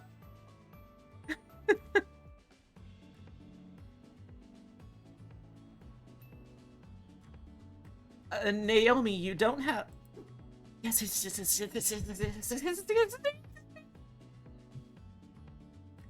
She's moved on to enthusiastically fist-pumping. Oh, yeah! Yeah! A few people across the street stop to take in this fascinating display of animal behavior. Would you calm down? Just let me... I fucking knew it! Naomi! Knew it? What are you talking about? Ah! Can I just say also, I love the temporary art assets of the arms being posed like this. She leaps forward and gives me the biggest hug she's ever subjected me to. Oh, I'm so happy! It's the first time anyone else has touched my breasts, and even through the flannel, they don't react well to being squished. Fuck! Careful! I just got those! She lets go and hops excitedly from hoof to hoof. I'm always doing this, too. I'm sorry, it's just She squeals and a little deer trill comes out.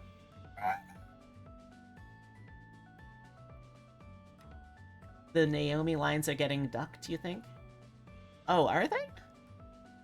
Let me see. Oh, Leo! I'm so happy! Let's see. I'm sorry, it's just She squeals and a little deer trill comes out. It's just, I thought something might be going on yesterday, and I was worried you didn't have anyone to help you, and you were so nervous, and you wanted to be there, and I wanted to be there for you, and I really hoped I'd catch you here. I grab her wrist. Naomi? Can I please explain what's happening? Oh, yes, sorry, please, Leo, go ahead. Wait, should I still call you Leo? Do you have a new name you want to be called? Oh, do I get to be the first person to use your new name? Oh, Oh my god, the size of her eyes! Oh, the way you have them trembling like this. Oh. Do I get to be the first person to use your new name? Her voice is choked up like someone told her they're making her their child's godmother and namesake. No, I'm still just Leo. Okay, that's fine. That's fine. There's no rush. You can do that after, later, you know, when you've given it more thought. Damn it, I don't want... I stop and draw out a single exhale as I push my palms down. Listen, I know what this looks like, but please listen to me. The tea did not turn me into a woman. Naomi probably doesn't mean to look as incredulous as she does. What do you mean? Only my hips and chest changed. Everything else is the same. Everything. Relief fills Naomi's face and she chuckles. Oh, Leonardo, you don't have to worry about that. Not every tea-girl gets a new vagina. I got coworkers who kept their old equipment. It's not a big deal. I probably shouldn't cringe as much at hearing the word vagina at my age, but I simply can't help it. No, you don't get it. This is all an accident. I'm not meaning to change. I don't know what's going on. I grew these boobs 2 days ago, hours after the first transformation, and I couldn't get rid of them. I tried meditating them away, but they stayed even when my ears and stuff disappeared. They were even there when I woke up the next day, so I had to bind. So I did smell something! Oh my god, she was smelling his hormones. Oh, Jesus, don't remind me. I thought I was gonna collapse behind the counter.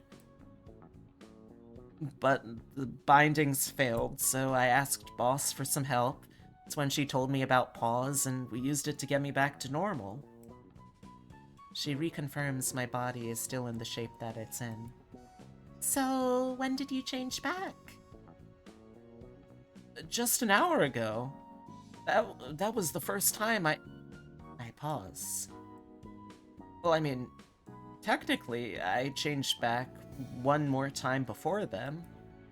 Which was... I seethe as I hiss a breath around my buck teeth. Last night, after I saw you, I used Paws to give myself boobs again. A satisfied grin crawls up Naomi's muzzle as she's once again proven right in her mind. Oh, really? It's just then I realized I got rid of them before I knew it was temporary and... it's just that I realized I got rid of them before I knew it was temporary and could indulge in a, reasonable, totally cisgender curiosity. Yes. The cis urge to have a pair of tits to play with. Listen, I just did it for that night. And I guess somewhere along the line, I got these hips too. So I got rid of them with Paws this morning. Then I went full anthro, so I couldn't trigger it by accident. Then this older lady was hitting on me like super hard, and then they grew again, and I wasn't even able to meditate out of anthro mode, and I don't know if I'm really stuck like this or what. The alarm in my voice is enough to shake Naomi from her smug expression. She puts a hand on my arm. Leo, look at me. You're okay. You're just stressed. This is all a lot to take in at once. Nothing about the tea is ever permanent, okay? You can always go back. People would get in trouble otherwise. I bet you're too stressed to meditate, and that's making you get in your head about things. It sounds like you're still figuring things out. That's fine. There's no rush. I'm sorry if I made you feel pressured before. I know your main exposure to this stuff is through me, and I drank the tea with the express intention of becoming a girl. That's not how it works for everyone. A lot of times people discover things about themselves through drinking the tea, and that thing they discover can develop over time. If you're not ready to dive right into things, that's okay. What I want to do right now is make you feel as comfortable as possible so you can figure things out by yourself.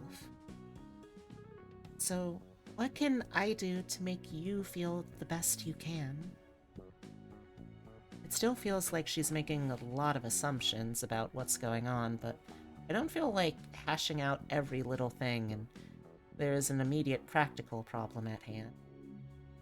I was sorta on my way to get some clothes to deal with all of this, though I honestly don't know what I expected to get.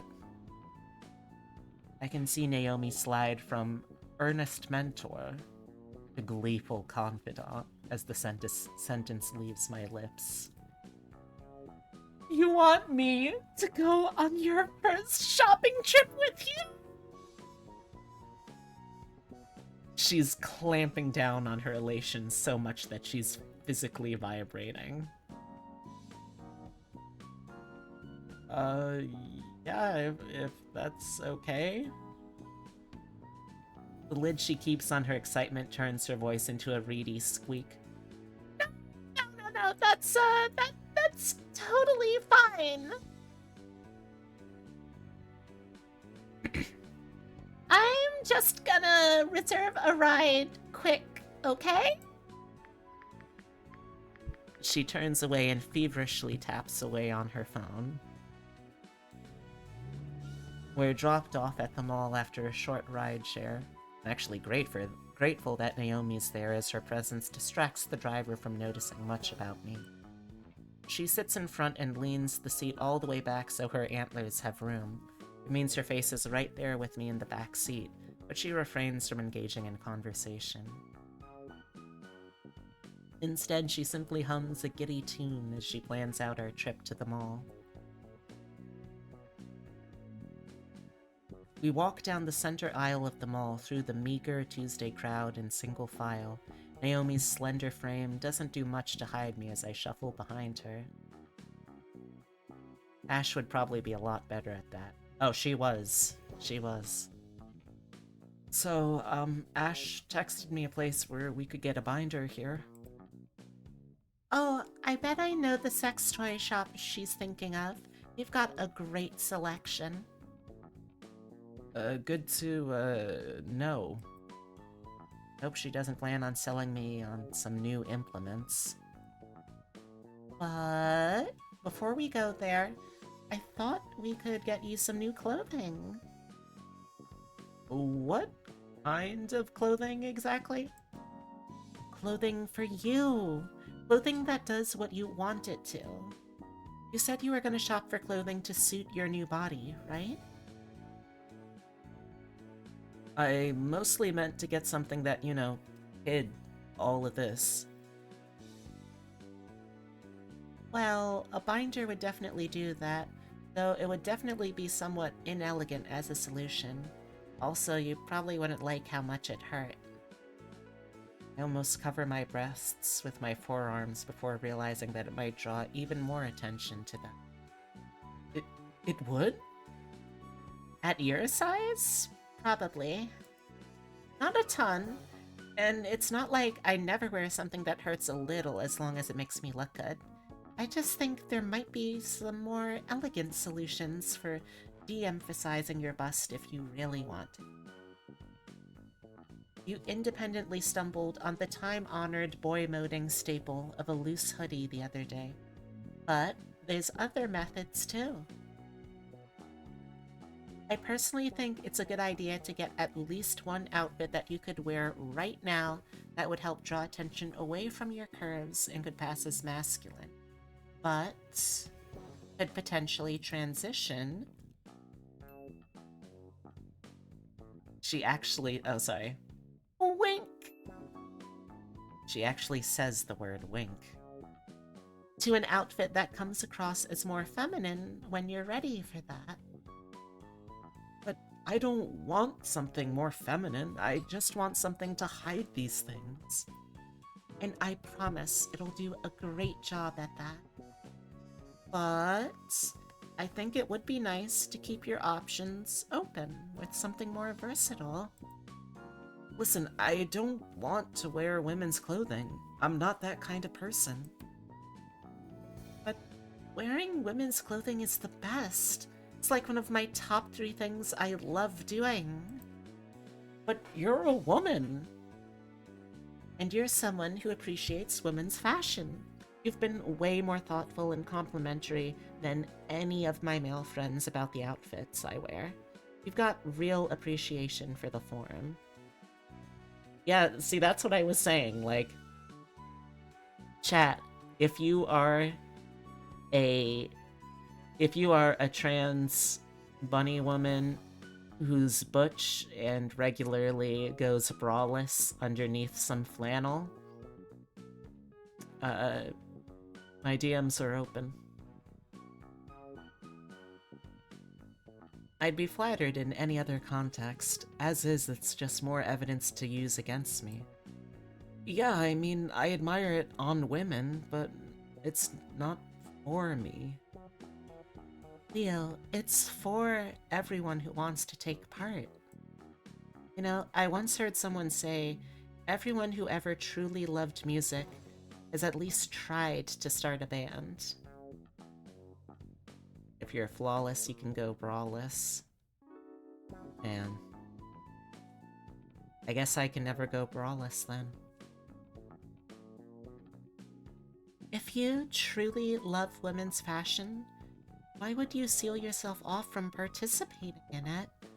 Clothing comes alive when someone wears it. Don't you want to help that art come alive? This is reminding me of... What was the name? Oh gosh. I'm sure that Zoe or KD would remember. But what was the name of that one DeviantArt webcomic? It's done by the artist who I'm pretty sure you have worked with before, who does a lot of like damsel in distress type of kink stuff.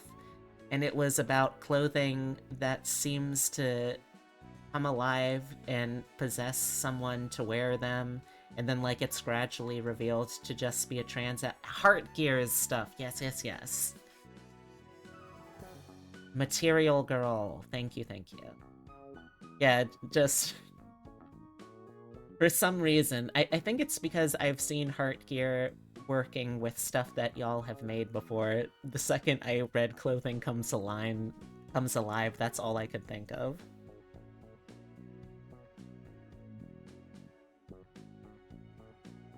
Don't you want to help that art come alive? Seems like forever before I feel the next heartbeat in my chest. She made all these backgrounds? Oh, cool!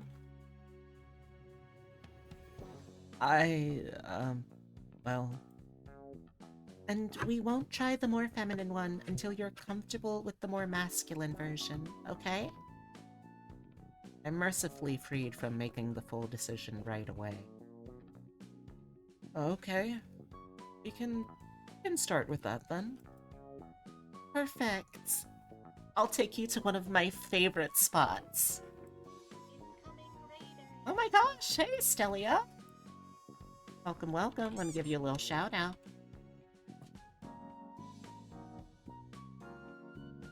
Hello, Stelia. Long time no see. It's good to see you. And Stelia, thank you so much for becoming a bunny buddy. I really appreciate that. So, for those of you who are new here, hi. My name is Beatrix Bunny. I'm a taxidermy jackalope brought to life by the power of love. And slightly mad science. It's nice to meet you.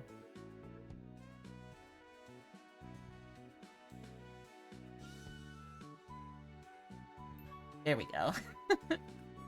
This is my co-host, channel mascot Francisco. Say hi to the folks, Fran. See, Fran does it effortlessly every time.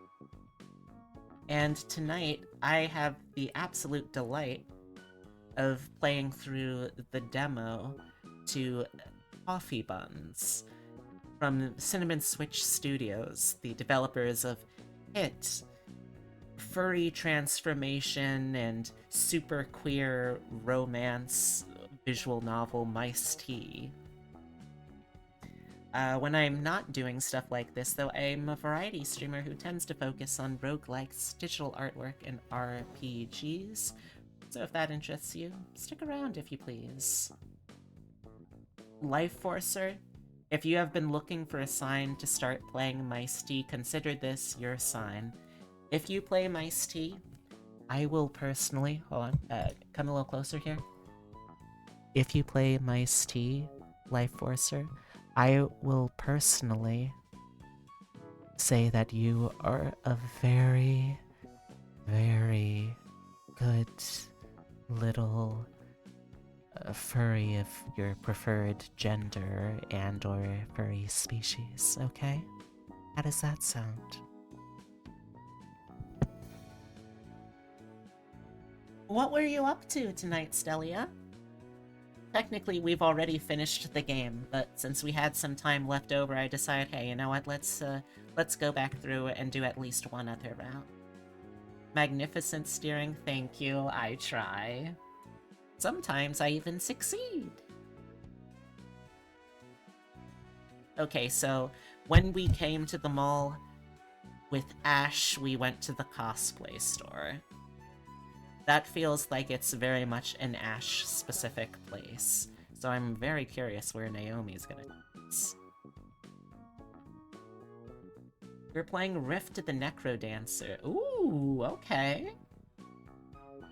They had an Undertale collab. Oh, if I was any good at that kind of rhythm game, or indeed most kinds of rhythm games, I would absolutely try that one out.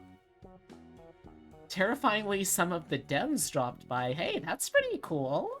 You also revealed a new model. Oh my gosh. Well, I mean, I've got to check that out now.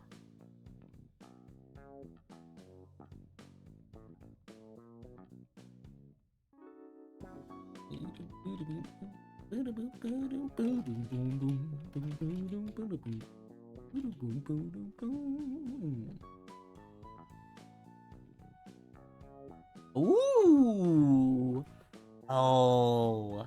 Oh, that is very pretty. I really like that you're leaning more into the full furry with this one. It's got that kind of, like, very round, very soft, Japanese fursuit style design to it that I'm a big fan of. Very nice.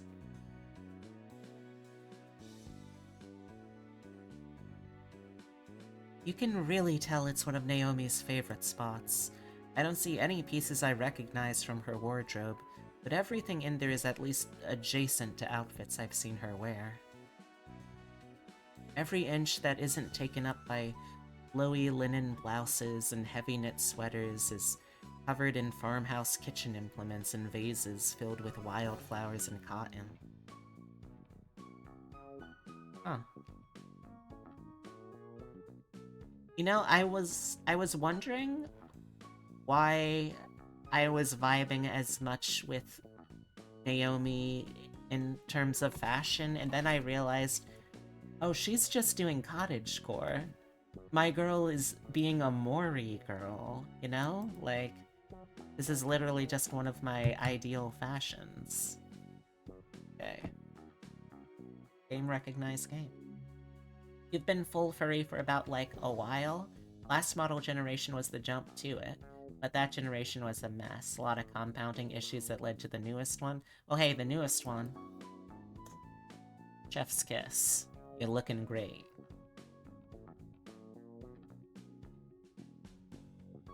This place definitely has an aesthetic. Oh, you know me. committed to that cottagecore grind. Who's up here? Who's up at 11 p.m. chat? Who's up grinding the cottagecore? And if the answer is you, why have you not messaged me yet, chat?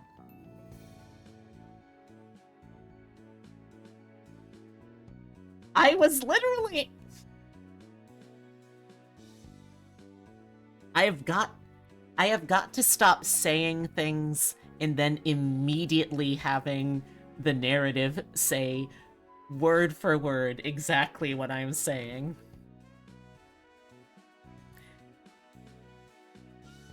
Zoe, I need you to get out of my head. I'm just kidding. You can stay in there if you like. You already live rent-free. You'll be lurking? You have chores to handle? Of course! If anyone needs to raid and fade, please feel free. If you want to check me out in other places, you can use the socials command. Otherwise, have a great rest of the night. It's where all the good ideas are.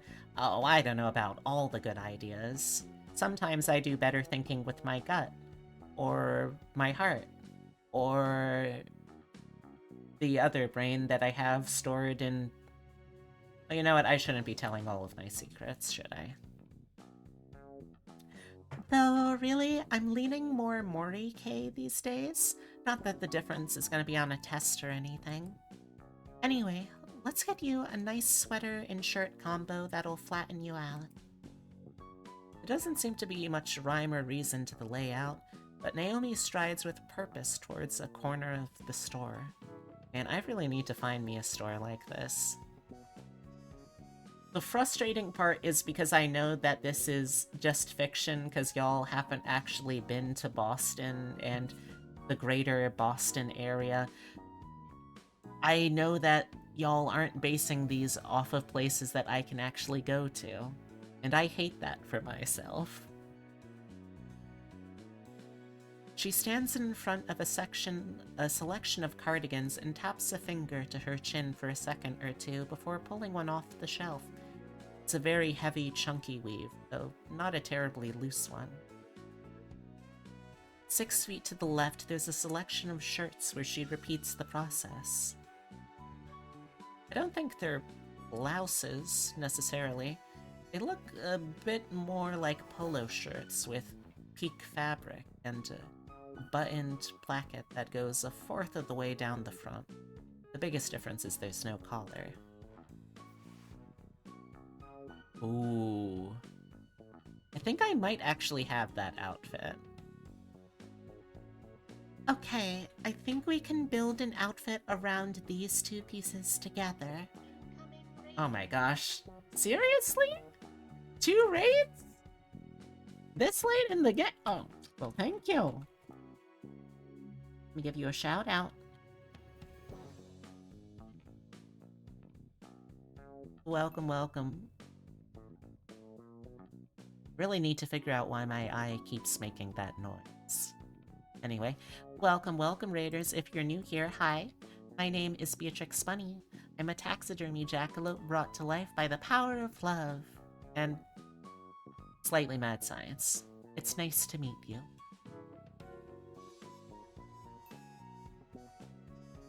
This is my co-host, channel mascot Francisco, who never has problems laying on the charm.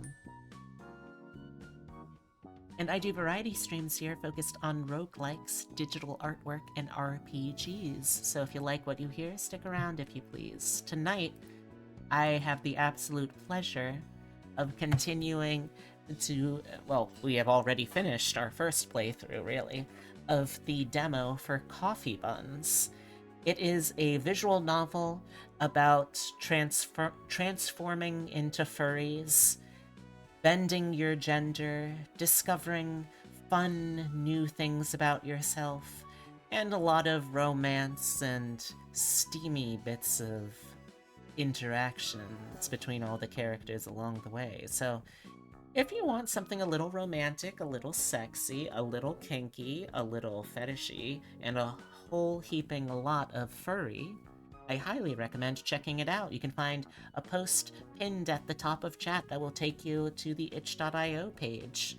Also, if you like what you see and want to try something that's already a complete game, this is the same studio that produced the fantastic visual novel Mice Tea, which is actually, in a greater scope of things, a prequel to this game.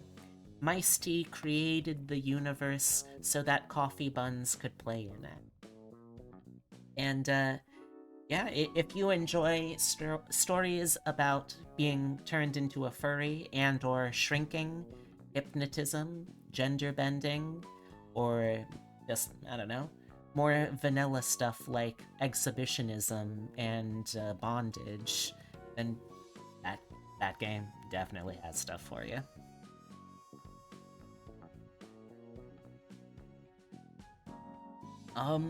Is this supposed to be the more masculine outfit?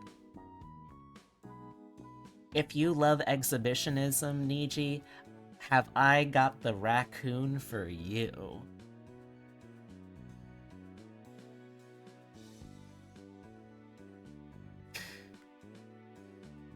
I don't know why I want to be doing this as, like, a game show announcer. Zoe and KD. Niji has picked the romance route behind the exhibitionist door. Tell her what she's won!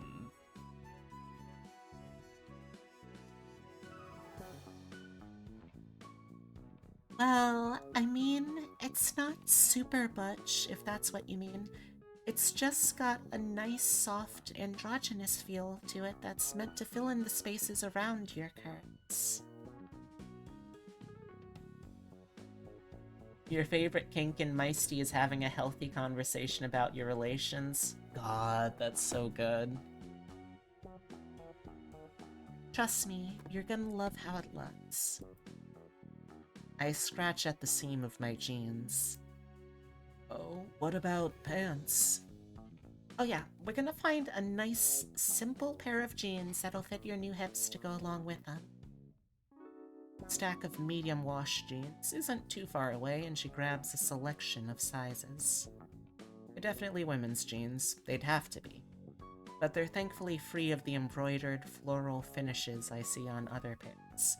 That reminds me, I should get a pair of jeans that have embroidered floral flourishes on it. Well, let's get you dressed then. Naomi dumps all the clothes in my arms and guides me back towards the changing booths. I'm afraid she's about to enter the booth with me, but instead she shoves me into a stall with a thumbs up and a snap of the curtain closed. Oh, the happy dance. For a few moments, I don't even set down the clothing. I wonder if I could just say nothing fits and leave. A tempting option until I realized she'd just keep dragging me around from shop to shop until I caved.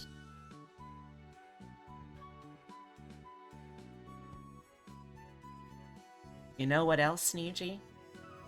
I hope you enjoy games about characters discovering their gender and sexual identities, because boy fucking howdy are both games about that. Search Mice Tea Julie Lynn on E621 to get an idea of her whole deal. She does have a very fun deal, to be fair.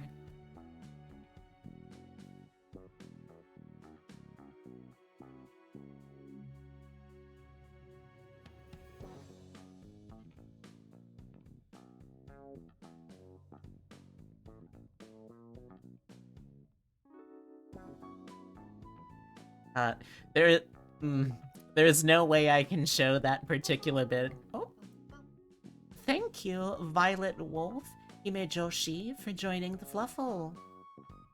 Glad to see you. Welcome on in.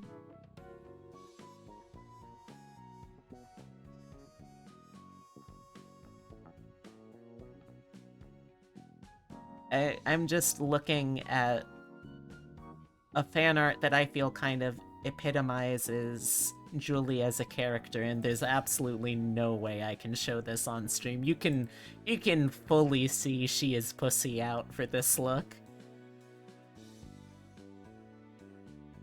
Anyway. I give the outfits she selected another glance. These don't seem that weird. No matter how weird they are, they couldn't fit any worse than my current clothes. Based on my experience 2 nights ago, I know better than to pull my shirt over my head. Instead, I unbutton it all the way before sliding it down my shoulders.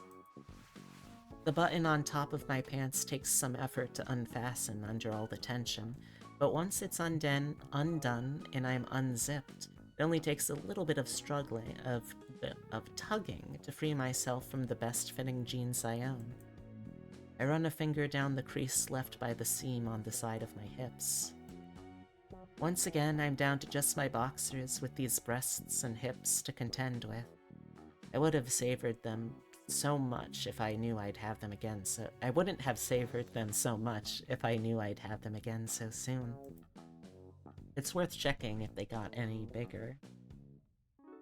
I run both hands simultaneously down my hips from my navel to my knees, then back up again. Doesn't seem like they're that different. My breasts are next, and I lift both from below with my hands in shallow cups. I don't know, maybe they just feel heavier. Any more inspection would feel too much like playing with myself, so I instead move on to actually dressing. Thankfully, everything she chose for me has a male equivalent, so I don't need instructions on how to put on a slip or anything. All the jeans have numbered sizes, so I simply opt for the largest option. I pull them on one leg at a time, losing balance enough to bump into the booth walls with my shoulders. Not enjoy the way it makes my breasts sway. The fabric is much smoother and elastic than jeans I'm used to, though I can tell they're not leggings. They're also not designed for boxers, but my hips keep them flush enough to my skin to not matter. It's a snugger fit than any of the pants I own when I fasten them shut, but it's far from uncomfortable.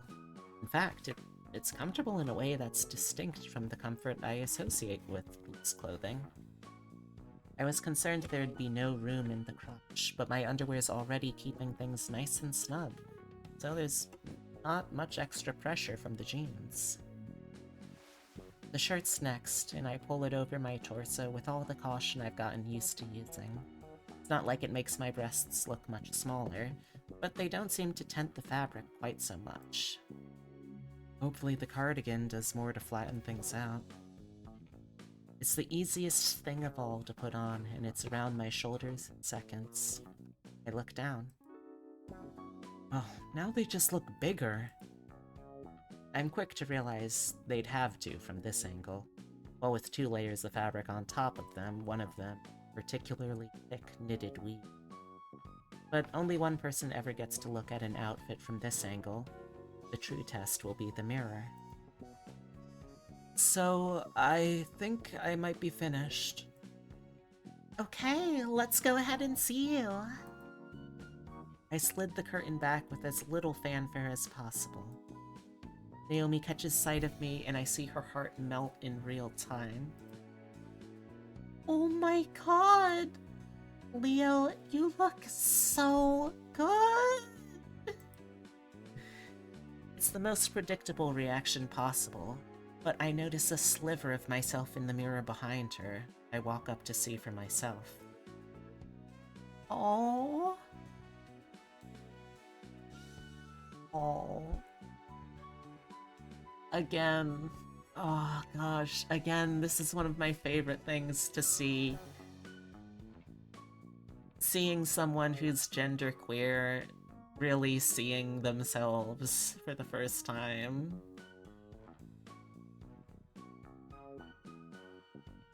I halt as I come into view. For a few moments, I merely stand there. Wow, that's really interesting. The effect is totally different than I'd imagined.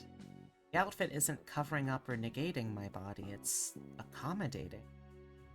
Not by accentuating my curves or compensating elsewhere, but by incorporating. The cardigan's thick material starts its gentle slope well above my collarbone, before cresting over my breasts in a curve much more gradual than this. It then drapes in front to obscure the discrepancy between my bust and waistline, or a subtle taper out to meet my hips, though in a way that would suggest it would do so even if my hips weren't there. The outfit hints at my curves, but those gestures are only that. Hints. Yoden. That's more effective than I thought it would be. Isn't it? Now, I know the tea makes the transformation a lot quicker than in the old days, but I still think it's a good idea to get clothing that kind of straddles masculine and feminine. You could even mask this up a little more with like a collared shirt and some slacks. Little bit professional, little bit yacht club, you know? The moment she says it, I can imagine what she's talking about. I can see the small edits it would take to make me look like one of those male models in some preppy clothing catalog. Oh, yeah. I think I see what you mean. It helps you build confidence by taking baby steps by wearing clothing with cuts and silhouettes you're not used to, but still isn't going to attract as much new attention. You want to be comfortable and confident in your clothing. That doesn't just mean jumping straight into flashy, hyper-femme costumes, even if those are a lot of fun. If you do want to see flashy, hyper-femme costumes, then play the demo and do the Ash route. And that comfort can come from easing yourself into the feminine fashion pool. That's why outfits that can slide up that scale work so well. I can even femme this outfit up a little with a little adjustment. Wanna see? I'm skeptical that she could, yet intrigued that she may. Sure, if you want. She shifts behind me, holding her fingers near my sides. May I? Go ahead. She pinches the back of the cardigan and flutters it a few times before drawing the midsection closer around my ribs and pressing it in tight. Once she lets go, I gasp. Whoa! The cardigan sticks to my waist, turning what was once a drape into a body-hugging silhouette. The curves that were once hinted at are now accentuated. How did it do that? Oh, just taking advantage of the combination of fabrics. The rough texture of the skirt and the loops of the cardigan act like Velcro. You can make the outfit a little more form-fitting if you like. I turn from side to side to see how the outfit emphasizes my figure. It's not like the dramatic dress of the woman in that ad, but it still puts across my form in an understated manner. So, Leo? What do you like about women's fashion? It's obvious she primed me for the question. I don't have any prevarications inside me to answer with. I guess I've always just liked how the clothes complement the bodies of women. You know how well they suit that form. I'm saying this as I run one hand from my chest to my hips. Yep, that's what I like about them too. Women's fashion isn't necessarily about showing off the body, but using that body as the foundation to build on top of. So many pieces look and feel so good when you pick them to complement your body. Like a few other pieces I picked up while you were in there. Like what? Oh, I just thought you might consider wearing a skirt since you're already here in the store with me. I gulp. Hey, I thought we came in here to get something more masculine, to hide what happened. We said we'd start with that. But if you're feeling up to it, I've got a nice, casual, simple skirt That would really tie the outfit together. Oh, and a pair of heels you could try if you'd like. Heels? Just if you wanted to. You can try the skirt first and see how you feel. I mean, I don't know if I'd buy a skirt. I'm not gonna wear it out. Yo, you don't have to buy it. You can just try it to see what it feels like. A skirt has never fit you like it's going to fit you today. That's right. Now that the thought has been put in my brain, there's no way I'll ever stop thinking of it. I don't satiate that curiosity. Okay, where is it? Hanging up next to the booth. There is indeed a long, pleated, conservative skirt hanging from the hook. Well, as long as I'm here. Great. I'll just wait out here. I re-enter the booth with the skirt and remove my pants. I hold the skirt out for just a moment, imbuing at least a smidgen of gravitas into the crossing this threshold. The skirt's even easier to put on than the jeans, though I have to search around for the zipper. Once it's pulled on and zipped up, I pull my tail through the slit set aside for it. It's twitching so much that it's tough to grab a hold of it. I know I could spend some time taking it in from this vantage, but I know I'm only going to get the full effect in Naomi is standing there as I open the curtain, only suppresses a squeal before clearing the path to the mirror. I am.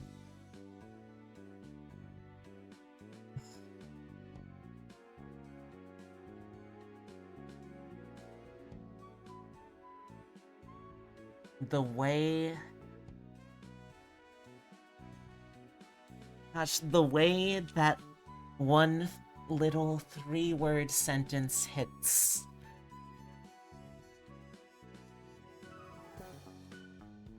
Because it's not... I see myself, like, in a reflection. It's not anything like that. It's you. There's no more obfuscation anymore. No excuses or justifications. I'm just wearing women's clothing. And I look good. The clothing isn't magical. It didn't change my face or reduce my height or slim my shoulders or cinch my waist, but it still fits me. It still feels like I'm wearing something appropriate.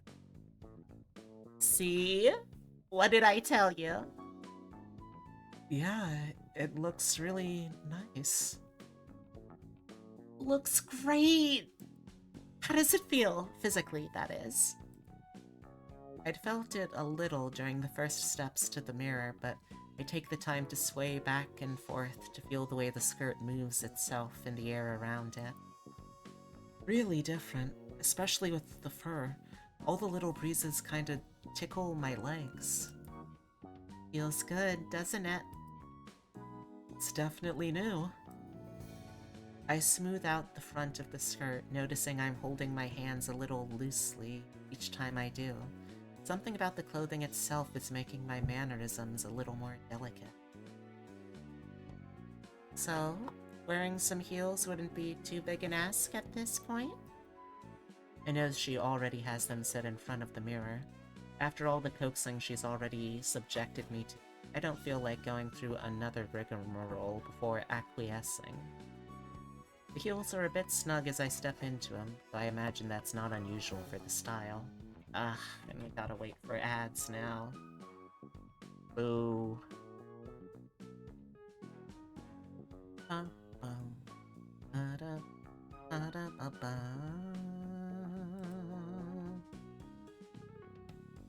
Ba, ba, ba, ba-da, ba-ba. Ba, ba. Ba-ba-da-ba-bow.